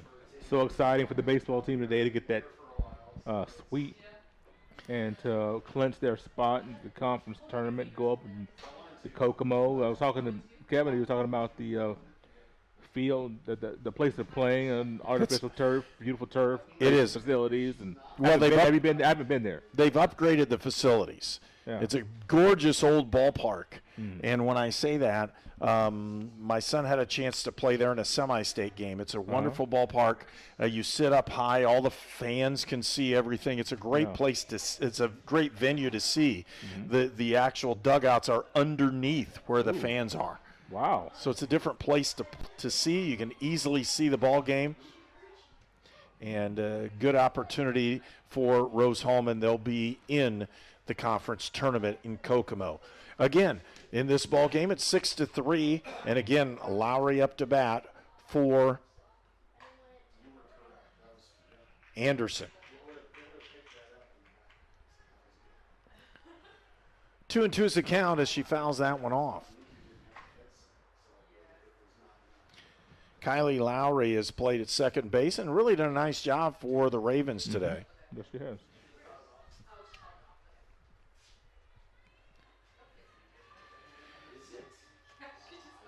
And for Rose-Hulman, Urick, the pitcher, and they get a called third strike off the edge. And I'll tell you what, that was a little bit stretched as far as getting that one. It's been stretched all game. I mean, that as you talked about, it looked like it was ball four to us, but that's been the call.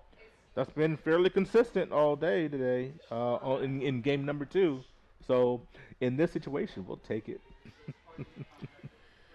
Up to bat now for Anderson, number 33, Michaela Durick, a senior from Greenfield, and she'll have her opportunity to bat. Last ball game of the year for both of these clubs, as neither one of them will reach a conference tournament in this one, and that's that outside pitch that they're giving to them in most cases today. 2 strikes on the count as Durick steps in. Outside and with that fastball. 1 ball, 2 strikes.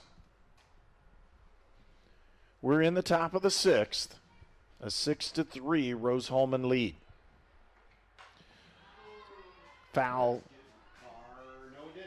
Back away. I want to thank A-Plus Printing, Goshen H&R Block, Great Dane, the Hamilton Center, Lynn's Pharmacy, Riddell National Bank, Shaw Chiropractic, Sonic Drive-In, Sponsler Insurance, and York Automotive, all our sponsors for this afternoon's broadcast here from Rose-Hulman Institute of Technology. Right off of the pitcher's leg, and did they get it? In. Oh, my. What a play. Nicole Lang. Woo!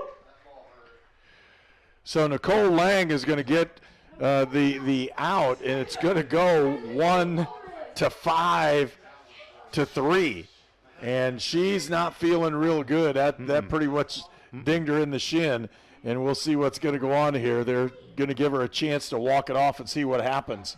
Yeah, there's a chance they may have to replace her. She didn't want to come out. I can guarantee you. She does not want to come out this this softball game. I don't know why that word. I was going to say basketball. I think about the NBA playoffs. At least you're not me and thinking football every day. I'm thinking about the NBA playoffs. I know the Warriors going right now. But I had that in my brain. They're going to give her a couple pitches. They're going to give her a couple pitches to see to make sure everything's okay. She'll be all right. She's smiling out there. She does not want to come out of this softball game. She wants to finish. I think she'll be all right. It looked pretty good. But she took one pitch. She took a shot off of that shin. That's shin knee. It was a shin knee somewhere in that area. Boy. And as they say in the old days, that's going to leave a mark. Yes. It is too. That's going to leave a mark. Yes, it is. 2 outs now in the inning. Rose-Hulman with a 6-3 lead. They picked up 4 runs in the bottom of the 5th. The top of the 6th inning for us right now.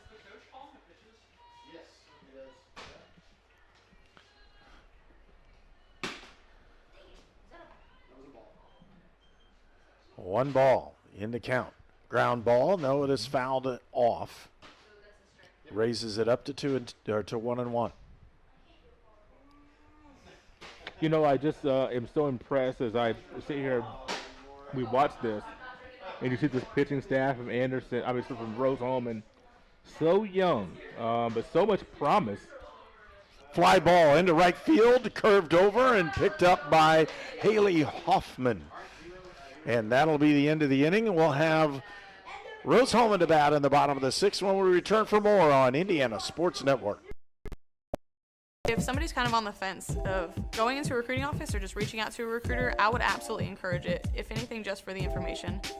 We have a lot of enlistment bonuses out there right now, upwards to about $20,000. If you're in college or you plan to be to college, this is a great choice for you, because our organization, we look for students who want to go to college. We also have educational benefits where we pay up to 100% of tuition.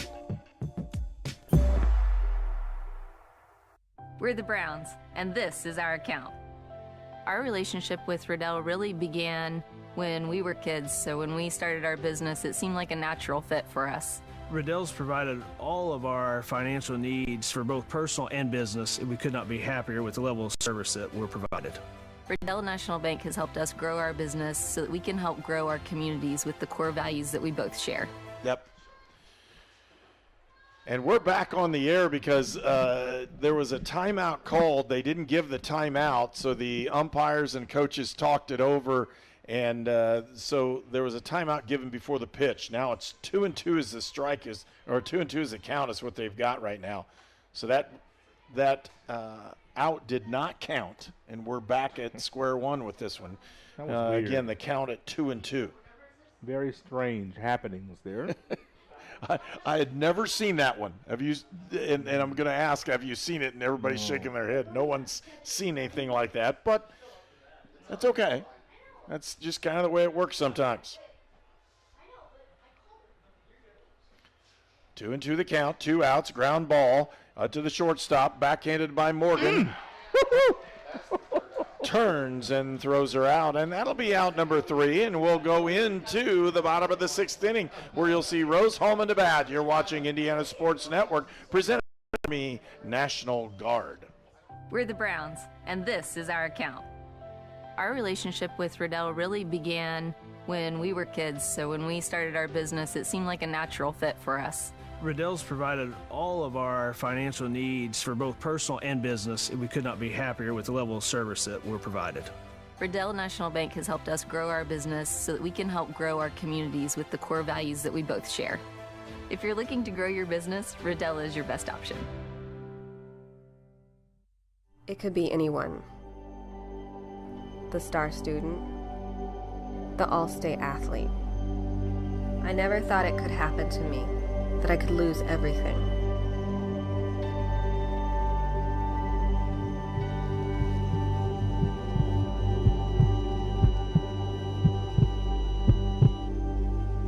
I found help, I found hope, I found recovery. I regained something lost. You're watching College Sports on the Indiana Sports Network, presented by the Indiana Army National Guard. And we'll move into the bottom of the 6th inning where Rose-Hulman will come to bat. And up is Ashley Pinkham. And she'll have the opportunity again to lead off this inning. A 6-3 Rose-Hulman lead, and they're going to try to gain one more run to see if they can stretch this lead and take 2 from Anderson here this afternoon.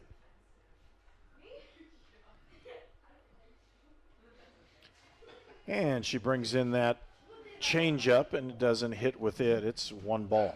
We've seen quite a bit of sunshine in game number 2, a lot more than we saw in game number 1.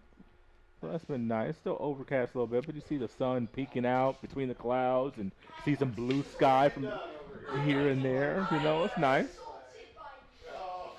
Well, I know you had a lot of rain here where I was yesterday. Yeah. I got in at a whole set of youth football, flag football games yesterday. Wow. So you had that in the early afternoon, morning, and afternoon? Morning. Mm-hmm. Ground ball, does it go foul? It does. It's a foul ball. Just barely. You know, it's I'm sure you had a good day for some flag football to be out there. Nice weather yesterday. Still a little breezy, but it was about 10 degrees warmer than it is right now today. But then the storms rolled in and everything changed. Yeah. And with the schedule of when this ball game was supposed to be played yesterday, or these set of ball games, there's no way we would have been able to play them. Sure. For both the safety of the players and fans. Right. And it's nice to have the opportunity, because you're playing on the weekend, to actually move the doubleheader to the next day.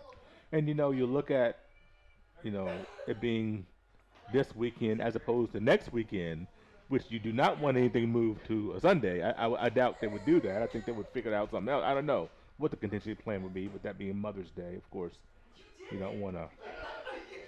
Got to have those games in on Saturday. Full count. And another pounded ball foul down the left line. That third base line is getting a workout in this ball game.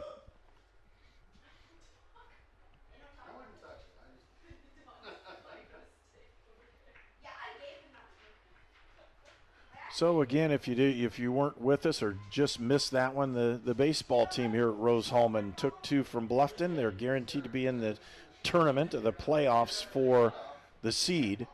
And again, Pinkham pops this one up, called for by the shortstop. She makes the play, and Faith Muterspa redeems herself. She had a tough one earlier in this ball game, and she's smiling, laughing, and having a great time. 2 hands this time makes a big difference. Well, I don't think the wind was blowing quite as bad as as it was early in the ball game.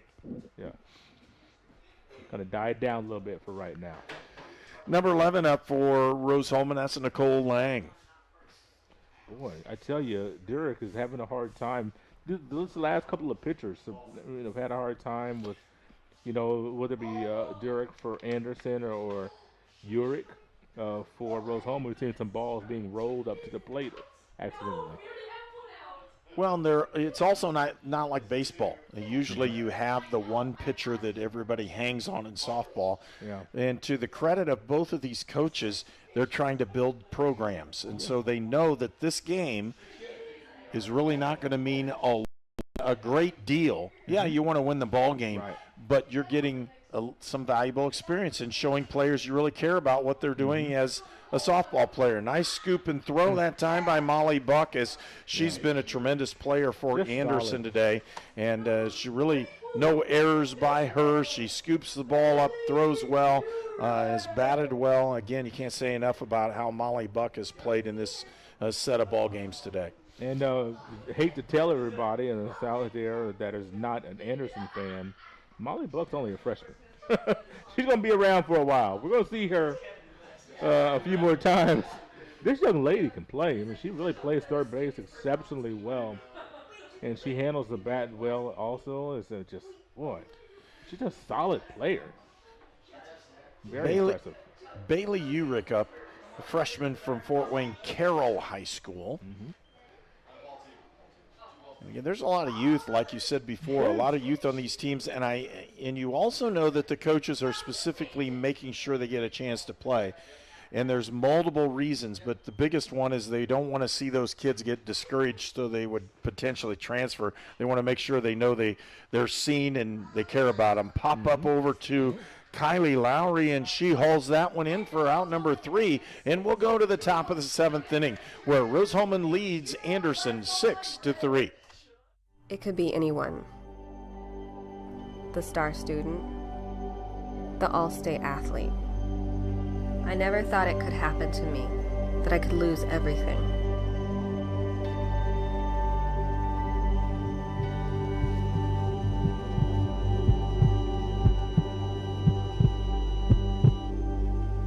I found help, I found hope, I found recovery. I regained something lost.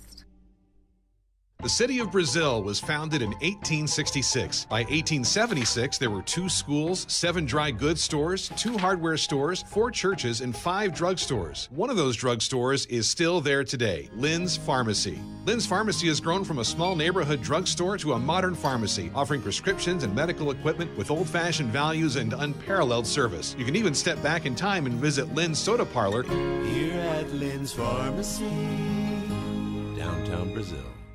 You are watching HCAC softball at Rose-Hulman on the Indiana Sports Network. And a pinch hitter for Anderson, as it looks like Kylie Sloan is going to be into the ball game, a freshman from Indianapolis, and she went to Southport High School on the south side. So we'll see her get a chance to step to the plate. 36 again, Kylie Sloan.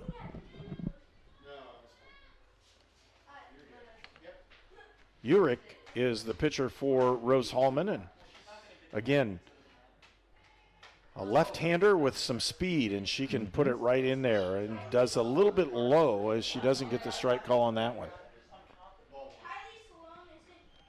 Sloan is got a well of a batting average, just not very many ABs, 13 at-bats, and batting .615 in those limited at-bats. Just each of us a bat on the ball there. Ground ball, and hits it right to Mackenzie Morgan, who throws her out, and for out number 1. You up there, get your hacks. You know what I'm saying? Like, get your freshman, limited ABs. Hey, get your swings in. Not like that. Be up there aggressive. At bat now is number 10, Kayla Dillinger. And we always look at these slap running hitters, and it just depends on how you're going to do it. You can bunt it, you can slap hit it, you can do all kinds of different things with it. And with the left-handed speed, it gives you 2 more steps towards first base. And Dillinger's that leadoff style batter in this whole process. Kind of like Ichiro. Yeah, and it's very similar.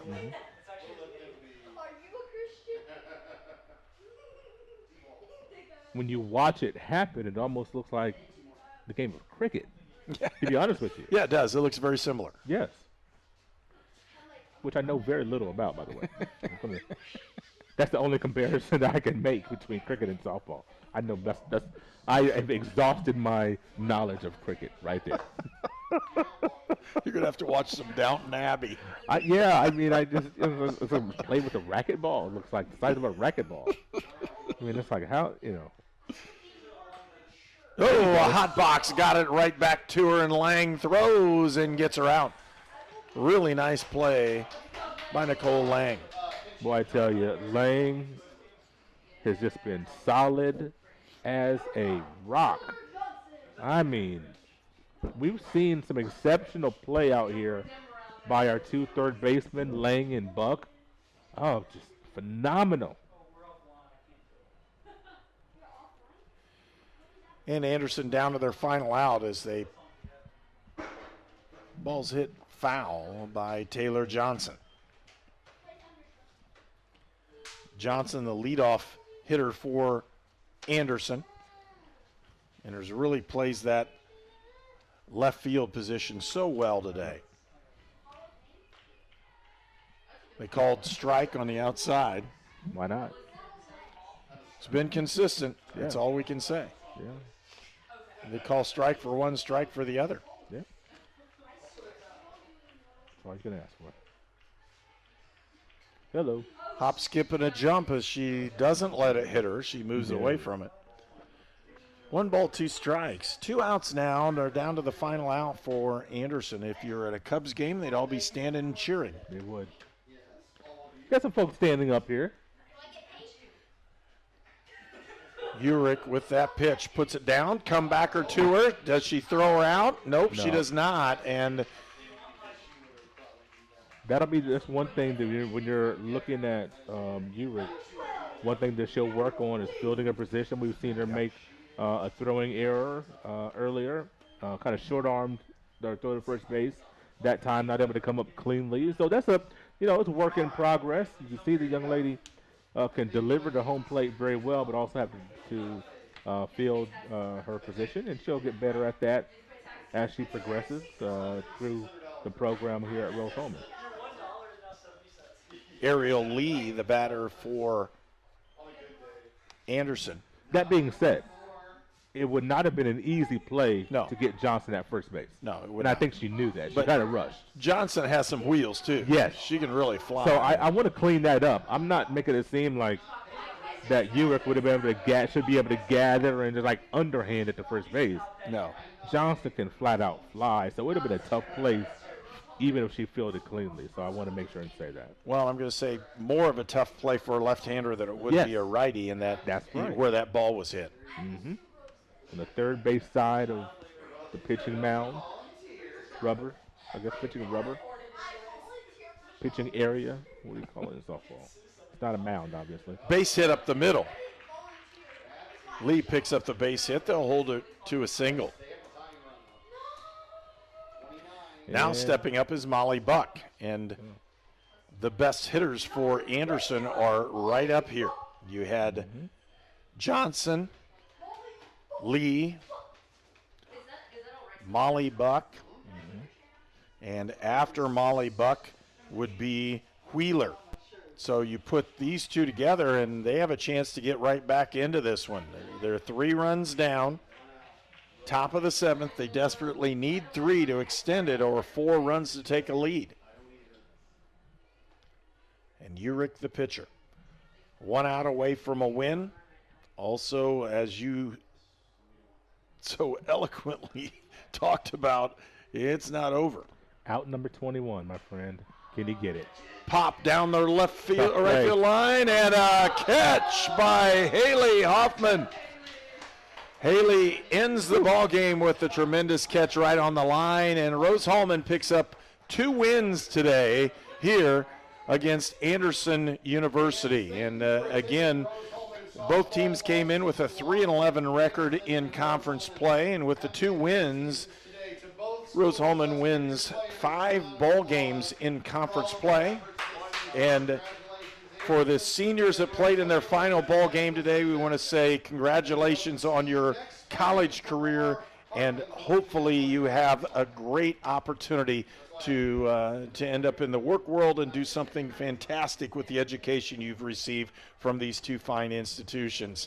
Again, this next week, we will be on the air, a 2 o'clock start, with Defiance College playing against Rose-Hulman in a doubleheader in baseball, which is one of those things we genuinely love to do. Come to Rose-Hulman, do a doubleheader in baseball, and see what's going to happen. And as they're walking away, if we could get a picture of what just happened, I'm telling you, Gabby Davidson was out with the Rose-Hulman players, and they were arm in arm heading out towards their last huddle as a senior ball club member. Gabby Davidson ends her senior career here, senior day, and she had a great ball game. She goes out with 2 wins, and I know she's happy for that. And for Rose-Hulman, they went out winning 4 out of their last 5 ball games. 5 out of 6. Excuse me, 5 out of their last 6 ball games. You're right. Yeah. And for Rose-Hulman, this young ball club, they can only feel good about that as they have an opportunity to really get better for this next season. Same thing with Anderson. A lot of young players. We've seen some talent on both of these ball clubs. We wish them the very best, and the best for the seniors, again, on both of these ball clubs as they move forward with their lives and in their careers outside of college softball. For my partner, Walter Gordon, I'm Herb King. We're going to say so long. And again, this has been a production of Indiana Sports Network, LLC. And we thank you for watching all our sports here at Rose-Hulman as broadcasted by Indiana Sports Network.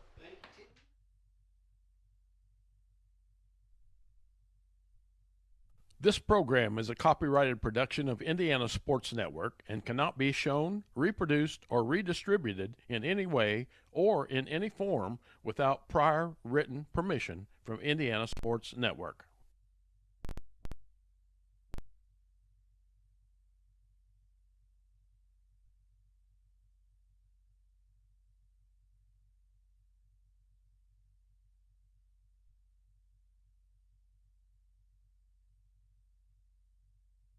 You are watching HCAC softball at Rose-Hulman on the Indiana Sports Network.